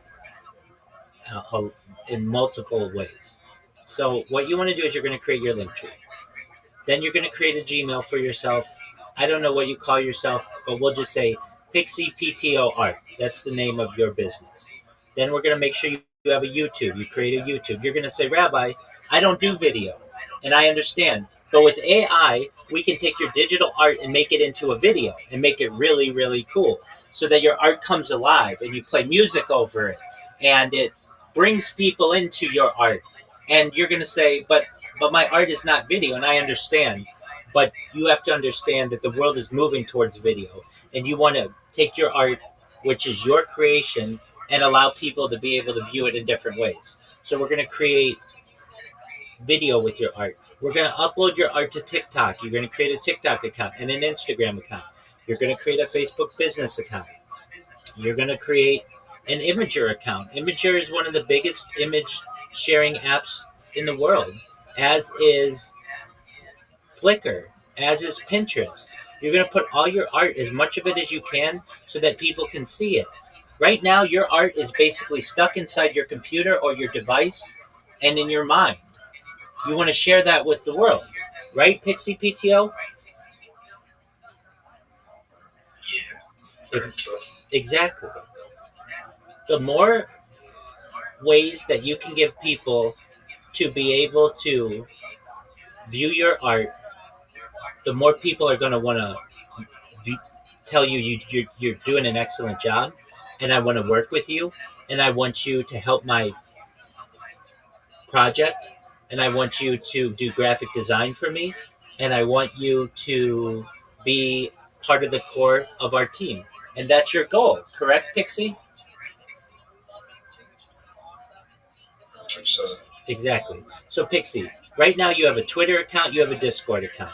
Do you have a Telegram account? yeah, I do have a Telegram account. Okay, excellent. So I want you to imagine your goal as being a well-known artist, a successful artist, is like digging for gold.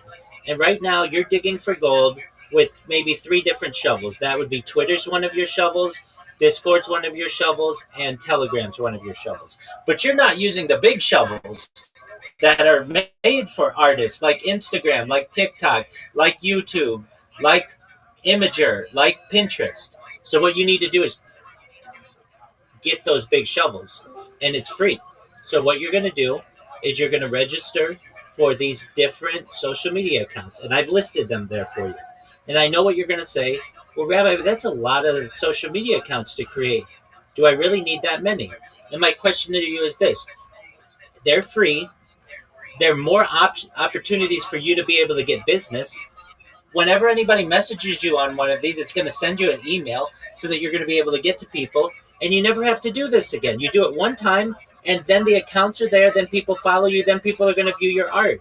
Right now, they're not viewing your art because they have no way of doing it. So I know it seems like a lot, but you can do this over the course of 1 or 2 days, and you could really do it over the course of a few hours.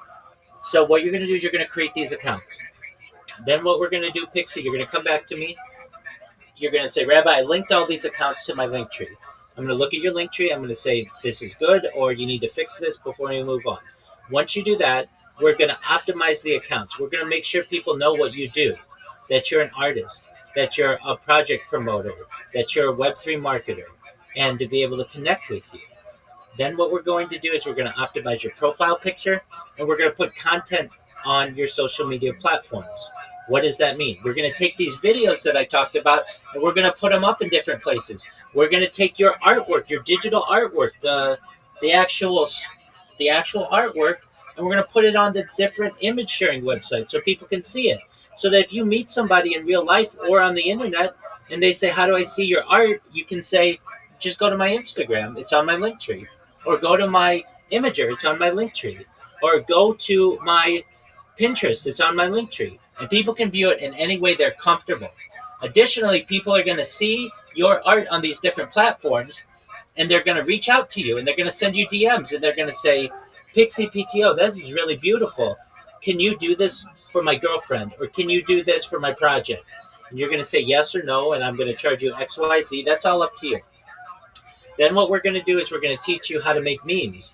You're an artist. You should be really good at making memes, but if you're not, that's fine. We're going to use meme generators, and you're going to promote yourself using these memes, and I'll show you how to do that. A lot of it has to do with just putting your name on the meme so that people share it and they know who came up with this creative idea.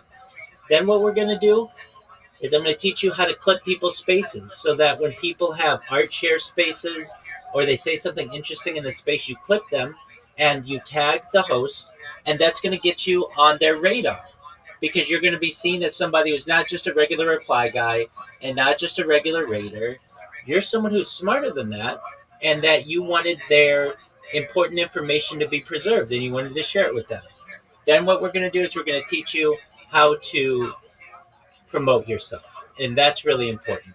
So you're going to be able to go into these Twitter spaces, and you're going to sound not exactly like I do, but you're going to sound somewhat like I do. You're knowledgeable in what you do. You're excited. You sound like you are professional, and you're going to get people interested in what you do. And you're going to have a 30-second elevator pitch, a 60-second elevator pitch, and a 3-minute elevator pitch. So that if a given host gives you 30 seconds, you're able to tell people, hi, everybody, I wanted you to know that I'm Pixie PTO, and I'm a digital artist. I have an NFT collection. You can find all of my work in linktree.com/Pixie PTO, and my DMs are open to be able to collaborate. But if they give you more time, you're going to say, GM, everybody, I'm Pixie PTO. I wanted you to know that I am the best digital artist with whom you could want to partner, and here's why. I have some of the most beautiful, diverse, exciting art that you're ever going to see, and you can find it all on my link tree, which is Pixie PTO, linktree.com/Pixie PTO. You can find my Instagram there. You can find my Pinterest there. You can find my Imager there. You can find my Reddit there. I even bring my art to life through video, which you can see on Rumble and YouTube, and you can see on TikTok and Instagram. And I want you to know that in addition to being a digital artist, I am a marketing consultant as well. And I would love to be able to work with you and promote your art or your project or your cryptocurrency, your NFT on my social media platform.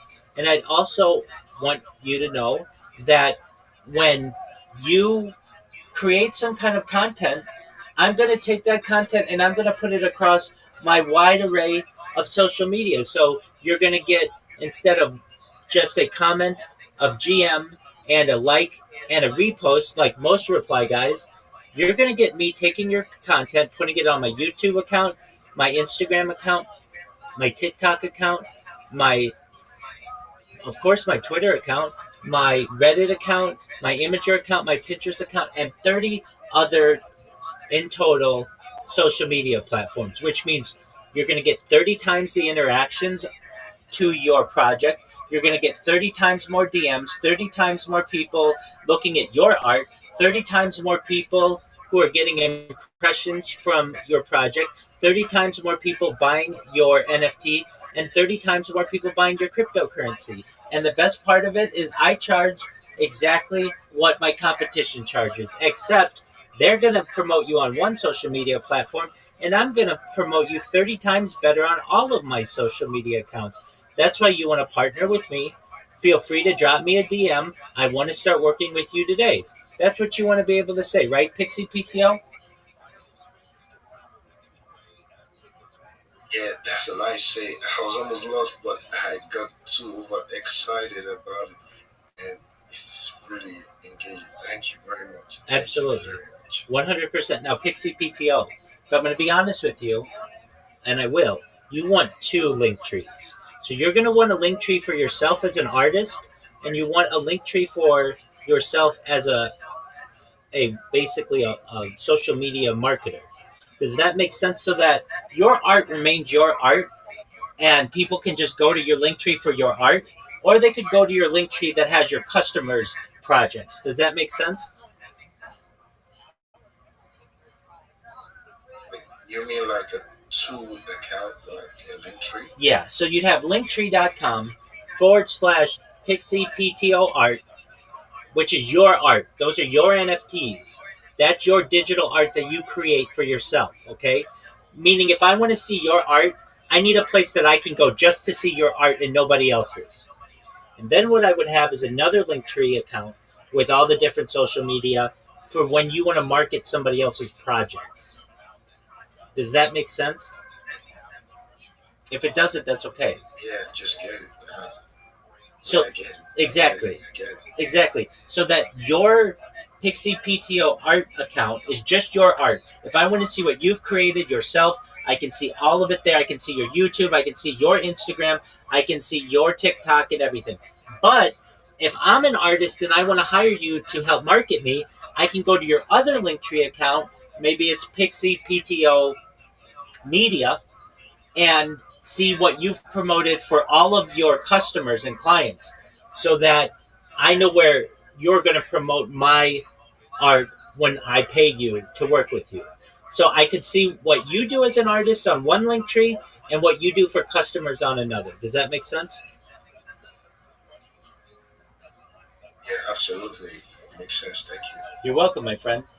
So, with that being said, the responsibilities are now on you to be able to create these different link trees. You need two of them. You need one for yourself and one for your customers. And I don't know if you want to do them, you want to just focus on your art first, which is probably what I would do. I'd focus on my art first, create all my social media for my art, and then once you come back in here and you've got that done, we'll make sure it's optimized and everything. Once those are done, then you come back in here and we'll do one for all your customers so that you can start making more money, okay? Thank you very much, Rabbi. You're welcome, Pixie PTO. So with that, you know what to do, right? You've got to create two different Linktree accounts, but start with one and we'll work from there, okay? Thank you very much. I'll do the right way. Excellent. That's the right attitude. And you should know I'm always here to help you. I'm always live. So long as I'm awake, I'll do everything I can to help you. And if you have questions, come back in here. I'll answer them. We'll make sure that you don't get off course. And you have to think to yourself, if you really work on this by early next week, you're not only going to have all of your art streamlined and easy for you to promote, but you're going to be able to get business for yourself as well from other artists and people with projects. So just focus on the prize. And I've sent you everything you need. You have a list of all the social media that you need. You've got an excellent strategy. Best of all, you've got a mentor who's free. I'm going to coach you. I'm going to make sure that you become very successful. Sound good? Thank you very much. Excellent, my friend. But, All right, so I'll see you perhaps tomorrow or the next day. You keep me updated, and then when you're all done, send me your Linktree link and we'll look it over, okay? okay, thank you. Excellent. Take care, my friend. Pleasure to meet you.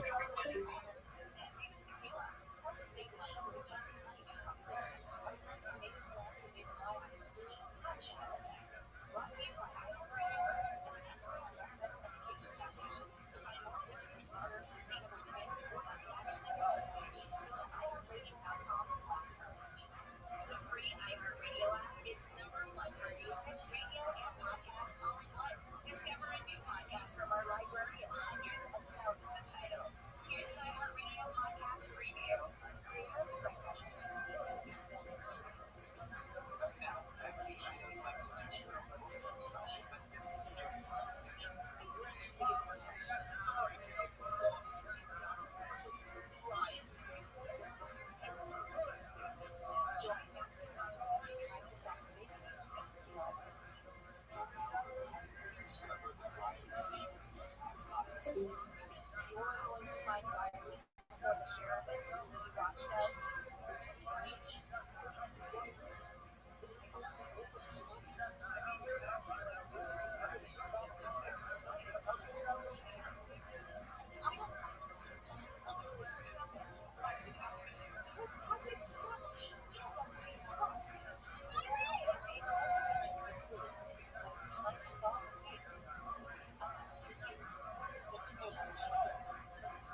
$8.50, baby.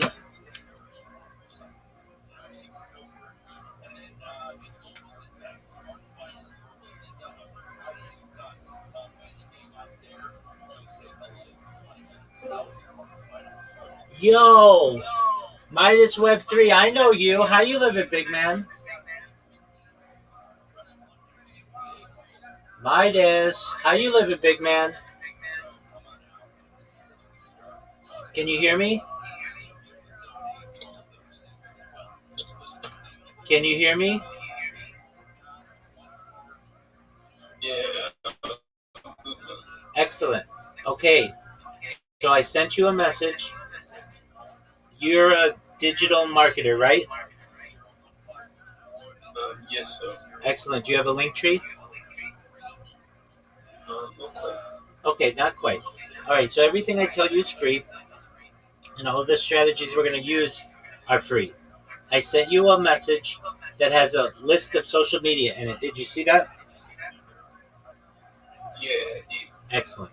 So what you want to do is first you want to create a Linktree account.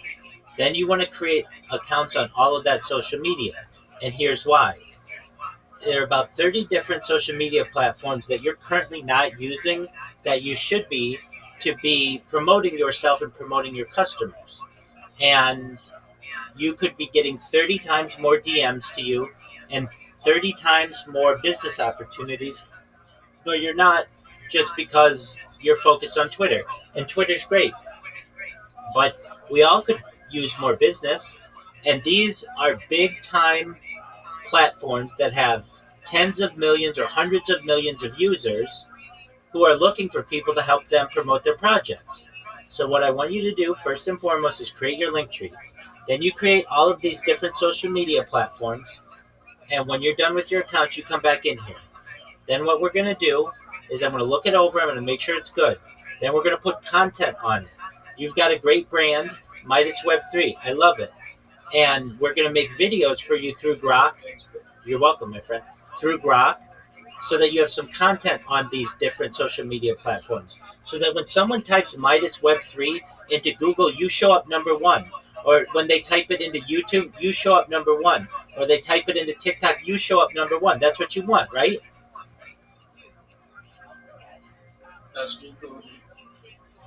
That's correct? That's what you want? Yeah. Exactly. Then what we're going to do, we're going to optimize your accounts. We're going to make sure the profiles are built out. And we are going to optimize your profile pictures on all of the different platforms. Then what I'm going to do, I'm going to teach you how to make memes and to market yourself with memes. I'm going to teach you how to clip people's spaces and market yourself and essentially get well known in these different communities with the hosts. Then what we're going to do is we're going to work on your elevator pitch. I'm sure that your elevator pitch perhaps sounds something like this. GM everybody, GM to the host, GM to the co-host, GM to the speakers, GM to the audience. My name is Midas Web3. How are you all today? I hope you are doing good. I am a Web3 marketer. I want you to know that I want to work with you on a project. I hope you're doing okay. If you want to work with me and you have a job to give me, you can DM me. And that's fine. At least you're getting your name out there. That's great. But I want you to have passion behind what you say. I want you to be able to say, GM everyone, I'm Midas Web3 and I'm the best social media marketer in Web3. And here's why. When my competition is just a reply guy who is liking your content, they are replying to your post GM and they are reposting it. I'm not just going to do that with my entire team that I have behind me, but I'm going to take your content and I'm going to put it on all my different social media. I'm going to make sure that you show up number one in Google, the number one website in the world. I'm going to make sure that we make content for you on YouTube, the number two website in the world. I'm going to make sure people know about you on Facebook, the number three website in the world. I'm going to make sure that everyone knows about your project on all of my 30 different social media accounts. That means you're going to get 30 times more DMs in your inbox. You're going to get 30 times more impressions with your content.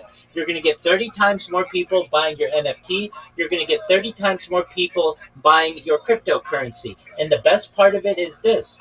I do it for the same price as all of my competition, yet I'm 30 times better, which means that you're never going to seek any other social media marketer once you meet me. I am the diamond in the rough that for which you've been looking. I will make sure that you are a repeat customer. I will go above and beyond to serve you in every aspect of our relationship. And I will make sure that you're so happy with me that you get me word of mouth business because your friends want to know how you were able to market yourself so well. What you should know is that my DMs are open. That's really cool. That's what you want to be able to say, right, Midas? Yes, that's really cool. Exactly. So it's going to first start with you creating your link tree and all that social media. And that is going to do three things for you. Firstly, it's going to give you 30 places for you to be able to get followers and to be able to promote yourself and just to get your name out there. Secondly, it's going to allow you 30 places to be able to promote your customers. And thirdly, it's going to make it more difficult to impersonate you. You don't want somebody ruining your good name because they stole your name on YouTube and now they're going around saying, I'm Midas Web3 on YouTube, and they're ruining your reputation, right? want that. You don't want somebody to do that, right? Yeah. Exactly. So what you're going to be able to do is say to your customers, when you work with me, I'm going to make you number one in Google. I'm going to make you number one in YouTube. I'm going to make you number one in TikTok and in Instagram and in Facebook and on Reddit and on Imager and on Pinterest. Everywhere you go, when you type in your project into a search engine, you're going to find my post for you there. And we're going to have a wonderful relationship, not just now, but into the future. That's what you want to be able to say, right, Midas? Yeah. Exactly. Exactly. Okay, so what you're going to do is you're going to create your link tree. You're going to create all that social media. You're going to link it to your link tree. And then when you're done, you're going to come back in here and you're going to say, Rabbi, I'm done. Let's look at it. We'll make sure it looks good. We might make a few tweaks here or there. And then we'll move on to the next step. Does that sound like a plan? Yeah, that sounds like a plan. All right, Midas. So it's going to take me a minute or two, but Of course yeah, it I'll work it out. Of course it will. It might take you a few days to get all of these. I know I'm asking you to create a lot of accounts, but you've got to understand each one of these accounts takes between 5 and 10 minutes to make. So it's really just a few hours of work if you focus on it. And just know you don't have to download all of the apps. All you need to do is just go to the browser and you'll be able to get everything you need from the browser. Make sense? Yeah, it does. Okay, excellent. Before you go, not everybody knows this, but you should, being in Web3, you know that you have a cryptocurrency seed phrase. You have that written down physically, right? Yeah. Okay, so it's not just electronically saved, right? Sure. Wait, sure or yes? I have it written down. Yes. Okay, if you don't have it written down, the first thing I want you to do is write it down and keep it somewhere safe. Because if you break your phone or something happens, I don't want you losing access to your wallet. Secondly, when's the last time you backed up your phone?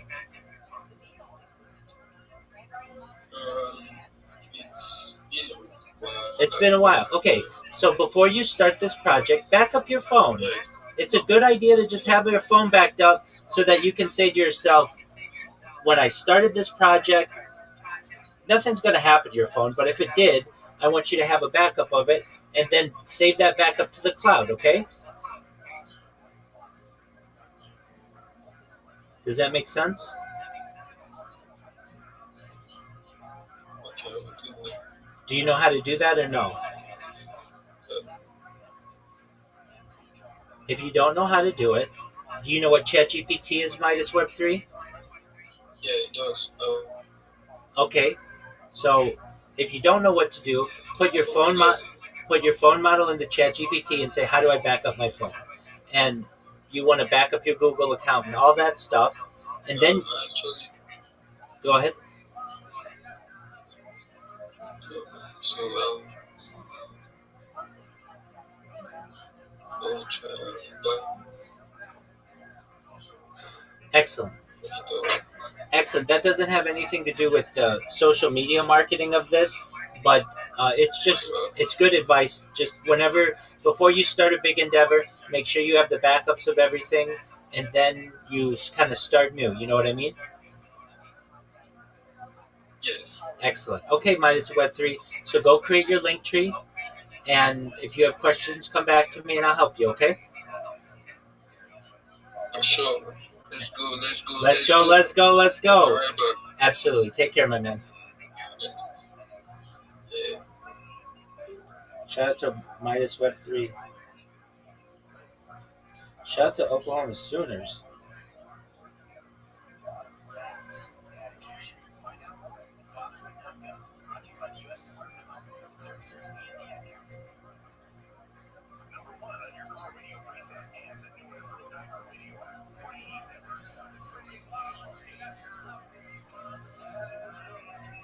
heads in the bantamweight division. He lit up his hometown earlier this year in Georgia and get back on the horse here in a moment against short notice replacement Ethan McEwen. You know, you want to talk about a kid with just potential. You're talking about Mount the Ball Maker from the Contender Series. The moment we saw him, we knew this kid had something. He has massive power in his hands. He can shut your lights off. What he did in Atlanta against the very top opponent was sick. And talk about a kid that can light up for Roof John. He walked into the fight meeting the other day and he left smiling.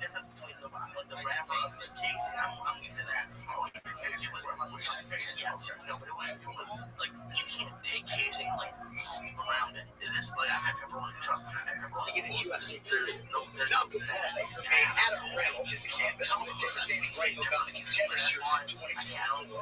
And his encore bout. Let us begin. We have an incredible and overwhelming and beautiful bout ahead of us today. Today's bout is Tzadik 90. We are taking off on pay test on the base, 89B, 14 lines up from the bottom. Smack in the middle of the story of the Akedah. Remember again, it's the Prophet who says to Adam Avinu, as Bincha, sacrifice your son. Which Adam Avinu responds, that base money usually. I have two sons. Esichitcha, your only son. This one is a single son for his mother, and this one is a single son for his mother. Each of my children again have their unique singularity.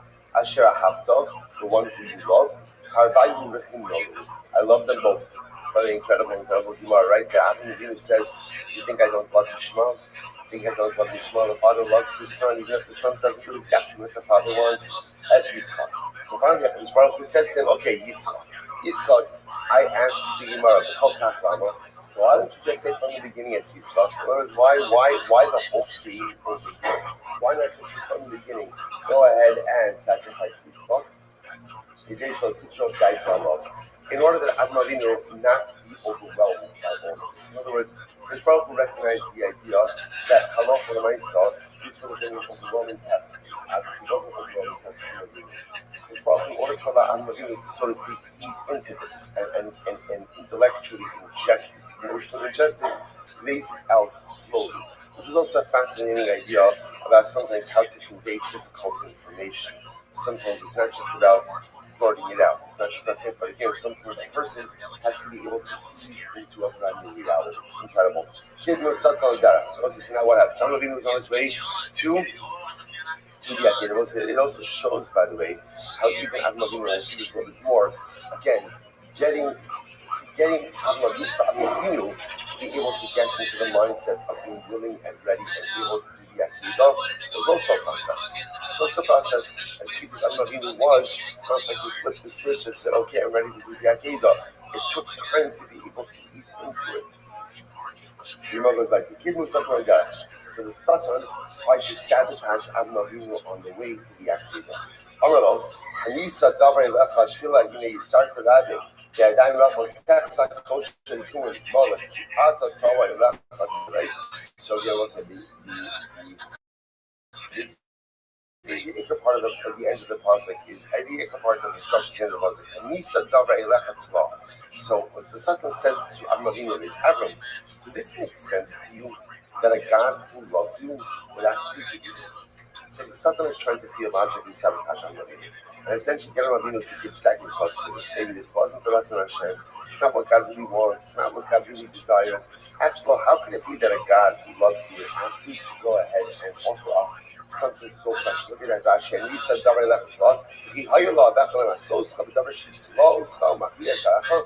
could it be that if God loved you so much, He would test you something, in which your entire future hangs, your future hangs in the balance of this one boy, of this son? Does it make sense to say that Hakadosh Baruch Hu would test you in this way? Amrlo, I need it to be able. This is such a beautiful, beautiful Gemara.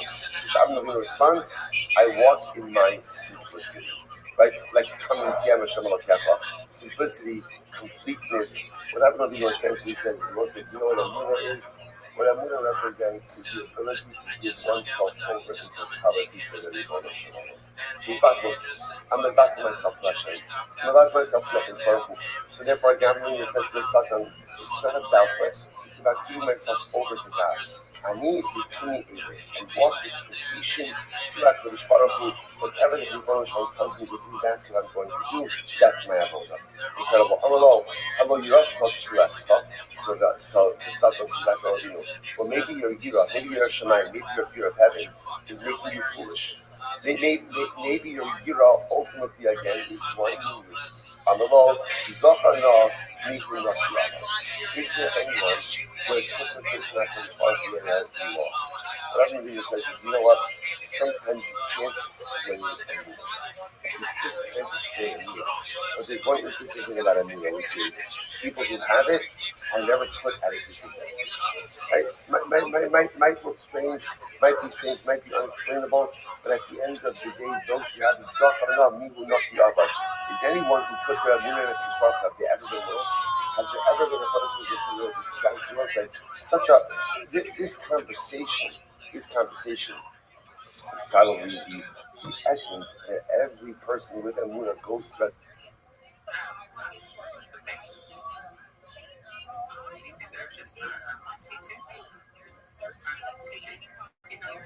That's fine. You can give us away. Know that you're just hanging out with us. Some say there are major rewards for this surgery, and doctors are saying you can see don't do it. the folks that they go to above the 5-3 checkpoint. That's a great news. Congratulations on your jackpot.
at the very top right, you see your wallet.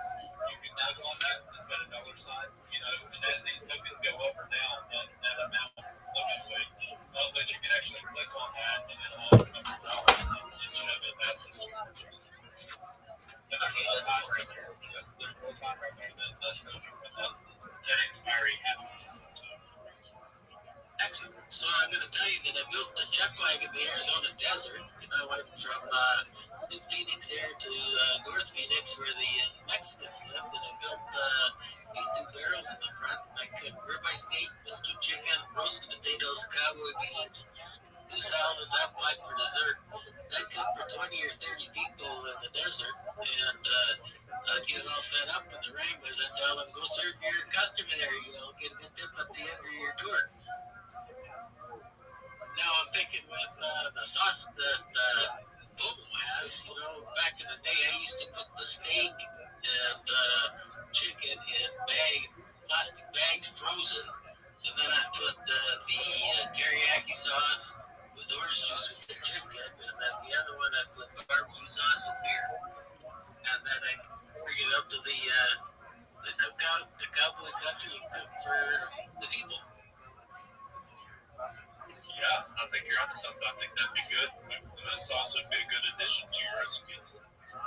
Yeah, and then I built the chuck wagon, or the teepee up in Blackcomb, so I had the Great Indian Cowboy Roundup.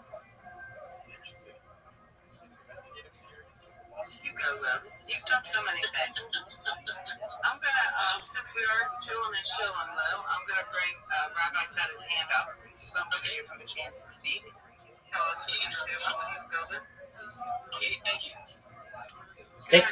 Thank you so much for the opportunity. If you don't know who I am, you will. I'm Rabbi Rothschild. I stream my life 24 hours a day, 7 days a week, 365 days a year for world peace. I've been doing so for more than 4 years. My streams go back to the pandemic. We've seen the death of a queen, the birth of AI, the coronation of a king, and everything in between. This is a real-life Truman Show, a real-life Big Brother. This is a time capsule and timeline of human achievement. In the 1990s, Bill Gates coined the phrase, content is king, and I'm making it true today.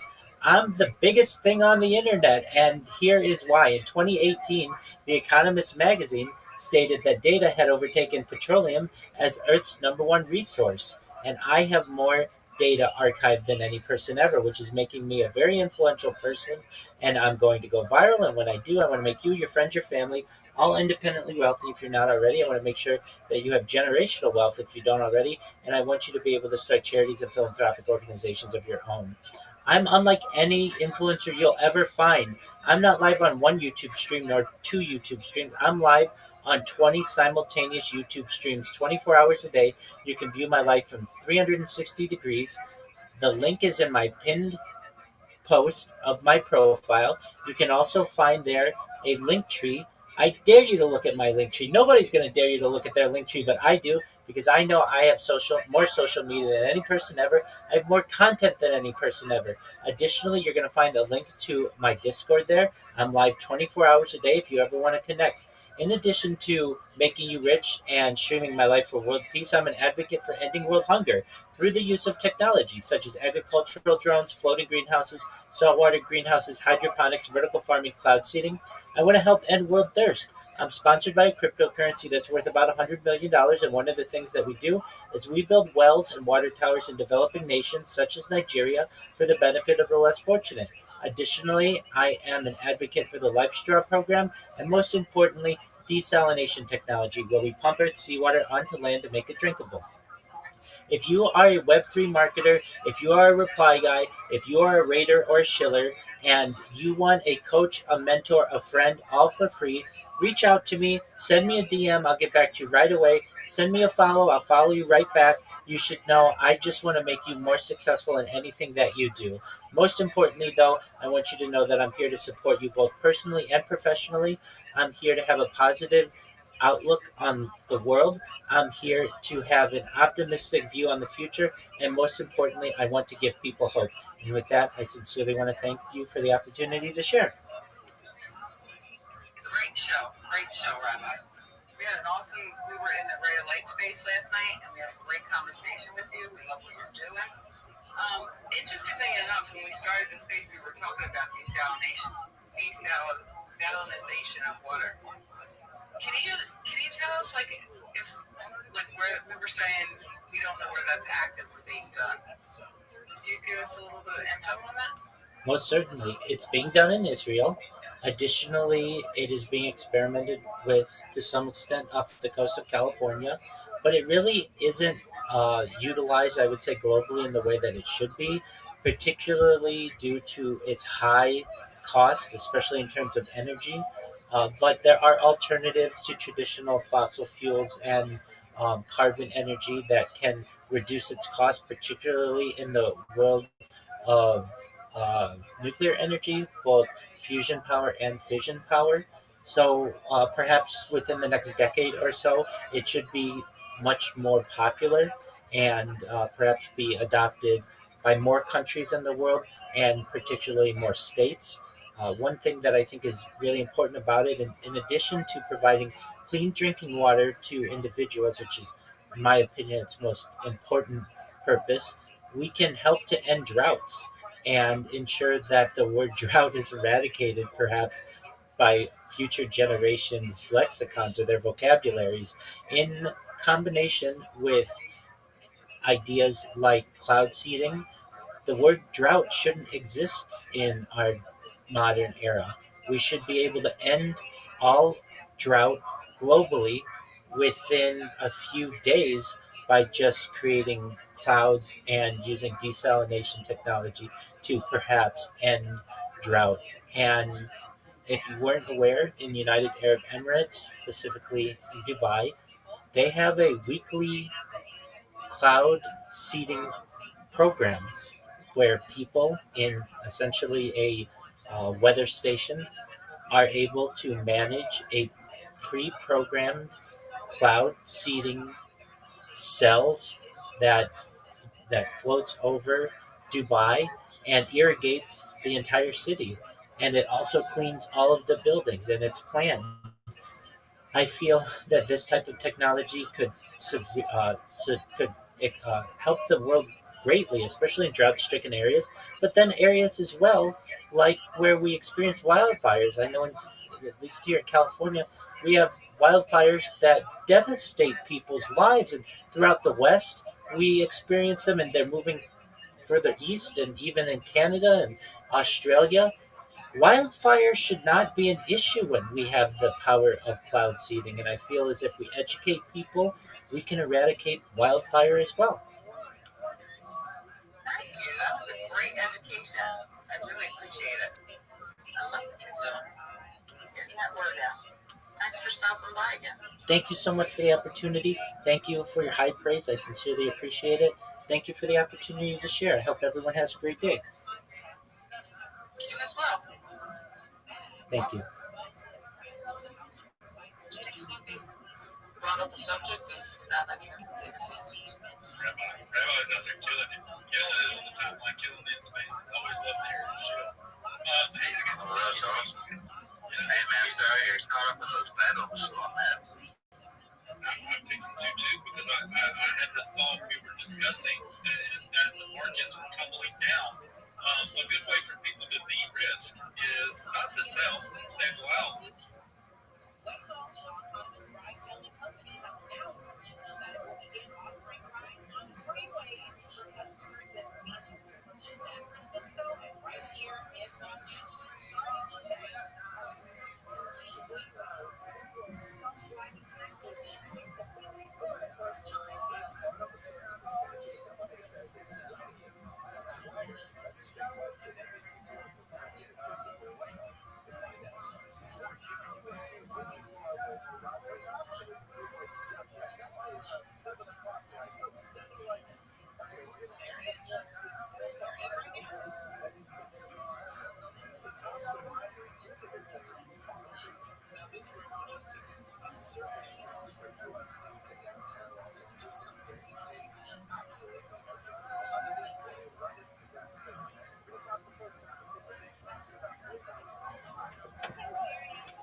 saying LA streets are one thing, but LA highways and freeways, well, there's something else.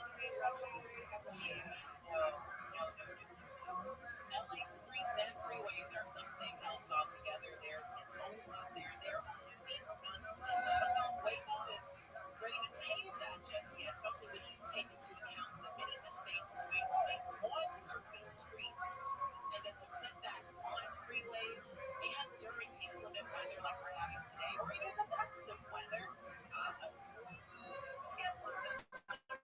Skepticism in the past.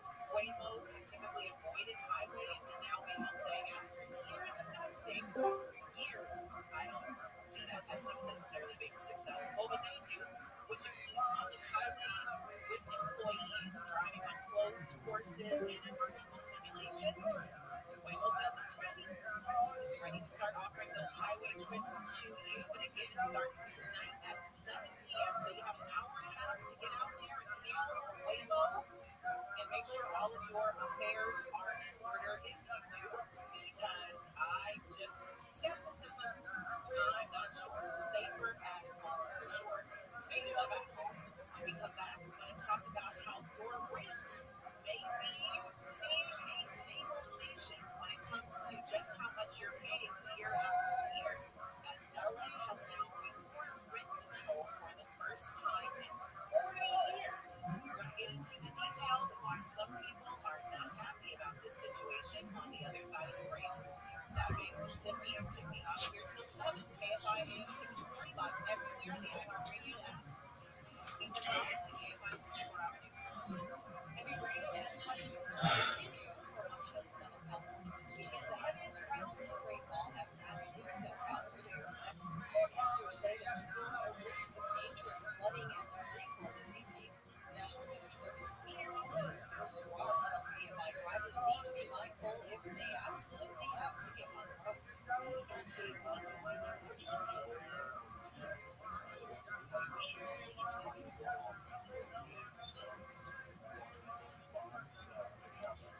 Forecasters said most of the area will receive between 3 and 6 inches of rain. Full storm systems move out of the region, and more rain is expected tomorrow and Monday. President Trump lashed out on social media at members of his own party, calling them weak Republican. ABC's Mary Bruce says it seems to be a warning to House Republicans who signed a petition to get the Justice Department to release the full Epstein files. Next week, dozens of House Republicans are expected to group the president and vote to demand the release of the FBI's full Epstein files. It's something Trump and Vice President J.D. Vance and supporters of now FBI Director Patrick Patel promised to do during the campaign. Patel has since refused to release the files since taking over the FBI. On video, the 14 held an audience for moviemakers on Saturday today, encouraging them to use their art to promote dignity. Nicole Kidman has key Hollywood and European figures, including directors Greta Gerwig and Miss Van Sant and Lord of the Rings star Viggo Mortensen. Academy Award winners Mike Lee was one of the attendees and brought the film a special gift.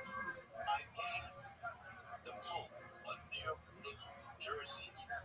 He's a 14th Pope, so the number 14, and the back is said Pope Leo. The Pope also showed support for the global film industry, saying he was concerned about what he called the troubling decline in moviegoing. Apple has something new for travelers. ABC's Michael Bruce says iPhone users can now use digital IDs at 250 airports across the U.S. You get your actual physical passport at the phone. You take a picture of the front little photo page, and then you also scan the chip that's in the back of your passport. You'll also have to take a selfie, so Apple can actually make sure that you're the one trying to upload the digital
Sexy topics draw the least attention. So I think that's a little bit of an uphill battle there, but I agree with you. Always optimistic. Yeah, it's pretty easy to sell when you talk to people that have been robbed and that's their first introduction into cryptos. And you say, yeah, well, you can stuff that money over here and they'll gain interest for you. And they'll be like, oh, okay. You know what I mean? That's the way to kind of wash their tainted version of cryptos out of their mind by showing them, going, yeah, but you could be stacking up like 13% over here. You know what I mean? Yeah, for sure. That's somewhat mean. I mean, when you get rubbed down a fun, I haven't done that in a while. It's something I see something. But it doubles the pain on that stuff. When you do view it through that lens of, oh man, I could have just kept it in this and staked it and earned interest and leases and the interest compounds and double compounding. Definitely makes it harder, in my opinion, for me to go after like launches and stuff. The mean points I do have is stuff like Rabbi and stuff that's been around that's larger market cap stuff these days. Yeah, no, I get it. Because you're looking at like longevity has been around a while. It's not going anywhere. It's just the hard part is making life-changing money on that kind of stuff. Because it's all about the market cap. And that's something you gotta educate people on too. It's like getting into Dogecoin or GD or something like that. I'm not saying it's done and over with, but it's got some challenges. If in order to double your money, the market cap has to double. That's the way it works. So let's say it's a $2 billion market cap. Okay, that mean coin better make it to a $4 million market cap, otherwise you haven't doubled your money. So that's everybody's attraction to the brand new stuff, the lower cap stuff. Because it's far more imaginable to see something go from $1 million to $10 million than it is to see $2 billion go to $4 billion. You know what I mean? Well, again, that right there is the exact thing of risk versus reward, right? Like, how much risk can you tolerate? There's a bit, like if you. So call Volatility at 800-332-BUGS. That's 800-332-BUGS. Or find them on the web at terminalleading.com. iHeartRadio LA, June, December 5th. Digital delivery tickets at Ticketmaster.com.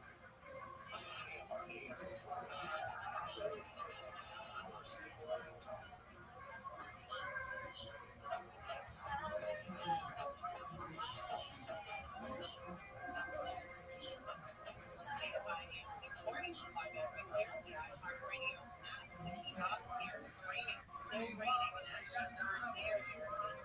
Special alerts issued specifically for the areas in and around Oxnard. So if you're out that way and you're experiencing heavy rainfall, please On that page, investing in say liquidity pool or something like that, the interest gained on the money that you have sitting in that liquidity pool, you can go out and gamble and play around with this trash and you're not losing anything necessarily. You are, but you're not. You're not losing your principal. You still have your principal sitting there making money for you to go either play more or, double compound back into what you invested in originally.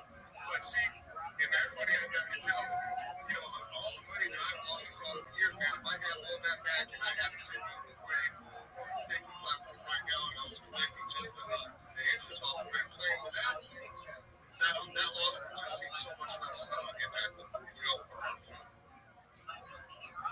Oh, come on now. You want to think about listen, we don't think about the losses, all right? We don't do that. That's it. We don't even go down that road, bro. That's it.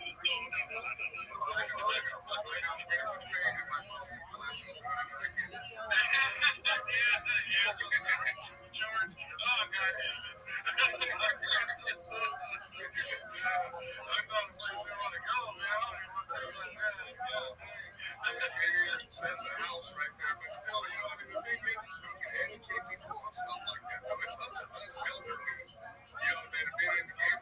and spread the information, make the job easier. You know what I mean? Well, that's 100% right. Yeah, and that's it. It's, and I hate to view myself as elderly, but I mean, in this space I am, right? I mean, yeah, it's once again, it's tradition, like work ethic and values versus attention economy in that last 30 seconds. So it's building like a community and something bigger versus like this is hot for a day. So there's so many aspects and so many different places and so many different ways you can go. How do you judge that? I think you gotta look to the old timers. And I ask for advice all the time. They're gonna be like, I don't know it all, and I'm proud to admit that. You have to be able to ask for advice and say, hey, set your pride aside for Christ's sakes. Shit, I was young and prideful too for a long time, and I thought. Well, this is a learning game every single day. This system is evolving, I would almost say hourly. And what I mean by elderly in crypto is they don't even a week feels like a year. A year feels like 10 in crypto at least. So I've been in this since early 2016. And I heavily got into it in 2018. And I feel like I'm retirement age now in crypto. I swear, dude. I mean, I feel I've aged dramatically in crypto. It gives you gray hairs, right? You're like, no way, dude. Then you go back out in the real world. It's like, wow, time is actually slow, dude. This is a nice long day. That's what I'm saying, dude. My wallet has a walker now. I swear to God, dude. This is rough. Crypto is tough. I mean, that's the thing, though. It's up to people that have been in the game a while and watch it evolve to give everybody these kind of little nitpicky secrets to look out for, and little steps and telltale signs and all this other stuff. Because, like I said, there's a lot of people that don't know a damn thing about liquidity tools or staking or any of this. I mean, all this cool shit that's not the front end of crypto. Yeah, it takes a while, because even back in the day, liquidity pools were scary because they got bugged the same way a Bitcoin does. And now it's not like that anymore. I mean, now if you put the money, the only money you can get out of a liquidity pool is the money you put in. Now it could die out and not be worth anything, but for the most part, your money is there. Unless you get into a liquidity pool with a risky token and it manages the tank, and then you wind up with a shitload of that token that's not worth anything. So if you get into a good liquidity pool that is stable, like Solana or USDC or something like that, it's going to be there. Man, dude, I want to go ahead and welcome Rabbi Rothschild up here. He's on stage now, and I heard some interesting things from him the other day in the Vivian space. Rabbi Rothschild, how are you doing, and what's going on? Every day is a holiday. Every meal is a feast. Thank you for the opportunity. Do you mind if I share my project with you all? No, I'd like to hear it, and I'd like to hear your thoughts on kind of the crypto space also, and where we're going and what's going on. Why don't you tell us about it? 100%. First and foremost, thank you so much for the opportunity to be here. I'm Rabbi Rothschild. If you don't know who I am, you will. I stream my life 24 hours a day, 7 days a week, 365 days a year for world peace. I've been doing so for more than 4 years. My streams go back to the pandemic. We've seen the death of a queen, the birth of AI, the coronation of a king, and everything in between. This is a real-life Truman Show, a real-life Big Brother. This is a timeline or a time capsule of human achievement. In the 1990s, Bill Gates coined the phrase content is king, and I'm making it true today. I'm king of the internet. This is the biggest event in global history, and here's why. In 2018, The Economist magazine stated that data had overtaken petroleum as Earth's #1 resource, and I have more data archived on the internet than any person ever, which is making me a very influential person. I'm going to go viral, and when I do, I want to make sure that you, your friends, your family are all made financially independent. I want to make sure that you have the opportunity at generational wealth, and I want to make sure that you have the opportunity to be able to start charities and philanthropic organizations of your own. I'm unlike any influencer that you're going to meet. I'm not live on one YouTube stream nor two. I'm live on over 20 simultaneous YouTube streams 24 hours a day. You can watch my life in 360 degrees. I even have a ceiling camera. You can view all of those streams in my pinned post of my profile. in the YouTube section. I additionally have a link tree where you can find those streams. I dare you to look at my link tree. Nobody dares you to look at their link tree, but I do because I have more social media than any person ever. It would take you years to just go through a few of my accounts. I have more content than anyone. Additionally, you're going to see a link to my Discord there. I invite you all to join. I have over 2,500 people in that Discord, and that's quite a good amount for one individual. In addition to streaming my life for world peace and wanting to make you all wealthier than you could ever imagine, I want to help end world hunger through the use of technology such as agricultural drones, floating greenhouses, saltwater greenhouses, hydroponics, vertical farming, cloud seeding. I want to have end world thirst. I'm sponsored by a cryptocurrency that's worth about $100 million. It's known as Harry Potter Obama Sonic 10 Inu. The ticker's Bitcoin. And one of the things that we do is we build wells and water towers in developing nations such as Nigeria. Can I stop you real quick? Can I stop you? Go ahead. So, what is the? I appreciate what you're getting across, or trying to get across here, but I'd like to ask you this. So, what is the background? Why did you choose to call yourself Rabbi Rothschild? Is there a reason behind that? Yes, I would appreciate the opportunity to finish, but I'm a rabbi and my last name is Rothschild. So, are you part of the Rothschild global banking family? It's a large family. There are over 3,000 of us in the United States alone. Certainly, we share DNA and common ancestors. So is this part of unfortunately, a lot of us don't look very highly on the Rothschilds banking family as they've extracted a lot from the global population. So I'm just a little curious.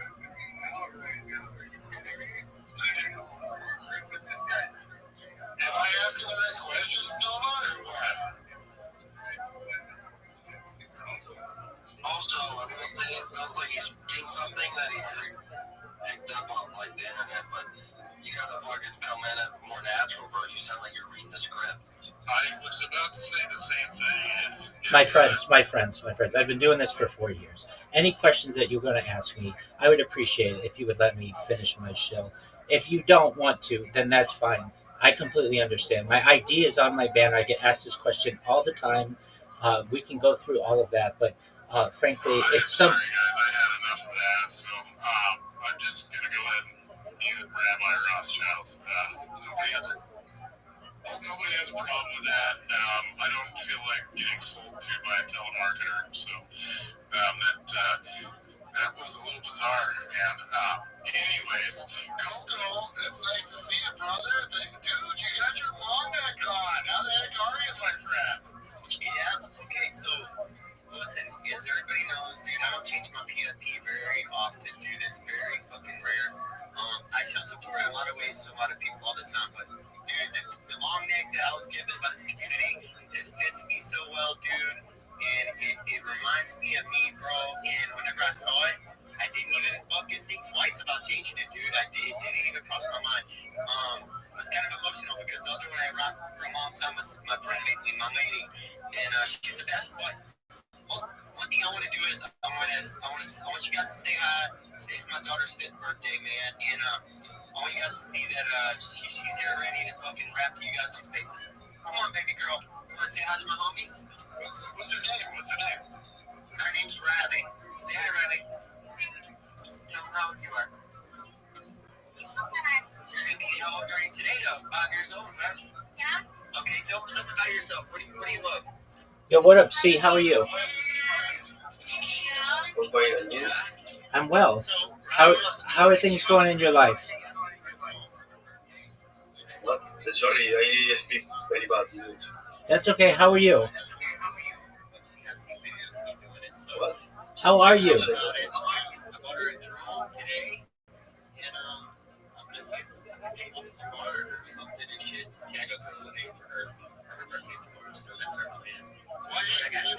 you there?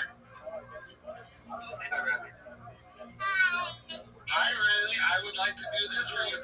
Happy birthday to you. Happy birthday to you. Happy birthday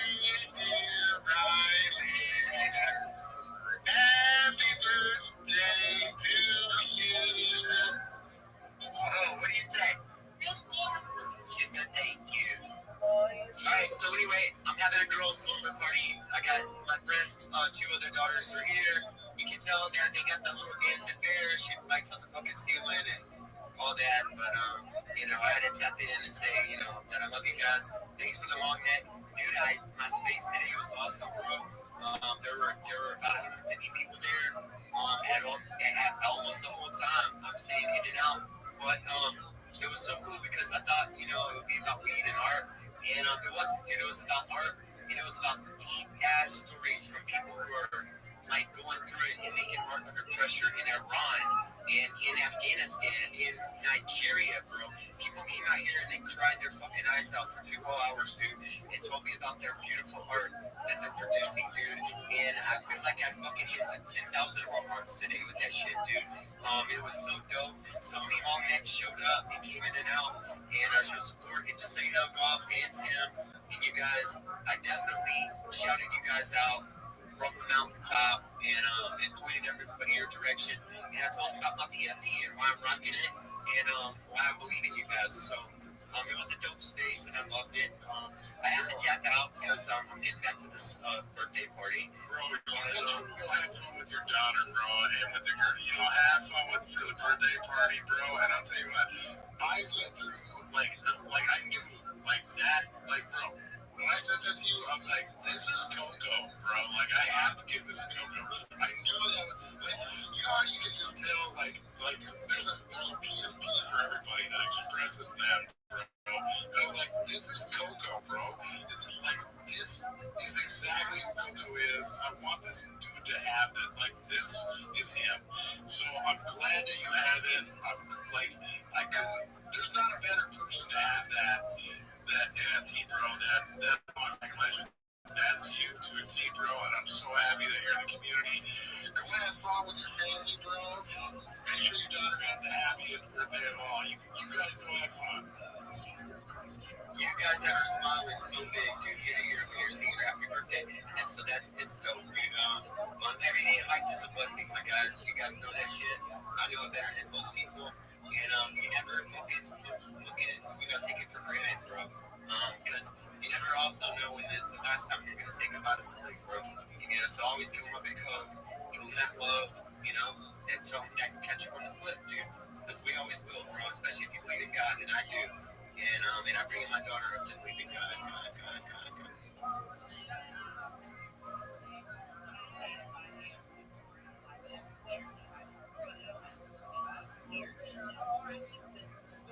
Stormwatch 2025. Storm Lake Fall versus autumn late harvest. Oh, thank you. That's probably the easiest. You're always doing bullshit out here, dude. But we're still absolutely tracking it. There is flooding. Roads are flooding. Sinkholes, the freeways have flooding. Definitely a lot of that southbound 57 in Diamond Bar. Careful. 57 south and Canyon. It still has stretches closed. Be careful. It's raining. We haven't talked. Are shaking their head at me, dude, every day telling me I can't do this shit, I can't do that. And I just fucking laugh, bro. And I'm like, even have a fucking move I've already done. The fucking out of here. Yeah, shout out to you, bro. Yeah, I think I can speak for all the long neck legends when I say this. We are excited to come out there and meet you at an event, bro. We're excited to see your art. Bruce McDuck is seeking me down in the pain and has opened up at them drunken laps, bro. And he's put me up at his fucking Airbnb for a couple of days and shit. And I'm excited. And he said, Coco, I don't know if you need balls in here. Let us do some big fucking canvases on stage and let everybody watch you and then watching it off and give you some money. And come on, bro. It doesn't get any doper than that. But guess what, dude? Here's what I do have planned. There will be a golf outing for anybody that does play golf. If you swim around in the cart and shit, we don't really want you to come because we need a full or some or you just take up space from somebody that really wants to do it. But if you do play golf, I'll be happy to invite for any long necks. And if you have a long neck NFT, you come along with me. And I don't give a fuck how many motherfuckers show up. I'll pay for golf one of those days, period. And especially if you're a long neck, I want you out there, dude. I want to meet you fuckers. Hopefully I'll tattoo you guys up in the bench and give you something that you can remember me for forever. And something that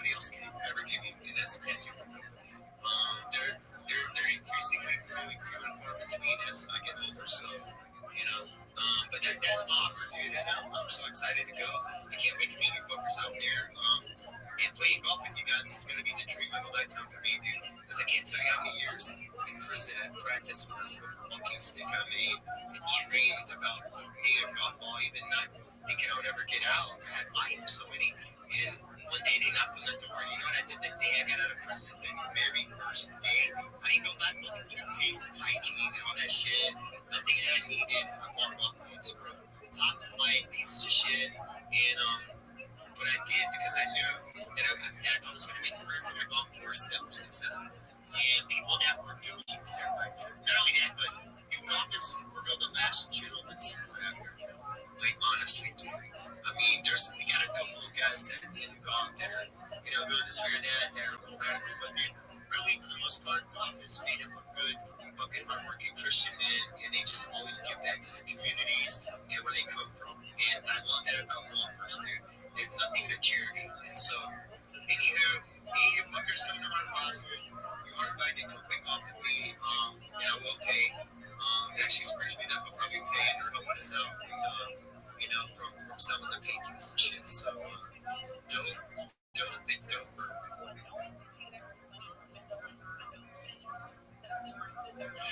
Coco, thank you very much for coming through, bro, and we appreciate the absolute hell. I gotta tell you what, bro, you were a long neck legend before long neck legends were even created, bro. You are exactly what the long neck legend community stands behind, bro. You are a good man. You stand firm. You know what?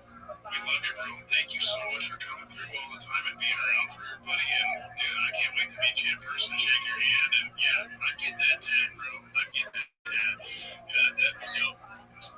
I think I'll come up with like a little long neck legend tat, like a little L&L something or another. And we'll just fucking, whoever shows up, I'll set up my shit like a convention and we'll just run one motherfucker up to dinner. We'll all get it. And I'll let one of you fuckers put it on me on camera. How about that? How about somebody never tempted you before and I'll just talk you through it like quick. And I'll give you a little space in my body. And that's kind of a big deal because I got a very big butt. I'll tell you what, dude, if you want to throw a long neck legend on me, bro, like I'll take the long neck legend with you on camera. Dude, I will have one of my PFPs tattooed on me, bro, for sure. 100%. We'll hashtag it LNL right underneath it, dude. We'll do it. I mean, I got no problem with that, bro. Not at all. Put your on camera. We can put it out there. Like, yeah. We got to, because that's how we get everybody's attention and they know that we're fucking psycho. Not everything that we love and every fucking thing that we do out here. Oh man, we ain't fucking around, dude. We're serious business, dude. We make it look easy and fun, but none of us here are playing, dude. We're all out here doing shit, like real shit in the real world. J Nova, shout out to you, boy. I hope you got that fucking watch that you were after, dude. I try to tell the fools to give it to you. You're a G and you're my homie, but that shit don't always go so far everywhere I go. Thanks, man. Second, dude, the same for you.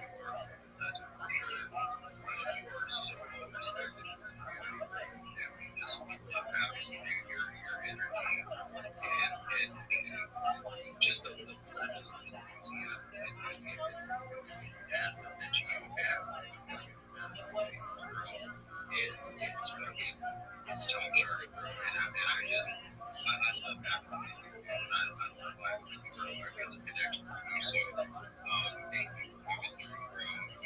Everything you do, tell them.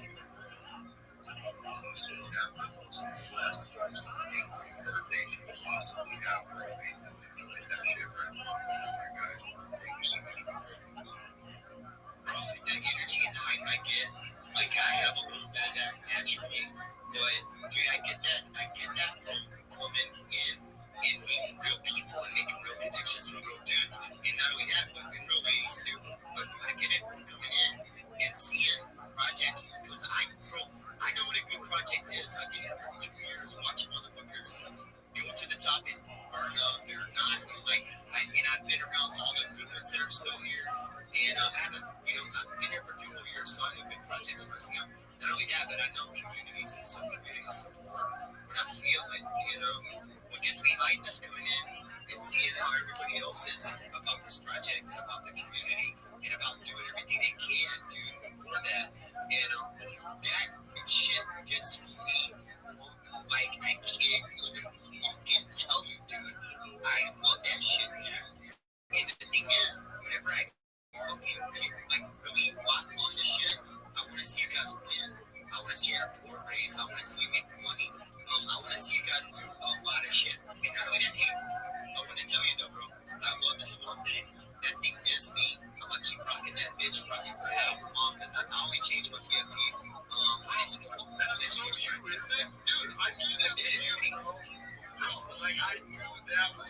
was like, dude, this is Coco. I got to give this to him, bro. I knew that was you 100%. I was like, I gotta get this guy.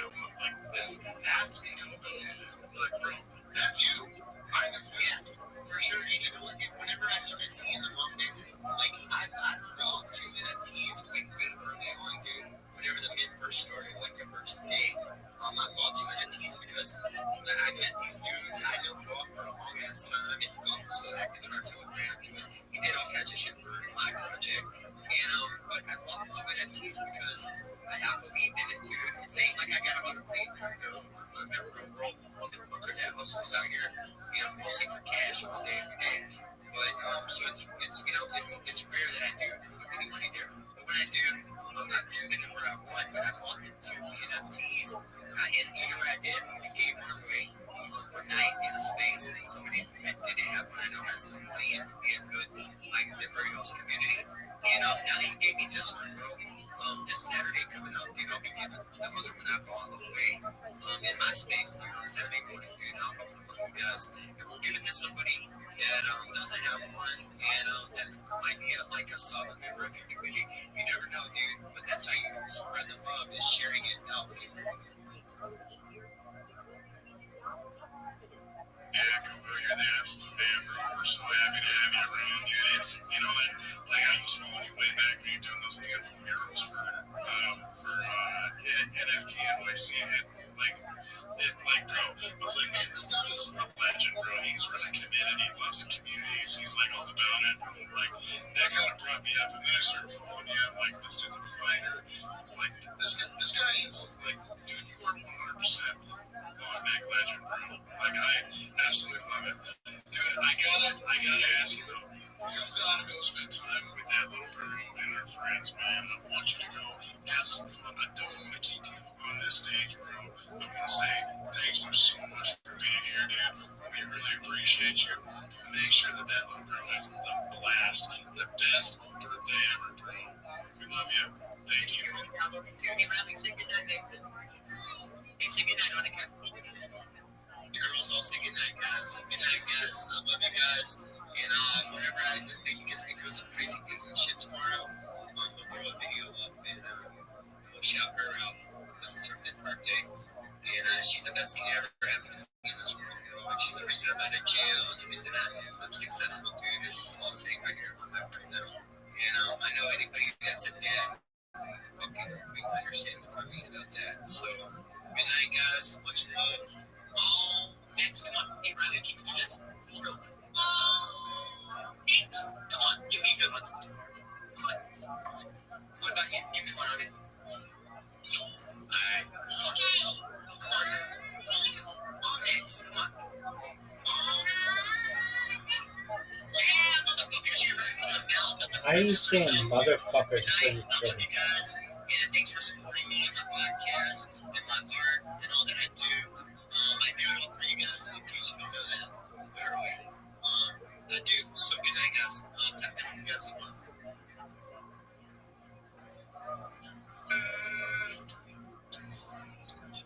It's always a pleasure having him stop by, dude. Like, Coco is an absolute legend, and he's 100% real, bro. Like, he's a real human being, dude. Look, I love that guy, dude. He's just a great person.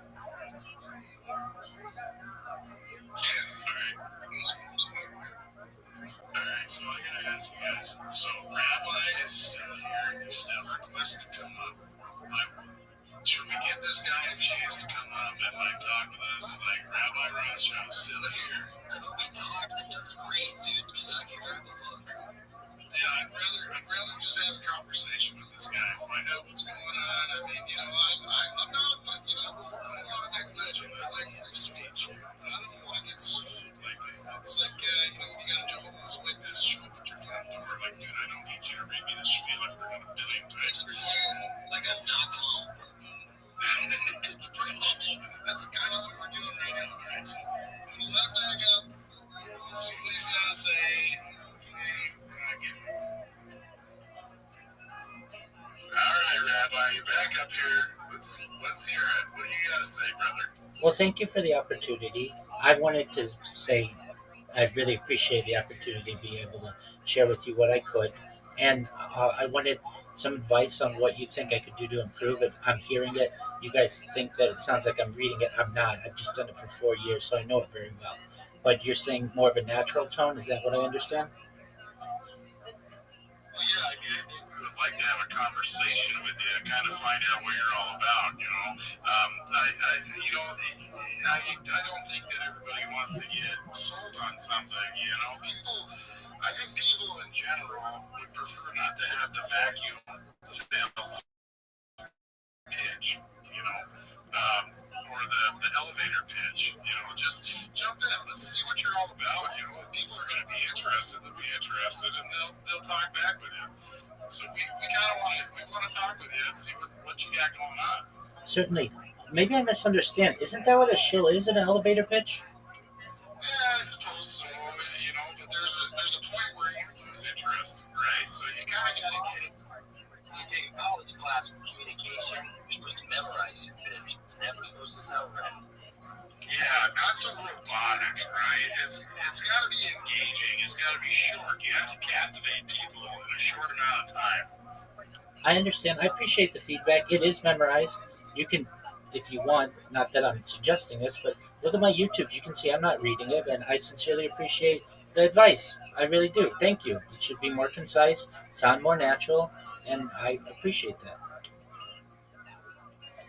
Yeah, it's weird. X is a different place. I know a lot of people come up here and pitch projects. See a lot of those pitches just disappear. You want to really just look for community. Try to be friends with people and really shoot out who you are. Good and bad, I guess, right? Let people get to know you. What's your hobbies, Yeah, I mean, if I could give you a piece of advice, like Rabbi, have you tried to become part of any of the X communities or like any of the communities that are out there? There's a lot of them. We're Long Neck Legends, but there's a lot of communities out there. Have you tried to become part of those communities to branch out at all? 100%. I've been live streaming in the Harry Potter Obama Sonic 10 Enu community for more than 2 years, 24 hours a day. I know the developers of that project. I'm even in their fantasy football league. There are 12,000 members in that Telegram alone. If you're familiar with the Big Steppas, I've been live streaming my life in there for months. I'm very well oriented with the people in there, and those are just a few of them. There are others, but those are the primary ones. And you're absolutely right. Building your network is the phrase. Your network is your net worth. I understand the importance of it, and always looking to make new friends. Well, we appreciate having you around, man. And there's a chance that we might be looking into your project, but I can't say that a lot of us are. I personally, I think I can speak for everybody. We're not psyched about it. I don't think everybody wants to get hard pitched too. It's cool, but I think you want to jump in and just kind of hang out with everybody and say what's up, tell a few jokes, find some interest in your fellow man, right? And then people might be more interested in what you have going on. Totally understand that. In all honesty, the term shill throws me off because when I see shill, it's like you need to have your elevator pitch. It's got to be down to 3 minutes or so, and then people are going to ask you about your project. So I understand not every space is the same. Not every. I get. I get. No, I understand. I understand that. The other places where it says shield, that's what they want. They want it to be fast. They want it to be action packed and full of information and energetic. But I understand. And I just want you guys to know that I appreciate the advice that you've given me. Prior to me coming up, I know there was a gentleman here or person named Scorpio. I thought that they brought in some really great alpha in particular. And you guys, I think, agreed with them. You had originally asked me about my thoughts on crypto. The idea that it's much easier for a coin to go from $1 million to $10 million than from 2 billion to 4 billion. And at the end of the day, you're just looking at X's, whether it's 10x or 2x. Which one do you want? So I think you guys are definitely on the right course in the discussions that you had. And I won't take up any more of your time. I really want you to know I appreciate Hey, the. Rabbi, I gotta ask you a question. Go ahead. Have you ever considered becoming a Long Neck Legend? I have just learned about this project over the course of the last 3 days. So um, why should I become a? I'm not saying I won't, but like, what's your pitch? Why should one become a long neck legend? Because you be a legend, bro. And so legend, I was taking my leg off for you. So you will find that in the long neck community, we all stand behind each other very, very tough. And if you're one of us, we show up for you. And so not only do we move together very tough in packs, but we move to help one another build, and we want to build these relationships, and we want to build other projects. So we're all here together to help one another become the best that we can possibly be. So one of the things that we do is we stick our necks out for one another. That's why we're long neck legends. We reach back, we grab the guy behind us, we pull them up with us. We are all about freedom of speech. We stand behind one another, whether we agree with you or not, and we might not always agree. We always are together, and we move as a big unit. We're not just doing one thing. We're doing a lot of things. Golf's making hot sauces, and he's making like the NFTs. That's like a jump off point compared to where this is really going in real world assets. There's just a long list of amazing things that are coming for this project. So I would suggest maybe grabbing up an NFT, becoming part of Long Neck Legends, and just see what you get in your value return. And if you don't like it, sell it. But I'll tell you what, if you become part of this project, I think you'll gain a lot of value out of it. I appreciate it. If I may ask, are they ducks? Are they geese? What are they? Golf, do you want to answer that? I think we're llamas, aren't we? Rich girl a llama, but I don't know what you see. But if you see a duck, maybe it's an ostrich. I don't know. I haven't watched Animal Planet in a while. Oh yeah, I could see it being an ostrich. So what I'm talking about is your PFPs. Like those are. I could see those being ostriches. Is that what they are? Oh, you're talking about our PFP. Yeah, our PFP's ostriches. Heck yeah, dude. Oh, okay, very cool. Okay, I see that. I like it. Okay, so if I were to purchase this, where would I go, and where would I go? Oh, our main market is on Magic Eden. And you can get one really cheap. You know, we're aiming to flip the floor. We're looking like pinpoints for good deals. And on top of that, you know, we have a lot of real conversations, kind of like how you're coming into it right now. I say, getting to know you prior to like hearing about your project's actually better. Even though it's chill, there's also chill, right? Sometimes the chill's working. But go to Magic Eden, look at the floor, get one you connect with. They're all super good. And I'll add you to a community, and you can start joining spaces with us, talking to people, getting to know people. And that will build momentum here on Twitter for you. Not even just talking about your project, go a couple months with just getting to know people. And then as time comes on, you get to know all these guys, you start pitching your project, you can really, you know, get your feet wet, right? Because like what you said, you got to have the people around you, you got to know people. And if you don't know anybody, it's kind of hard to get out there. I've spent a lot of time in this space as a supporter. I still do support other communities big time. And I think that's the best way to do it. And that's just alpha. I do support multiple NFT communities. That's what I do. But I am the Long Neck Legends, and this is my priority. But you can be part of it. There's like 100, 200. Golf, I gotta cut. Golf, you said the wrong word. You said I. I think you're supposed to say we.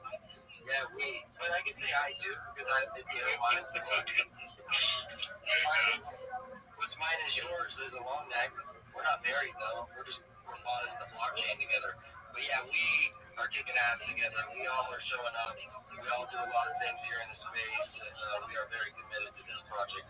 But as one of the guys drawing all the hard work, I do one-on-ones for people. I'm not the only one doing anything.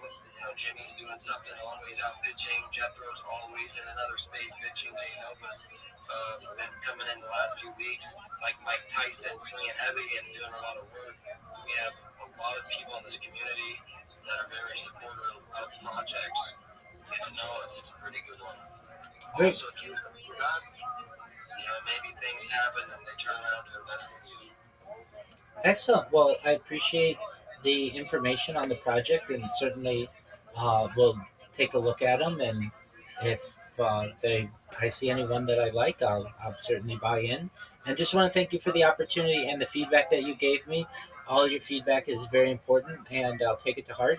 And just hope you guys have a really great night. Thank you. I gotta say, we really appreciate having you in here, and we appreciate your project and what you're doing. We understand the grind, and I hope nothing but the best for you and success, dude. I really think it's awesome that you're putting yourself out there and you've got a decent project and you're trying to build. That's exceptional. That's wonderful. So, hey man, if you want to jump in, we'd love to have you as a part of the Long Neck Legends, and we tend to show love where we get love, man. So why don't you, even if you don't buy, just stick around, come back, hang out in the spaces, and get all these guys that you see here a follow, and turn your notice on for these guys because they're really in this space that right now they're all legends. So it'd be great to have you around the spaces. Thank you so much. I have followed everybody and look forward to connecting with you guys in the future and potentially one day becoming a long neck legend. Thank you for the opportunity.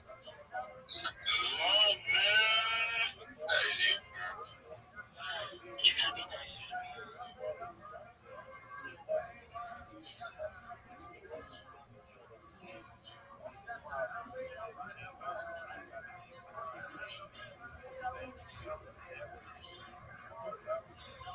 Now it's my turn to tell you long leg legends how to fucking treat people. You don't interrupt them when they're shilling, unless they say something that is. Of, I mean, these are all subjective, but of pure annoyance to someone, you let them say their thing. You give them. I would give people up to 5 minutes, 3 minutes, and if they ask to be able to finish, I think you let them finish. If not, you look like a dick. And you don't give them a third degree on history that happened hundreds of years ago. You listen to what they're doing today. Israel's going to have a field day with those kinds of people. And what did you say to Israel? These are the sacrifices that we make. This is what happens. This is just the start, kids.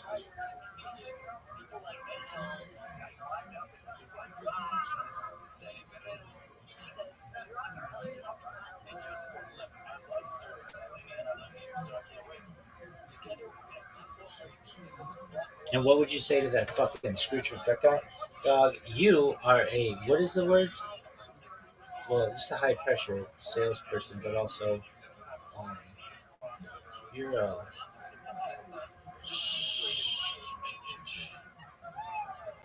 There's a word for it. It's kind of an asshole. That's what I would say. What's the word for it?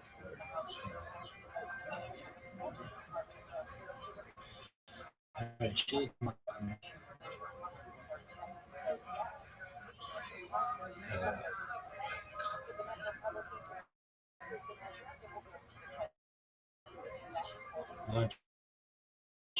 Oh, AMA with mankind.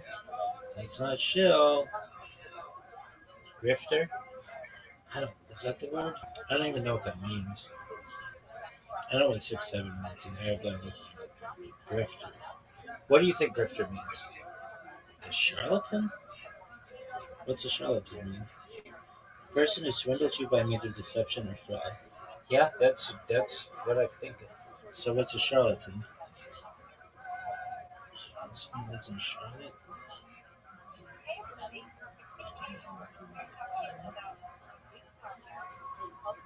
One who pretends to knowledge, skill, importance, rigid, and possess a pretender of fact. Mountebank or empiric. Cheat, pretender, mountebank, etc. And what's the other thing? 6-7 Urban Dictionary. That's going to be a popular page.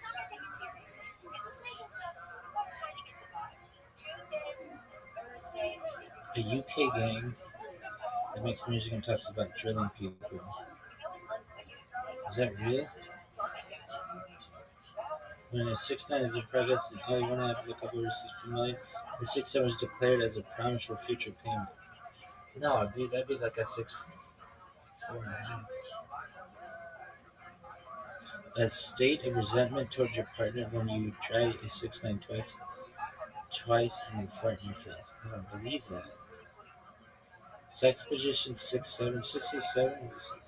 Wow, that was long. I don't believe that. What is it? Somebody's got to answer this fucking question. 6'7" means. Everybody's like, no, I don't know what it means. This is some kind of psyop. It's nonsensical. Not 67, to be clear. Oh, it's 6'7". Is a viral, ambiguous slang term that is. Well, the term is largely nonsense. Some argue it means so-so or maybe this, maybe that, especially when paired with a hand gesture, where both palms face up and move arbitrarily up and down. People also use 6'7" as a way to respond to questions. As a result of seeing the numbers 6'7" in consecutive order in the wild, such as a math problem or within a phone number. How tall are you? 6'7". How are you today? 6'7". What's 120 minus 53? 6'7". Because of its marketing shift in usage, which is an example of brain rot slang, it is intended to be nonsensical and playfully absurd. It is thought to have originated from the drill song Doot Doot 6'7" by Skrilla, which repeats 6'7" as a hook. It was likely also popularized through videos about NBA players such as Lamelo Ball. Viral clips of the TikTok and Instagram paired with the song Doot Doot 6'7" with basketball visuals as far back as October 2044. That's like not that far back. As far back as November 8th, 2025. Like, fuck you, dog. This is stupid. Brain rot is right. Steal a brain rot. I hate this fucking culture. This culture sucks, and I blame the British. I blame the British for everything that sucks. Sucks.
Diphloplasty. Now, there are complications leading facial nerve damage, redness and swelling, infections, scarring. But it happens, however, it tends to be pretty short, only a few days. After that, you'll have dimples. There you go. A whole appearance. Umbilicoplasty. Umbilicoplasty. That is changing the appearance of your belly button. Now, generally, this was done on infants with umbilical hernias. It was done to help relieve pain, pressure. Now it's more of a cosmetic procedure in which people can change their innie to an outie, or their outie to an innie, or do anything they want with their belly button. It's minimally invasive. It takes about an hour. And when I did that, yes, you can find a place that does that. Let's say you have earlobes that hang pretty low. Whole songs about this. Do your ears hang low? Do they wobble to the throw? Well, they hang low, and you can tie them in a knot or a bow. You can certainly get an earlobe lift. Often people who wear heavy earrings, their earlobes be set. You can actually raise those up, or if it's a genetic issue, raise those up and lift your earlobes back into an area or a space that's more acceptable to you. You can also lift your thighs. It's pretty much no part of your body that surgeons can't lift with a thigh lift. It's pretty self-explanatory. You lift your thighs to decrease sagging skin. You can also lift your lip. That's the alternate part of your lip. You give yourself kind of a blow effect. Lift the top part of your lip up and roll up a bit to give your appearance of a fuller lip. All that's available to you. You can get eyelash transplants. You want bigger, fuller lashes. You don't want false eyelashes. You can get eyelash transplants. Now, of course, for people who have hair loss, alopecia, perhaps effects of maybe chemotherapy or radiation, this is a wonderful, wonderful answer. And for those who are wanting to do so for humanity, it is also available to you as well. I'll take it. There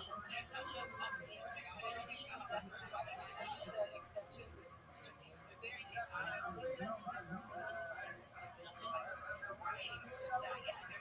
go. What you've done, you can certainly translate to permanent transplant. If you want to get your eyebrows thicker, you can also get an eyebrow transplant. That will take follicles from your scalp, actually near your ears, and let them near your brows to fill them in. You can also fill in your feet. And cheek lip filler, eyebrow filler. You can also fill in your feet. You get injections in the top of your feet to combat loss of volume that can happen with age or extreme weight loss. And help also relieve foot pain for people who have plantar fasciitis and calluses and cushion areas that are hardened. And lastly, you can fill in your hands. Perhaps you're seeing that your hands are showing signs of aging. You can get injectables in your hands to decrease fine lines in your hands to give the appearance of more youthful skin. These are just a few on the list of somewhat unusual. Look at this one. This is much Oh, longer. yeah. And you might have heard about that yourself. That's something you're interested in. Regina and Kayla. To be honest, they're really interesting. Dipploplasty. Just Yo, Sal. Do you talk, Sal? Sal's just chilling like a villain. Chilling like an igloo.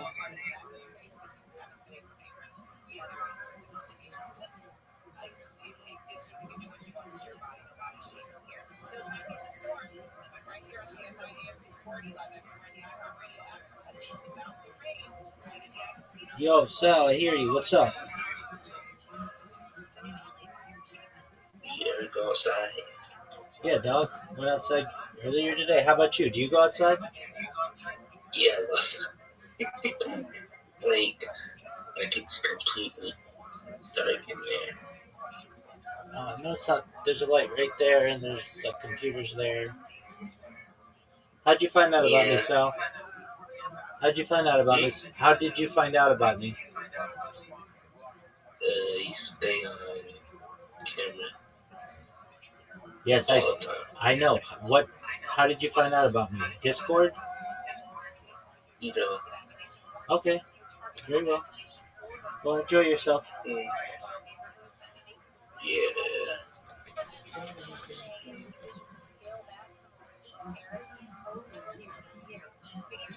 What's going on, scientist?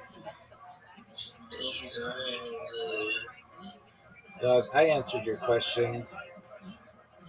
I know. Okay. Hey, take care.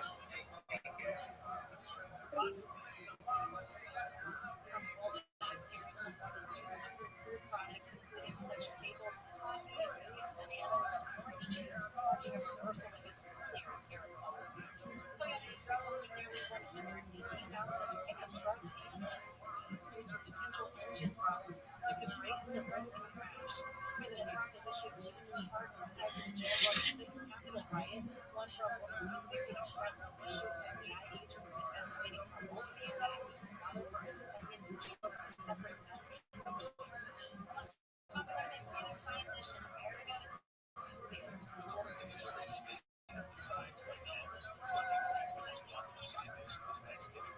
Here the State decides predictable. Mashed potatoes plucked into second place, followed by sweet potatoes, mac and cheese, and green bean casserole. The survey also says 63% of Americans will turkey gobble the sides over turkey, and nearly half say they'd be happy with no turkey at all, just a plate full of sides. Mark Lauren, KFI News.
Getting back to the moments we miss starts with taking a photo. Get the latest info about COVID-19 vaccines at getvaccineanswers.org. It's up to you. Brought to you by iHeartRadio and the Ad Council.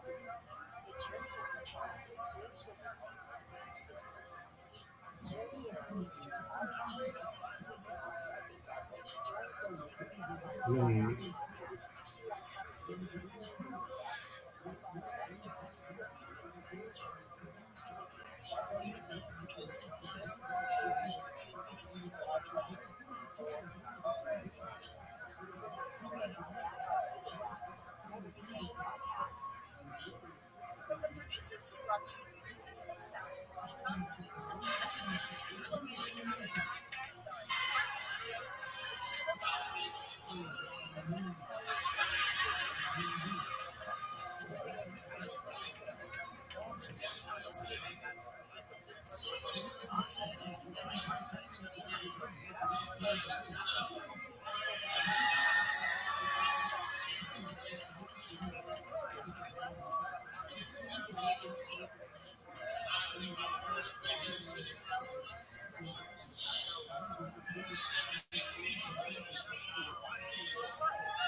always continue to heal providers. They have to worry about mudslides and rock slides, and they are. And there have been some, luckily, that they all seem to produce much that is newsworthy in the sense of injury or harm or major danger. So that's a lot of good news on a day that could otherwise be quite scary. And is Thank you. I'd say anxiety ring for a lot of the population right now. But yeah, a lot of clinics still, freeways aren't down, certain streets aren't down. Be careful while you're driving.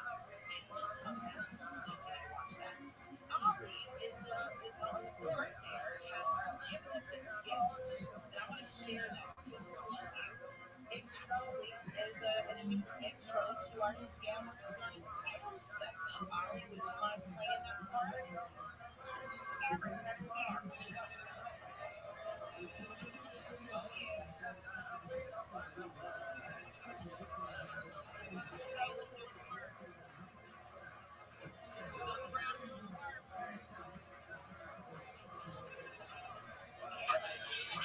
I'll tell you now, not $200 like it is in the show.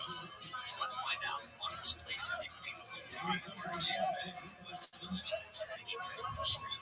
Corner building you see all the exterior. It has an open kitchen, large living room, one bathroom, and a terrace with large windows where you can see the What? I got a side action. This location is prime most people, one of the most desirable neighborhoods in New York. Walkability, restaurants, sure. Keep in mind that Chronicles Apartment isn't actually famous because what you see on the show is a set of Hollywood, just using the facade as the setback. As far as its fundamentals, it's a 6 out of 10 on Lighthouse cases of money. It's an 8 out of 10 on layout because of the extra large apartment. And it's a 10 out of 10 on communication because it's a West. So today, Chronicles Apartment rent for about $8,000. Follow to see a breakdown of Chandler and Joey's live events. How much would it cost? I was bopping in my chair. I saw Sheeta bopping. Kayla was on the floor. She was worming. Everything's great. Appropriate to share. Family show. That was really good. I appreciate it. Thank you so much. And anytime you want to break in with fun sounds and sound effects and stuff to add to the show, please do. Right? All right. Well, in this case, this person is regretting a lot of what's happening to them. Unfortunately, this is our Scammers Gonna Scam segment, and it involves a person who is innocent and is the victim of an ongoing scam that has now lasted 15 years. 15 years. Most things don't last for 15 years, but this scam has endured. And what it is Stockholm, 63-year-old Tai Chi yoga administrator from Palm Springs, says that online romance scammers have been using his picture to duck potential dates for 15 years. This is so great. Not just for my families, but for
really is no insight for someone like him because the people who have the power to make this stop are not going to make it stop.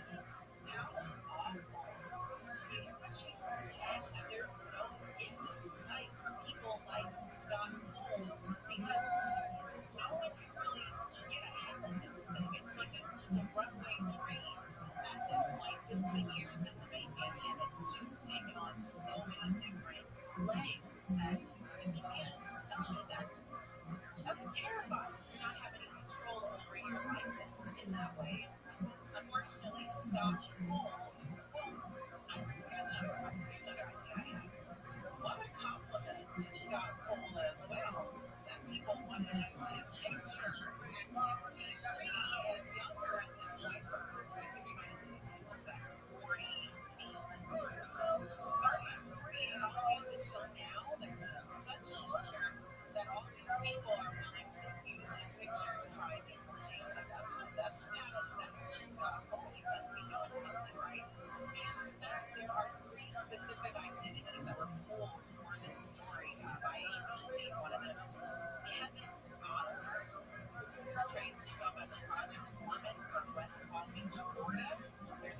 Shit, this shit's the best. Oh, that's like my favorite area.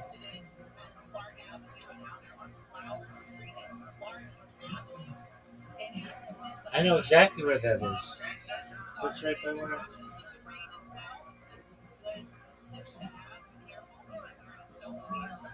I know exactly where that fucking is. I've been on that fucking intersection a bajillion times.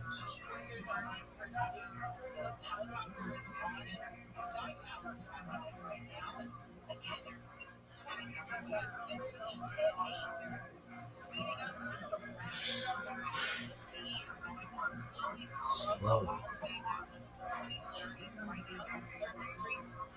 You know where it is? It says down in North. Lakewood Boulevard and Flower. You know where that is? Yep. Yeah, I know exactly where that is. There's gonna be a fucking place where you can rent rims right over there, and they're gonna go under the underpass. They're gonna be heading into Belfort. I've been to that fucking gas station.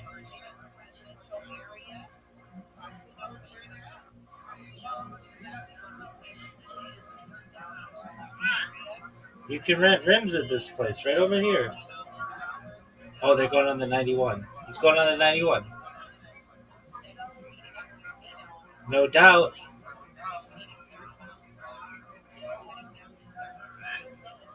Ooh, man, it's hard to see.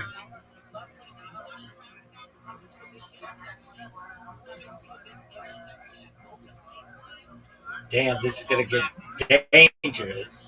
I love it.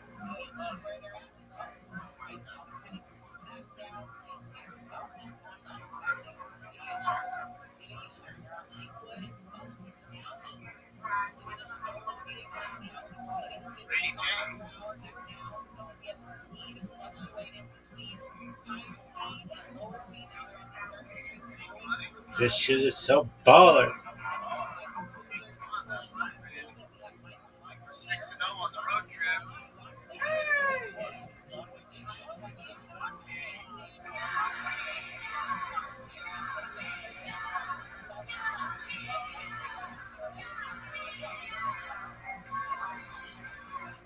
Go, go, go. Go.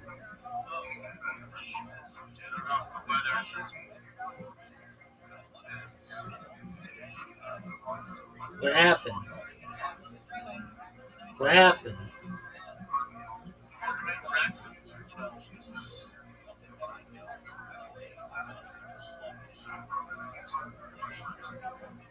Taking the 710, we're gonna go north to south. Hopefully we go north.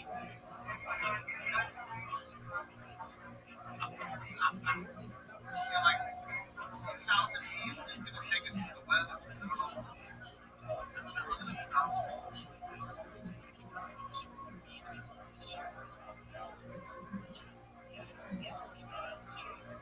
Steals part of the storm, so he doesn't want to get wet.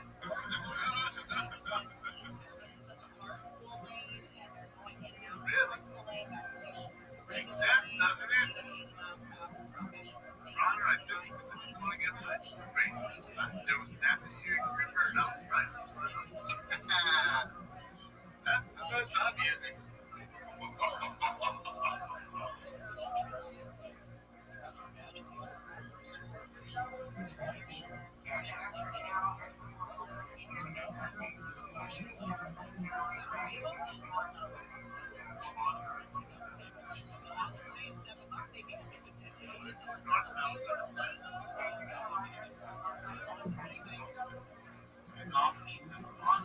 Stella Rosa.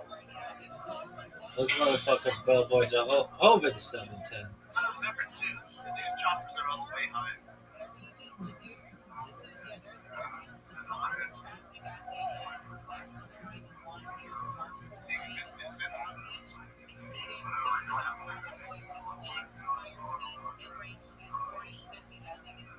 Hey, no California roll. Stop. Get the light. And use this place. Just it. That's model citizens. Oh, we out here because the weather. Oh, come on. What? What? Really? Yeah, must be a lot of weather. Are you fucking serious?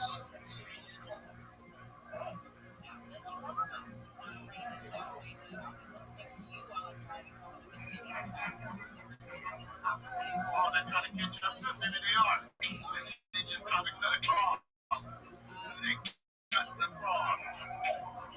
Maybe they cut the frog. That's the rat. You hear it on the radio. You stopping. Yeah, man. Who would have thought it, man?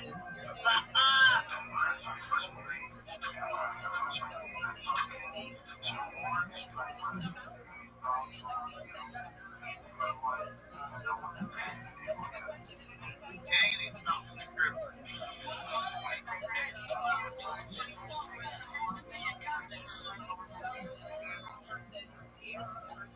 I love this guy. What's his name? Damien. I love you, dog. I've been watching you for 5 fucking years. And you provide the most entertainment in all the internet.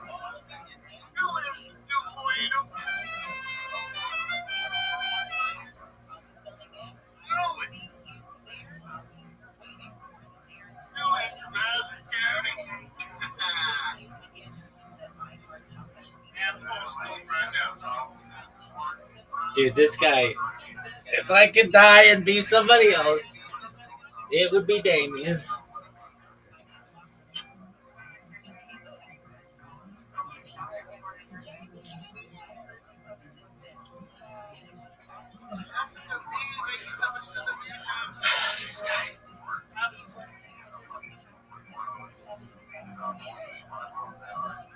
What is this fucking coverage?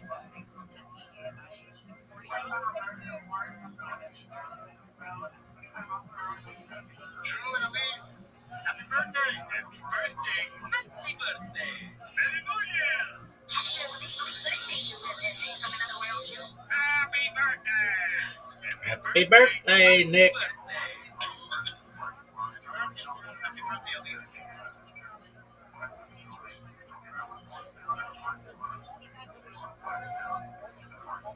Chat wanted me to say that. Happy birthday, Nick.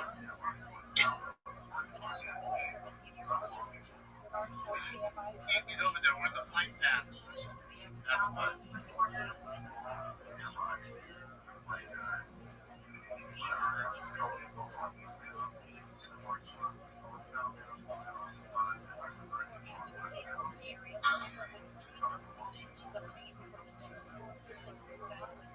Long Beach Boulevard.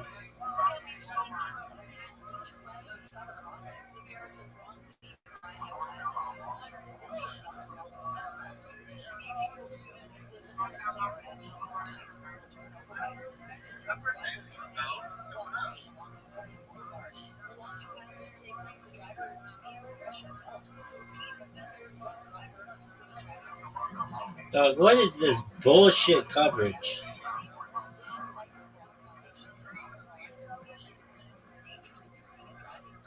I just burped.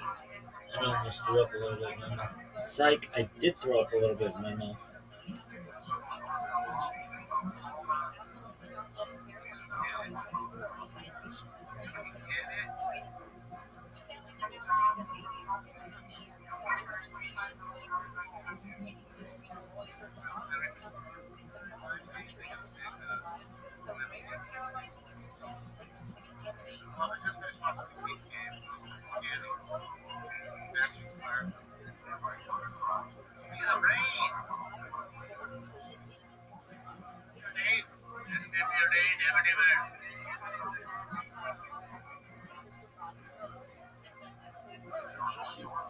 No, no, no, no.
Dog, this coverage sucks. It's the worst. 6-7.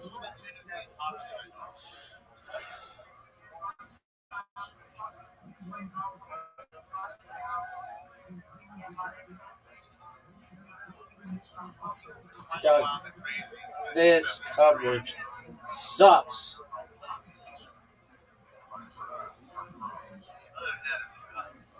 Dog, Damon, where's your cat?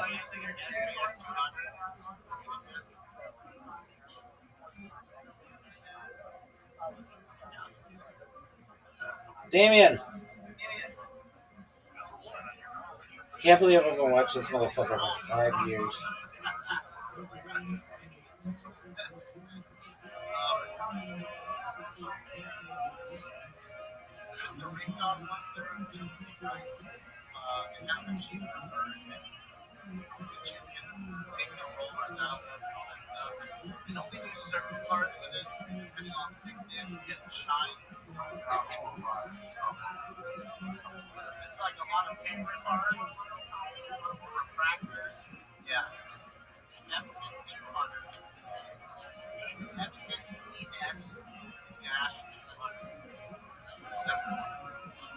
Dog, this shit sucks.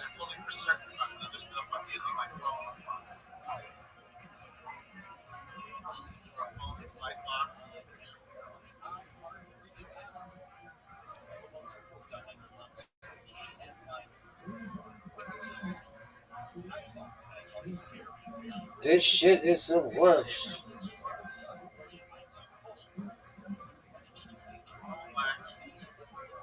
This coverage sucks.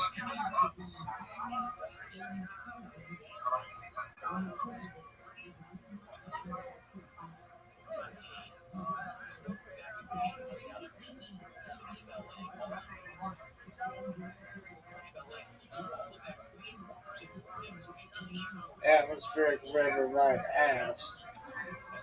Karma Cats donated $19.99 through a super chat.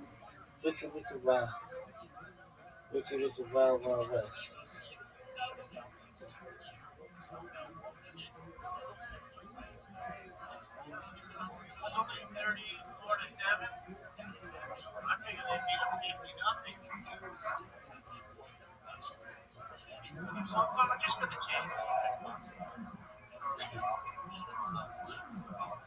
Dog, come on, this is the worst.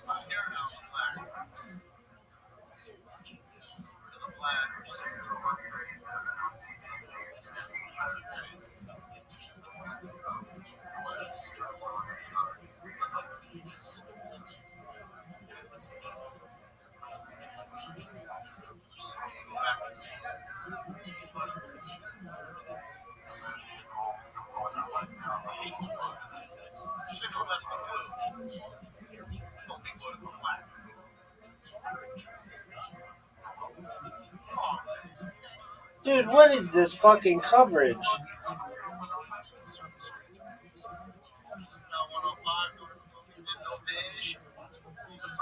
there. Sheriff Chopper.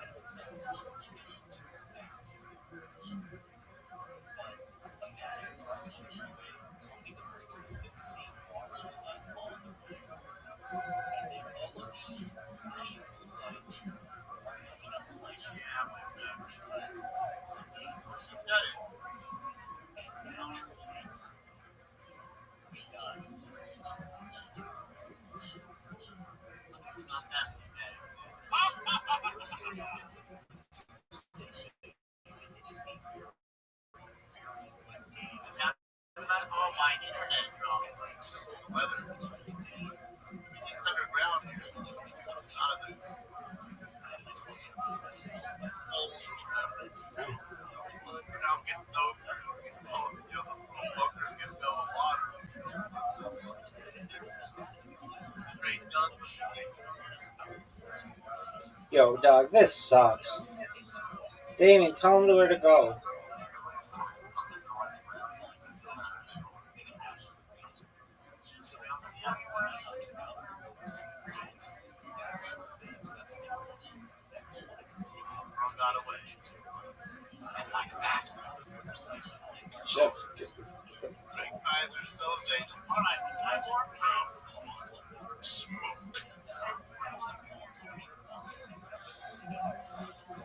Motherfucker's gone.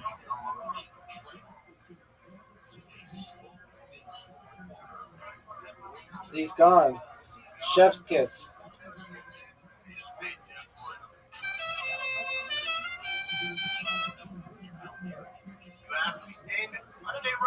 Oh, Damon.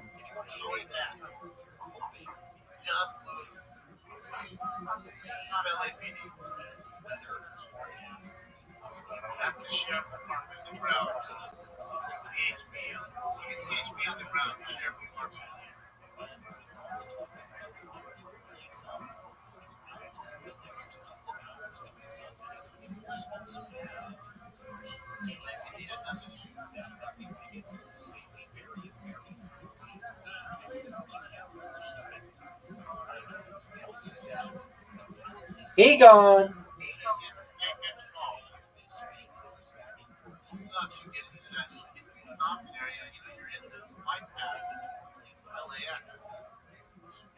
Not LAX, Long Beach.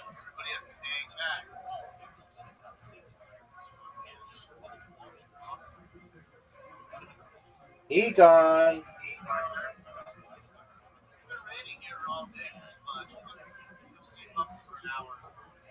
He gone.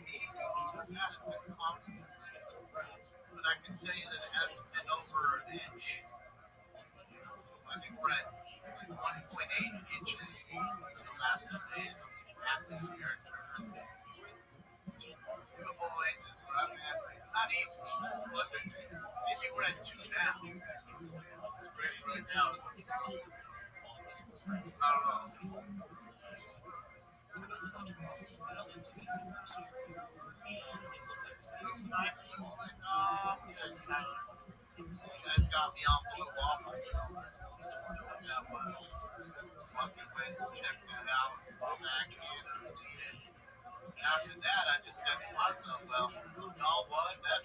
I'll wait for my time, but He gone. never ever get me to fucking do it again. Nothing trash. You gotta know what it is. Gone. Go to my grave, not know what the fuck it is. That's how that's gonna work out. He gone. That's how y'all should have eased me into it. Gave me a couple, throw me a couple softballs. You know, let me hit a couple home runs. I'm with the ball. I'm confident in myself. And all of a sudden, then just break that off. No, you had to do that right away. He gone. Got some money in there? Oh, boy. I'm not going to take all this shit out of the drain. Hey, boys, if you played it before this dog, you wouldn't be out there right now. He gone.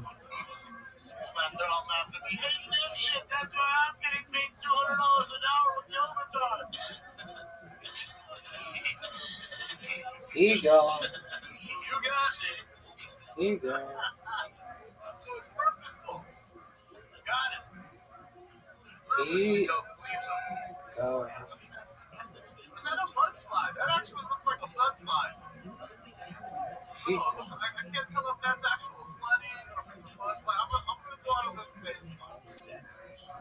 Log drain. Just not on the drain. Ego. Draining. Downtown Los Angeles, point. That's okay, Ron. We're on crazy storm watch, an atmospheric storm, man. 6 tenths of an inch. You better watch out. You might not get to it after. Better know Noah. Better let you on the arc, bro. Must be on. Okay, please. 6 cents. Ego. Let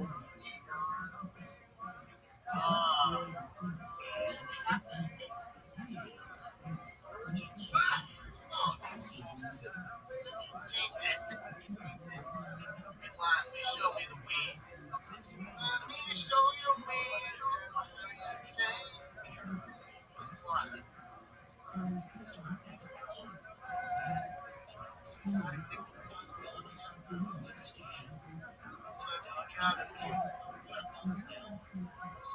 Ego. Ego.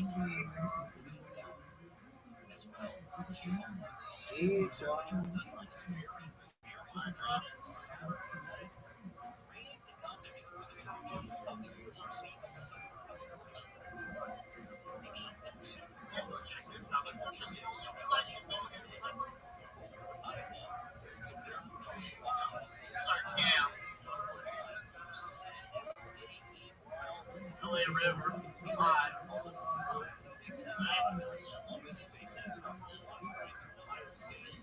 Rip roaring. Moving. There's an atmospheric river moving. Ego. More atoms. We got away. Ego. Got away, my friend. Oh, pardon the wind. Here's the latest economic news tonight. New signs the housing market is under real stress as foreclosure filings surge nationwide. Like the Paramount and up there. Paramount and right behind Universal. Universal is a lot. Back on.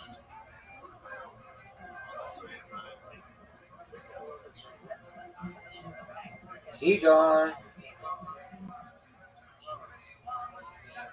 that fucking, what up in there? 1-2-step, getting this thing one night. You run on 2-step, dog. National Treasure. Love it. That awesome job, man.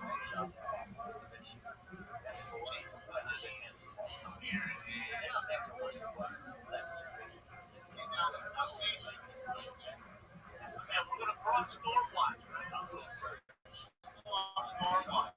So here we are now on the 110 freeway, right? North Toronto Avenue, not Virginia. It looks to me like it's dry, like a summer day dry. We can't see the big together and your wipers on because we're not prepared. But out of the tunnel. Right? I want to say that the ground. But everybody said with David. They said, hold on. Thursday night, the atmospheric river's here. I love that shit so fucking much. It makes me sick. That shit is so amazing.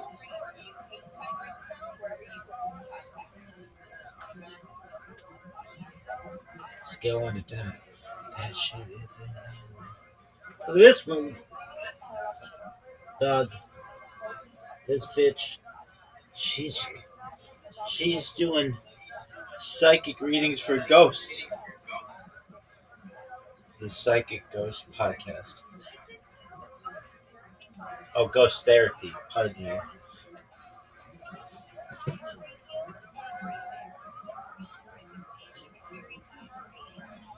like it goes podcast. That's untapped market.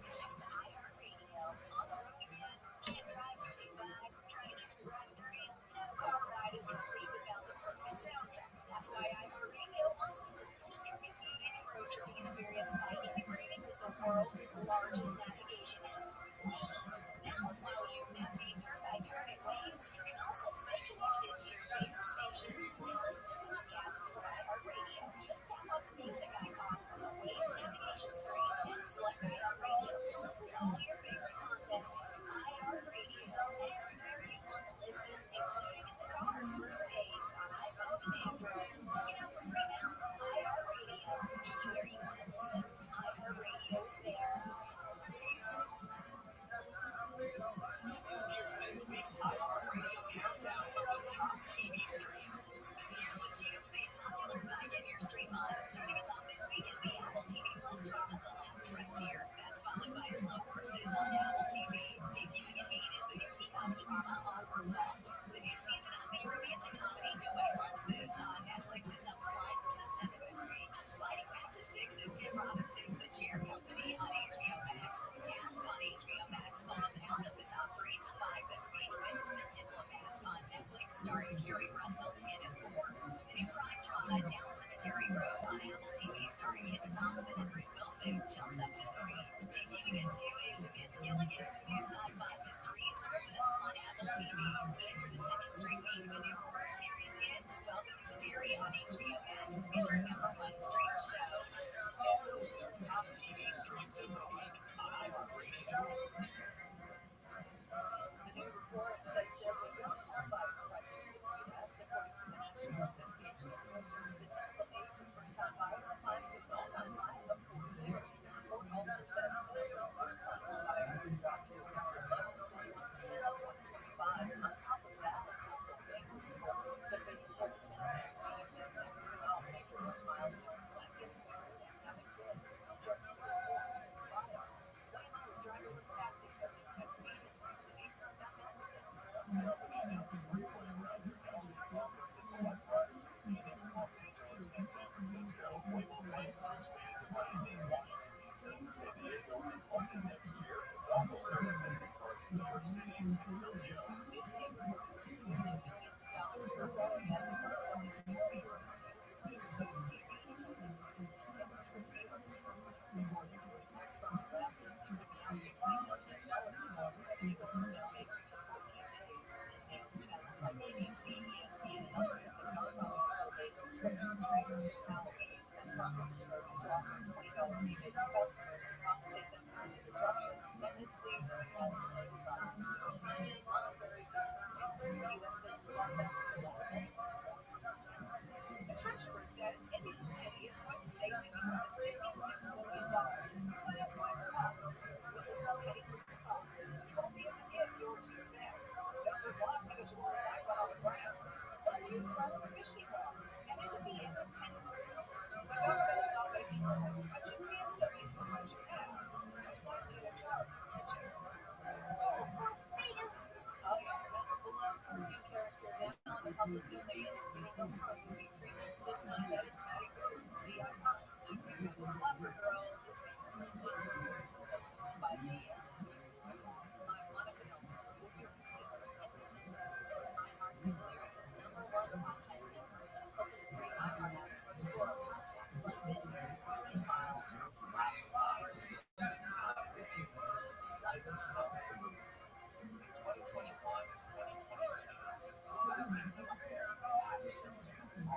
I felt the struggle worth fighting for. Gathered to stop nearby construction, acid, streams, became cups. There, in the forest, we built a different the forest occupies things like that represent a vision of a society. Yeah,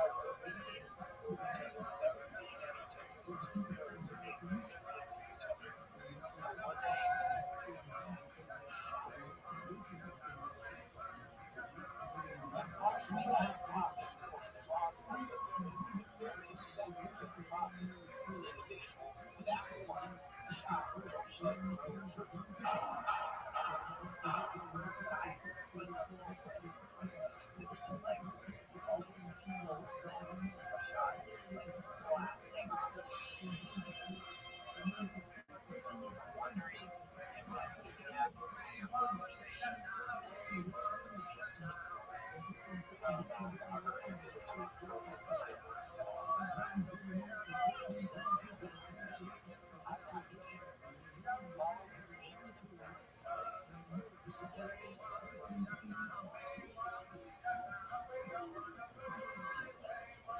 on America's #1 podcast network, iHeart.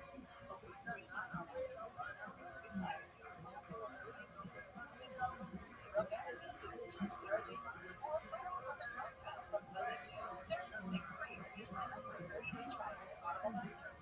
It's Toast Snafu, my podcast about history's greatest schools. Now, the new season, bringing you a new snafu every single episode. 32 lost nuclear weapons. Nukes. It's going to be a lot of history, a whole lot of funny, and a whole lot of fabulous guests. All shared and running in Nicole Jordan. Open your free iHeartRadio app, search Snafu and Films, and listen now.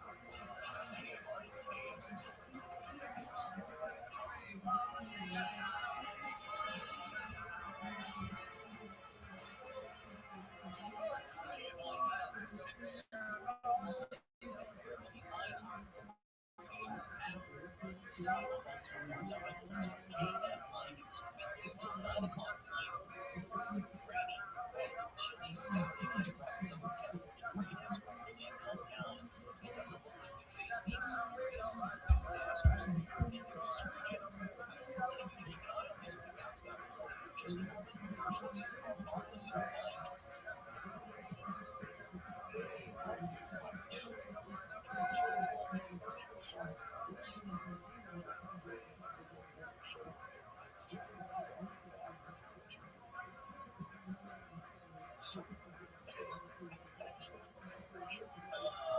Mike, great to hear from you. I'm sorry I can't get in.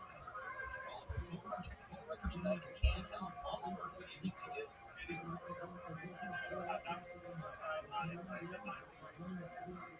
They said you've been to Berlin. I've been to Berlin so many days. I didn't know that first summer Mike did the summer nightclub in 1989. Lost Law. Anyway, there you go. Thanks to you. Thanks a lot. All right, so we're in the storm situation. Some reports from partners at ABC News as these things are rolling. Heavy rains, 1 to 2 million residents bracing for possible flash flooding. Now, the risk of landslides and debris flows in areas burned by wildfires earlier this year. California Governor Gavin Newsom deployed more than 270 personnel ahead of the storm, including several search and rescue teams, helicopters, and dozers near burn-scarred areas. Sheriff's deputies going door-to-door in the burn-scarred area in Altadena, notifying residents of evacuation orders. Rodney Virginia's help was spared by the fires and mudslides earlier this year, but he's concerned about this round of heavy rains. And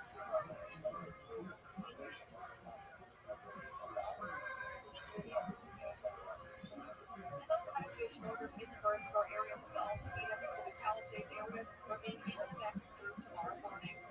The hotspot of the rain here, which will be SoCal, LA, and the surrounding areas, we can see an inch now of rain, all the way up to around 4 to 6 inches of rain. And that includes up to the factory, the box spikes, things like that. The bridge closed, landslides, you have to be on high alert for this event. All the good news is that the rain is expected to taper down as we get later into the day today. LA is under a flash flood warning. LA County and portions of Ventura County as well. They just been getting hammered in the last several hours here. So there's that flash flood warning. Your flood watch from Santa Maria down to Santa Barbara, out into the valleys as well, all the way down to San Diego and Oceanside. What they did to prepare ahead of this service, we saw a lot of residents getting sandbags. Some decided to evacuate just as a precaution because they didn't want to be inside their homes in case the worst happened, which would be that big mudslide coming down. We heard from officials they can't stop the mudslide once it happens, which is why everyone here in Los Angeles is on high alert. The big concern is the wildfires. What they did on these really steep hillsides is it loosens that topsoil. So when you have such a huge amount of rain coming in such a short period of time, that is how we see these mudslides happening, those debris flows. So yes, more than 22 million people on alert. Many residents concerned because we did see massive mudslides last year. California in the midst of rapid rainfall. More than 22 million residents bracing for a high risk of flash flooding, mudslide, and debris flow. With up to 6 inches or more of rain through Saturday evening. While the rain should help firefighters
city of Los Angeles, which lifted all evacuation orders and warnings, which added additional 1 more inhumane dogs that was according to the Chief Health Department. Just as we are on the air today, so the conditions seem to be it's kind of an annoying day. It's bad. Visiting in California, and fire clearing parts of California. A pathfinder force evacuations. This time, 20 structures are damaged or destroyed so far. At least 3,400 acres burning. That is mountain. So smoky on the highway where Richmond County, you can see the lanes. Richmond was one that was forced to leave her home. She said she had less than 30 minutes Forcing residents to evacuate, consuming more than 3,000 acres and 18% contained. At least 28 structures destroyed. No stops on after wildfires both on the ground and severe mudslides. that fire was burning east of Fresno. And as of this moment, wildfire says that the fire is about 56% contained and it's burned around 1,000 acres. Meanwhile, we've been talking about burn scars here. Palisades and Blackwood Hills. The fire itself, the Palisades fire in particular, got the attention of the U.S. Senators who came to find the victims of that fire, saying the fire never should have happened, and what has happened since is just not good enough. We'll get into that. Michael Monk's Reports continues next. First, let's get the latest from Gina D'Agostino, KFI 24-hour news report. Wet weather is still drenching Southern California, and the National Weather Service warns the rain could trigger mudslides and debris flows, especially in hard-scar zones like the Palisades and the areas. And WS meteorologist Jason Rabbi tells us that mild water showers are expected tomorrow.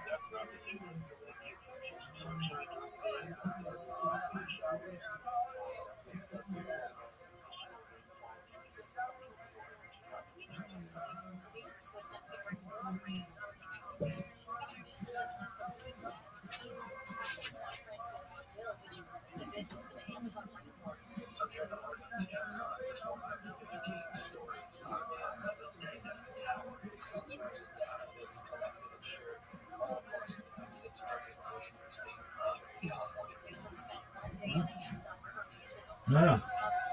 sustainable solutions in one of the world's most abundant ecosystems. He says he's thinking to be part of Brazil back in December. This is athleticism. Rising foreclosure filings signal a big squeeze in the housing market, with foreclosure starts up 6% from last month and 20% from a year ago. Completed foreclosures jumped 32%, led by spikes in Florida, South Carolina, Illinois, Texas, California, Oregon, and some postal inspection. President Trump is defending U.S. strikes on suspected drug smuggling crimes, indictments and crackdowns in failure. ABC's Martha Ryan says the U.S. has launched at least 20 strikes on the coast of Venezuela without publicly providing evidence of drug smuggling. As this heat of revolutions continues, the United States has shows more than 29% of Americans support using the U.S. military to keep suspected drug traffickers out of judgment. We're gonna get something that's presented, that's put together enough to show as a teaser. So I want to wait for Colin to send us something that is presentation ready.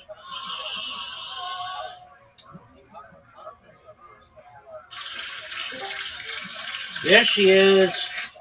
There she is, folks. Mister, you ready, girl? Not ready. I'm in another business, but come on, let's play. But they be calling my name, but I'm ready. Well, Miss I Aquarius, got them on mute. you got them on mute. I've got you. Yeah, Wait. no, they're in my ear now, but I got them on mute. All right, well, you're in and ready to go. Here we go, folks. Let's go. LFG. Ooh, the perfect way to start. Folks, Miss Aquarius starts out on fire, and I match her. That's what I'm talking about. That's what I'm talking about. Get it again, girl. Get it again right now. No. Oh, Difficult split again. yes, ma'am. Okay. The goal is 1. 2 would be a bonus. 2 is like impossible. Get it. No, you got this, Rabbi. No doubt, Miss Aquarius. Let's go. No doubt. They should just give it to me at this point. Boom. That's not what we wanted. Okay. We're going to get these 2 and then the third one. Get it. Aw. I'll take it, though. Yeah.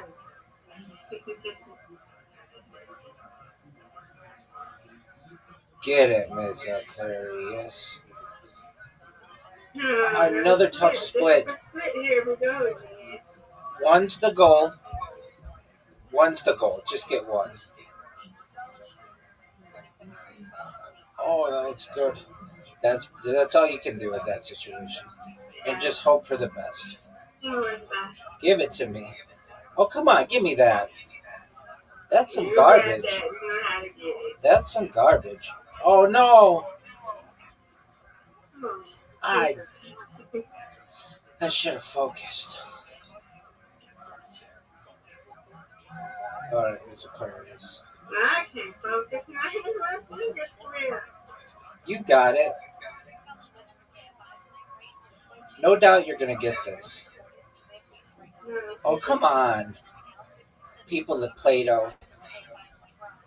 Sabotaging us. Oh, bad. Bad. Give me these 3. No doubt. I knew I had it. Hold on, I got somebody to please get out of my That's it. Get it, girl. Get it, girl. All right. You want to get those 4? And then you get more. Get those 4. That's it. She got it. Oh, come on. Come on. That was garbage. I think you should have got it. No doubt. Ooh. Ooh, this is a tough split, Miss Aquarius. I mean, I don't really know what else to do. Good job. You win. I win. You win. Miss Aquarius time. Miss Aquarius time. Miss Aquarius time. All right, girl. It's your turn. Get it.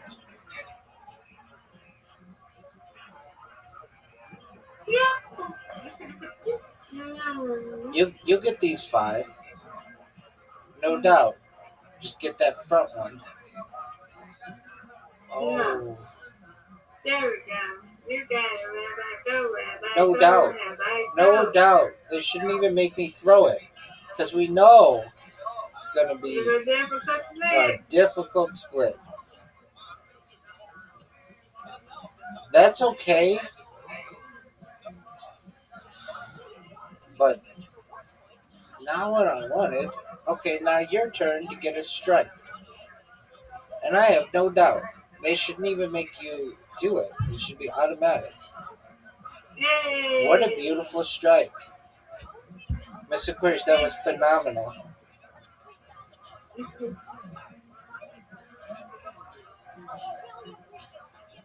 I'm going to get this without a doubt. Oh, Miss Aquarius, without a doubt, my foot, that was terrible. You got it, Rabbi. You got to come back. Oh, no doubt. Look at you. Look at you. 35. You're going to get them both. No. Okay? I need a strike here. Get it. That was looking good. All right, get this. Oh, get out of here. No. This Aquarius, that is not good. No, it's terrible, in fact. Miss Aquarius' turn. Strike a Rooney.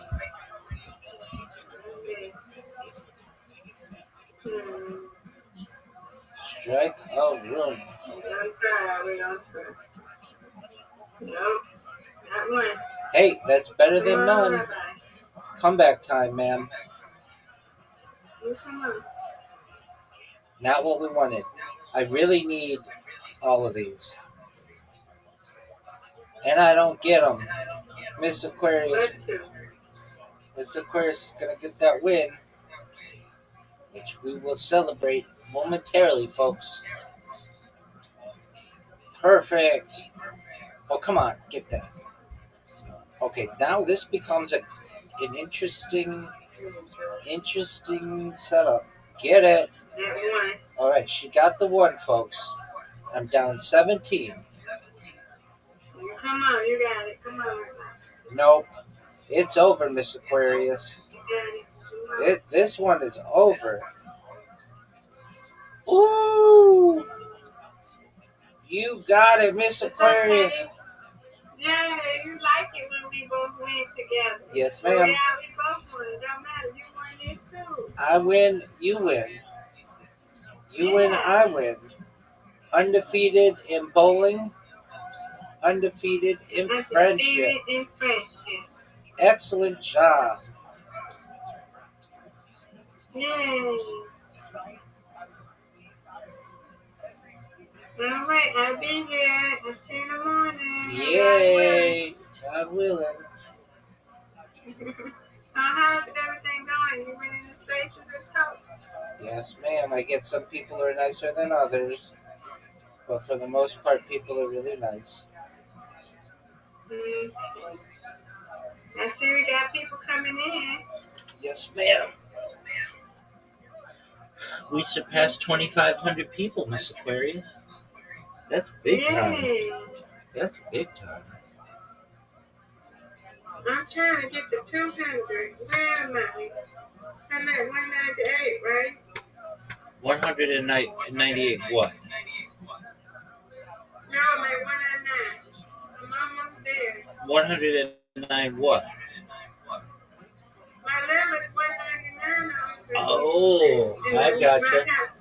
I gotcha. In the house. In the hizzy. Yes, in this house. This is my house. That's right, ma'am. That's right. This is your house if you let us stay here. 100%. You guys make this house a home. Yeah. This is our home now, right? Yes, ma'am. We stay here. Yay. Yay. All right. We're going to lay down. I see you in the morning, guys. Okay? You Try take to care. get some sleep. I will do my You'll be best. up all night. I'll try not to. Okay.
Snowball flush with only 20 calories, 0 added sugar, electrolyte, now available at Walmart.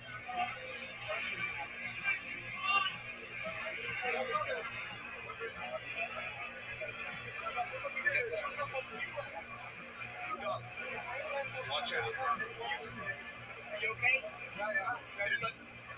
Thanks for another kick. He's just waiting for that kick, all right? You push your dog. You get a kick, you move much more. You get in the water, the way you get in, you move more. That's what happens.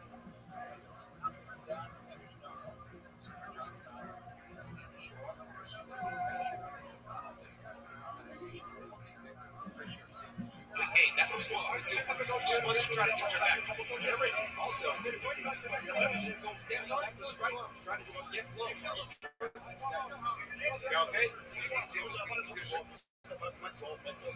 More volume, more Round two is brought to you by Monaco. The official can cocktail of the shots. How about the top of the audience from Sean Lee? Shadow box. People are excited, man. They want for that fight. Round two, we'll see how Rothschild adjusts. Well, Rothschild better get his work going. Because if I'm Leon Edwards, I'm taking it right back down. That is going to put a hit to the striking of Carlos process as well. He's going to be anticipating that shot. I love how quick Leon was shooting to the legs. If you went through what Leon did against Sean Brady, why wouldn't you implement that as a game plan? Who's going to win? The guy in the right is with it. Leon on multiple occasions has said, I'm still here, anything man. could happen. Ooh.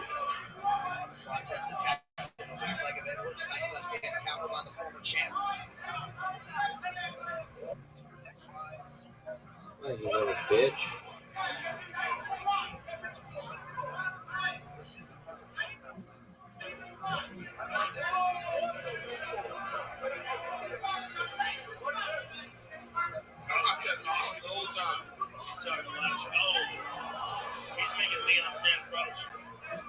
Leon can't do that. Yeah, if he gets emotional with all this talking, he might try to get at him. That's my process. Duty Black Ops 7 rated M. Process started by the range early round two. Leon countered well right there. He did. Oh, it's over. It's over. It's over. This motherfucker is done. It's over. It's over.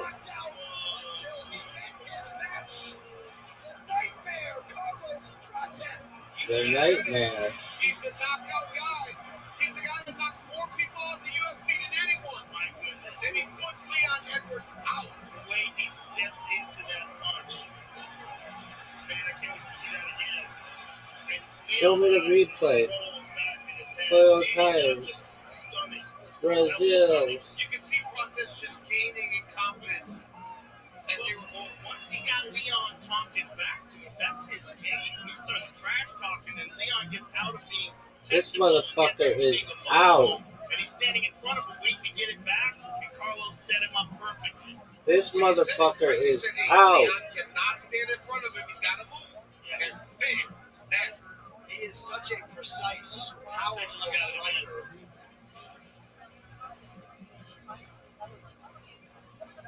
Bang, right in the mouth. Right in the mouth. And then could kill him. You don't see Leon Edwards go down like that. But his ability to cover distance because he's so long. I mean, he landed that shot through the guard. Look at this. And took him off his feet. And honestly, look at how extended he is, dude. That speaks to the power. It's not like he's bringing his whole body with him. He's almost throwing over his lead leg and still was able to look at that. Oh no, he brought the body. I saw him step down. But it's all about positioning. Look at the right foot of Protest. The foot battle's won. Leon's lined up. This motherfucker is out. Nasty. And there is the reaction. Christian Ogata, Flavio Alvaro, of course, Pablo Tina, the fighting nerds. Carlos, Nightmare, Protest. The unauthorized reproduction or distribution of this copyright work is illegal and punishable under law. Tonight's fighter stats are brought to you by Regenerate RX, the official wireless provider of UFC, and your core of unlimited data that won't slow you down. UFC dating to 2024. 78 inches of reach at 170 pounds. Just as confidence also in his belief and his ability to put people up. Make it official. Hey, Joe.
Ooh, this athleticism.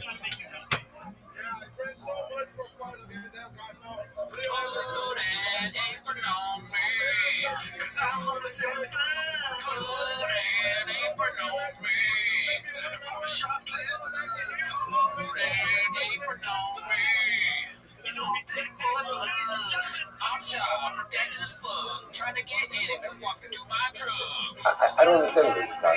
And therefore, I just keep myself over the emotional. This thought that's what it means. Keep myself over Russia. But then the voice comes back and says, "Well, what's that mean?" Maybe a misunderstanding the will of God. Maybe it's not what God wants you. To which again, I'm going to respond. At the end of the day, those who put themselves in the grace message, basically themselves over they'll never be lost. It may hurt them to be difficult to be alone, but they'll never be lost. Even because of the low kashmir. So once the Satan saw that Rabbi was not listening to him, Amalek, Ve'ilai, Davar Yukilov, Kach Shamat Mechari Apargod, Hasel Yolov, Ve'il Yitzchak. So it's interesting. And the Satan says to Abram, by the way, Abram, don't worry too much, because I heard from behind the curtain. At the end of the day, God's not even going to ask you to sacrifice yourself. Good news. Good news. At the end of the day, you're going to end up offering up a sheep and not Yitzchak. So what's interesting enough is that is indeed what ended up happening. Yet, on the law, I'm using the text for something. This is the punishment of a liar. Castigo over enough in there was somebody lies enough when they tell the truth, no one listens. So interesting. So what's this last? What is this last? The whole point. The stuff that is trying to do is unless you try to do this, I'm going to not to do this. Right? And then the last thing, don't worry about it. You have to have a sacrifice. It's going to be fine. The shot was he was trying to take away the schar, but he was trying to say, I'm going about it. It's not just the test. He's not going to feel it, baby. So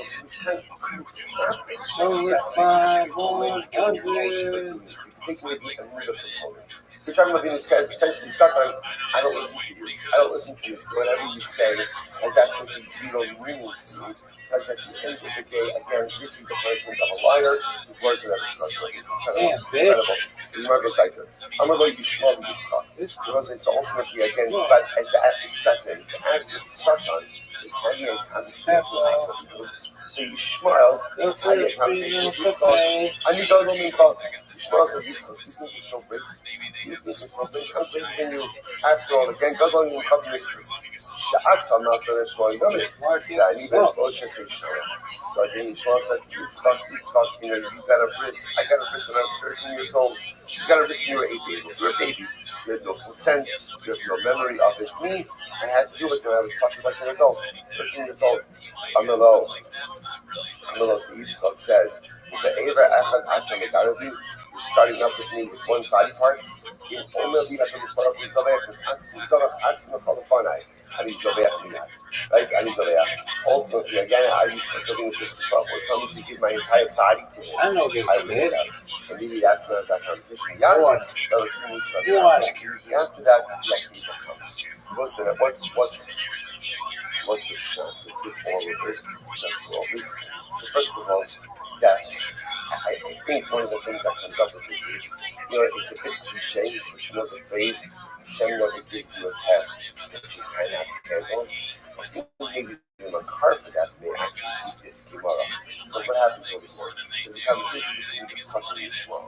And Yitzchak says, if Hashem would tell me to sacrifice my entire self, I would be ready to do so.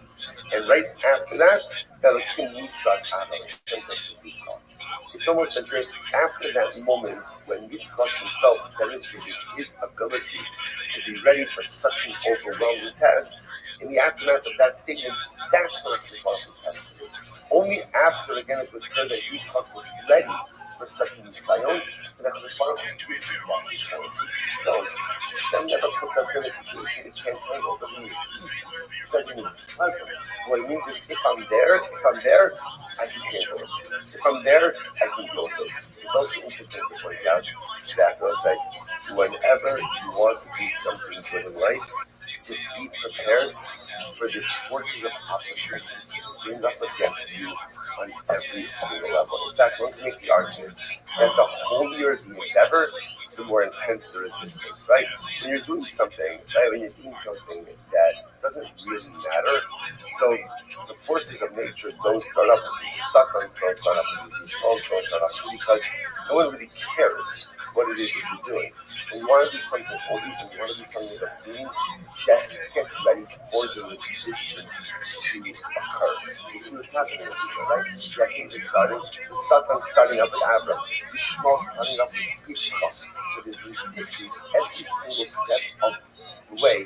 That's when you know you're on the cusp of future. So I'm listening to one of my favorite parts of all time. Actually, by the Akeda. What's at the end of the Akeda? Hashem says to Avram Avinu, Akid Lachet Halanah, don't do anything to the boy. Don't check Yitzchak. And then what happens? Pasuk says, V'nei ayol bayar, v'nei ayol ne'achad tisach b'tana. Avram Avinu goes over and he sees that everybody goes and sees that there is a ram that's caught in the thicket, in the thorns. And Avram Avinu goes over and he offers it up as a carbon. I asked the Kutzker, how did Rabbi know to go ahead and offer that up as a carbon? After all, Hashem said he didn't want a carbon. Maybe he didn't want a carbon at all. But how did Rabbi know to offer the carbon? It's something amazing. He says, because Rabbi saw that it was stuck in the thorns. So his Kutzker says like this: if the ayah would have run up to Rabbi's feet and lay down in the feet, Avram wouldn't have offered it. It's just something that easy that's from the sun. Hello, Rabbi. And when he saw that it was stuck in his listen, you ever try to get a rat out of a ticket? Right? It's not possible. It's not right. Somebody told me this out of before. Right, that's a nice right. So, okay, you ever try to get a rat out of a ticket? So, no, but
Franco, she can talk to you about drug use and alcoholism. She can talk to you about gambling. She can talk to you about eating improperly. And she is just phenomenal. And so, everything built this agent, we're just blown away. And I got married inside a critical bunch of agents. I'm going to build a whole ecosystem. And I'm going to do this. And I'm going to do that. I did it. And it kind of took away from, us getting back to the basics. So now it's like, this is the mothership, man. This is exactly what we've been working for. Is first of all, following under to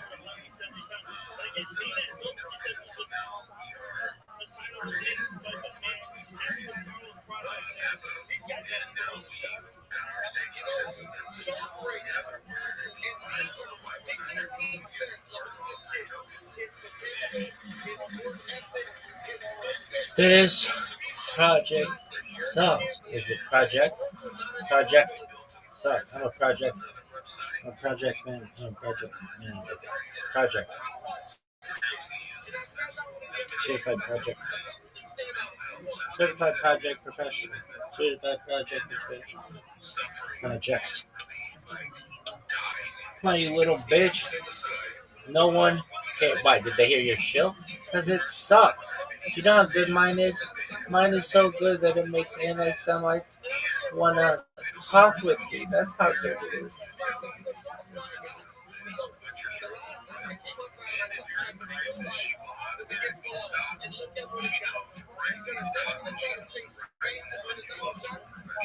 And that's when she'll say, hey, here you live in, we can get your resources here. There's some black people. So it's just phenomenal what we've created. And, those guys on my team, I get very excited. I like building teams. I built two other tokens. Those tokens are going to be phenomenal. They're going to run crazy. Look at this move. But in the midst of me, building this tokens, we lost our position of 2.2 million, and now we're down like 200,000.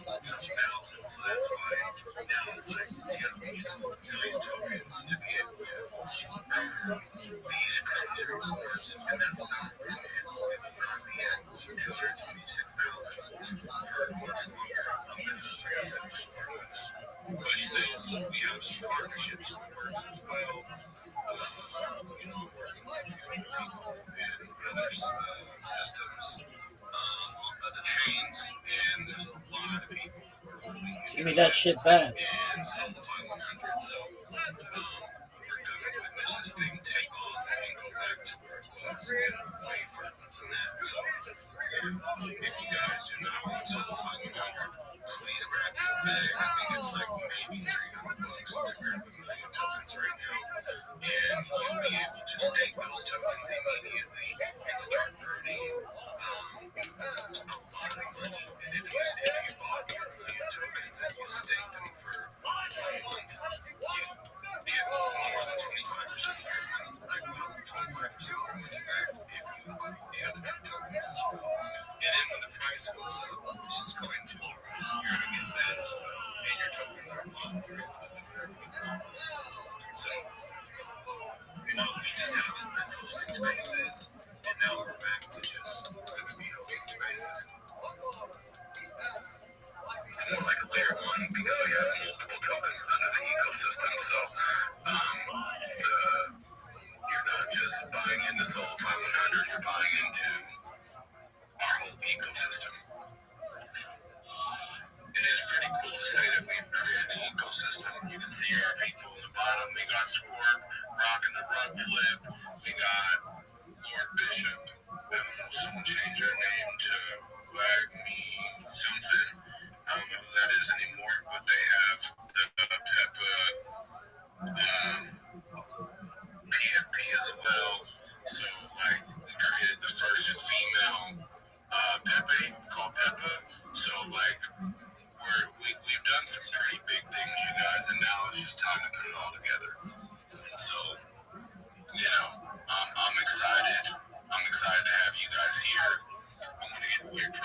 Absolutely, when possible. May I share my project? That's not a shield. Yeah, go ahead. Go ahead. Go ahead. Go ahead. Thank you for the opportunity. I'm Rabbi Rothschild. I stream my life 24 hours a day, 7 days a week, 365 days a year for world peace. I've been doing so for more than 4 years. My streams go back to the pandemic. We've seen the death of a queen, the birth of AI, the coronation of a king, and everything in between. This is a real life Truman Show, a real life Big Brother. This is a timeline or a time capsule of human achievement. In the 1990s, Bill Gates coined the phrase, "Content is king," and I'm making it true today. I'm king of the internet. I have more data archived on the internet than any person ever. In 2018, The Economist magazine stated that data had overtaken petroleum as Earth's number one resource. And because I have more data archived than any person ever, I'm becoming very influential and I will go viral. And when I do, I want to make you, your friends, your family, all independently wealthy if you're not already. I want to ensure that you have generational wealth if you don't already. And I want you to be able to start charities and philanthropic organizations of your own. I am unlike any influencer you'll ever meet. I'm not live on one YouTube stream nor two. I'm live on 20 simultaneous YouTube streams, 24 hours a day. You can watch my life in 360 degrees. I have links in my pinned post where you can find all my YouTube streams. Additionally, you can find my link tree there.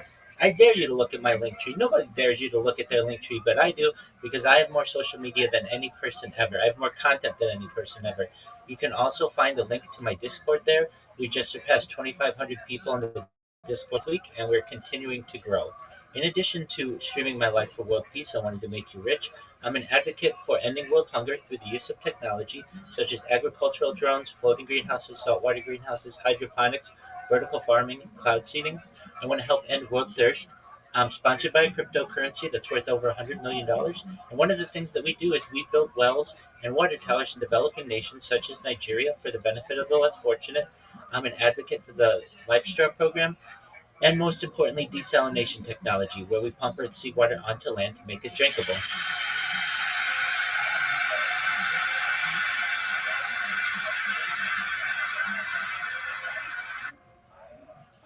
Thank you for being here. Thank you for that show. I appreciate it. Somebody did that. I don't know.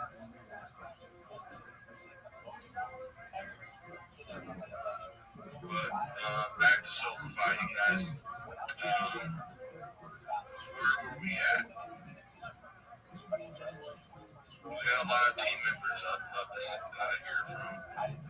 We're quiet. Jeremy, you're another one that is. Well, I'm co-hosting. The last person I requested to speak was your nasty. Her nasty. Okay, I'm kind of weary about this, but okay. What's up, guys? Is it okay to speak? Depending on what you're about to say, bro.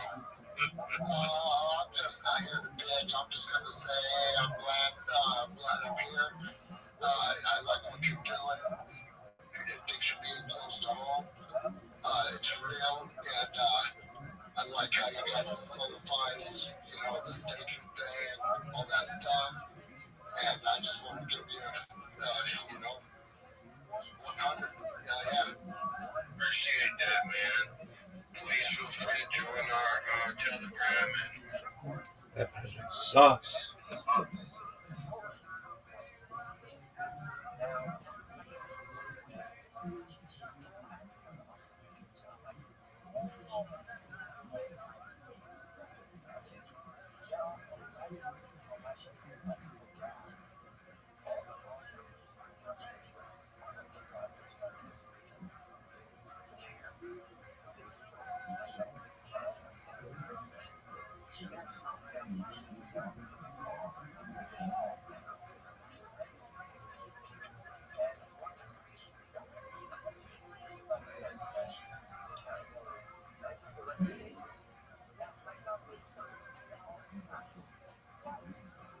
I love how they're like, "This isn't a shill." Oh yeah, it is.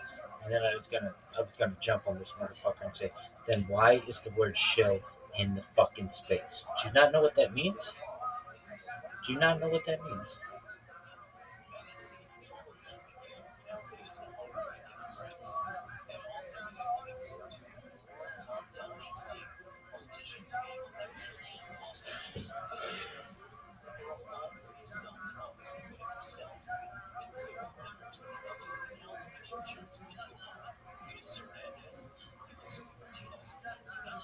People are so rude.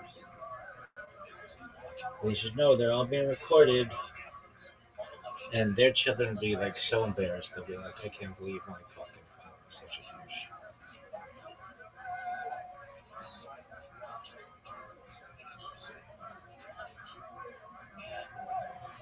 Really? Oh, big time. Their actions are all recorded. And I will expose them in the future. I'll be like, yeah, your father doesn't know what shield means. Why? Because it means you can promote yourself for a certain amount of time. Nobody cares about your project, dude. Oh, this is everybody's fucking thing. I have the best NFT in the world. I have the best cryptocurrency in the world. This is the first of its kind on-chain AI psychiatrist. It is also a ghost whisperer. It is a ghost therapy and ghost psychic. It predicts the weather. Join our Discord. Join our Telegram. We have over 12 people in our Discord. Over 7 people in our Telegram. It was 8.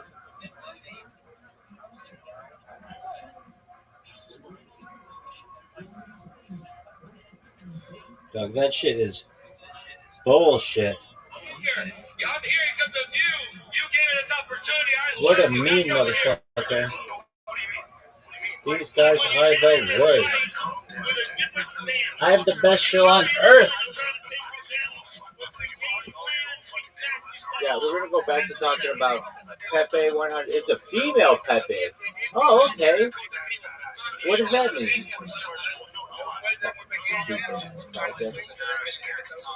Oh, it's the first on-chain female Pepe on Solana. What does that even mean? Nobody knows what it means.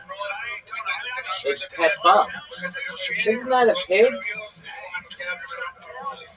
She knew that he was about to raise this faulty welterweight, somebody that's really strong. So the coach said, keep that center of gravity low. Because you know the one. You smell knockouts. That's what's going to happen. Listen, I got a little discipline a little bit, but I think it worked. I think everybody enjoyed the fight. Everybody enjoyed the fight. It's the first of its kind AI therapist. Like, motherfucker, I don't need an AI therapist. I need to just pull myself up from the bootstraps.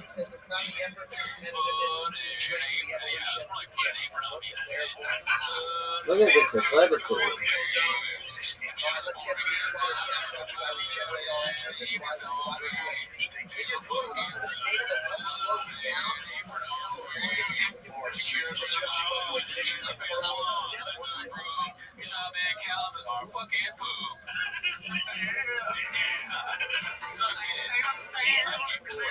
This isn't a shill.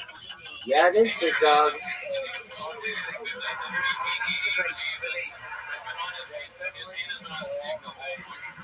I like that one guy where he's like, yeah, we don't really share in here. I'm like, okay, well, the word chill and chill is in the phrase chill and chill is in the title. And he's like, yeah, I don't even know what that means. I'm like, well, it's where you have people come in and chill their projects. Stupid fucks. Look at this athleticism.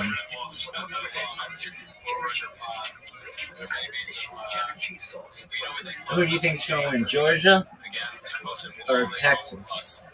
It's an easy W for Georgia. The Dogs.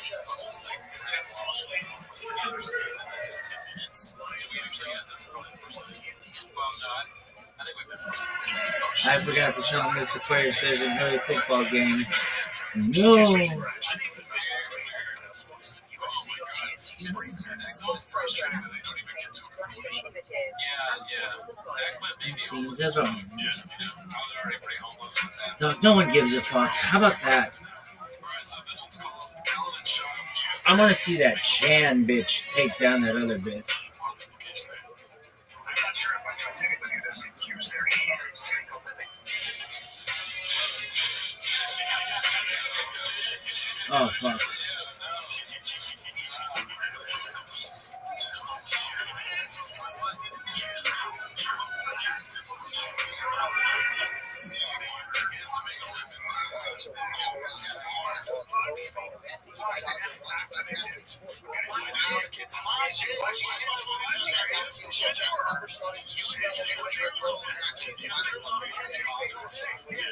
That's like something you guess about Chad. Like, yeah, that guy doesn't watch his hands. Nobody doesn't watch his hands. Also, that time Where's your booger selfie? Oh, for sure, dog. 22 people watching me. Lies. This website lies.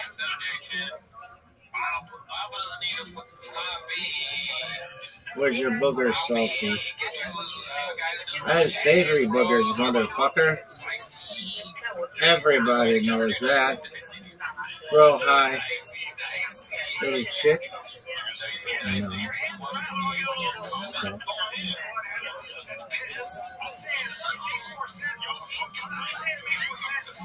Realistic level shit. That bitch. I thought it was Chan.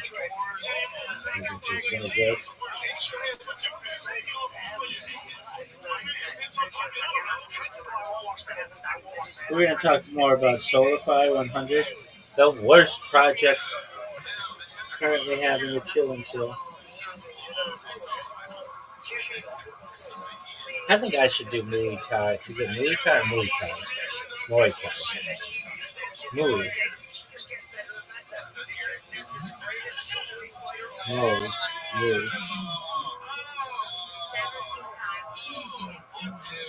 Dog, I hate adjusting these. This shit is so fucking annoying. It's so fucking annoying. What is this bullshit? This shit is the worst. Hey, how did you find out about me? A Discord? Which Discord? I don't remember. Oh, is it Ego World? Yeah, how did you know that? Because anybody who comes in here and says they don't remember what Discord, it's always Ego World. And everybody knows it. I hate getting cut off. I hate it. It's a shot to my strength. But I persevere because I'm a pimp. The huge dick, can't stop, won't stop mentality. I used to write that on my post, my report cards. Can't stop, won't stop personality. Biggest pimp of all time, and then they'd make little horns. Wah, wah, wah, wah, wah, wah, wah, wah, wah. Sick. Yeah, we don't really care about your project. Okay, well, guess what? Your project sucks. You've got 15 different projects going on. Dr. Ibrahim, douche is what you should call your partner. Stupid fuck. Yeah, we don't care about your project. Okay. Well, guess what? I hope your project gets rugged. I hope it's the worst project ever. And everybody hates it. It's the worst.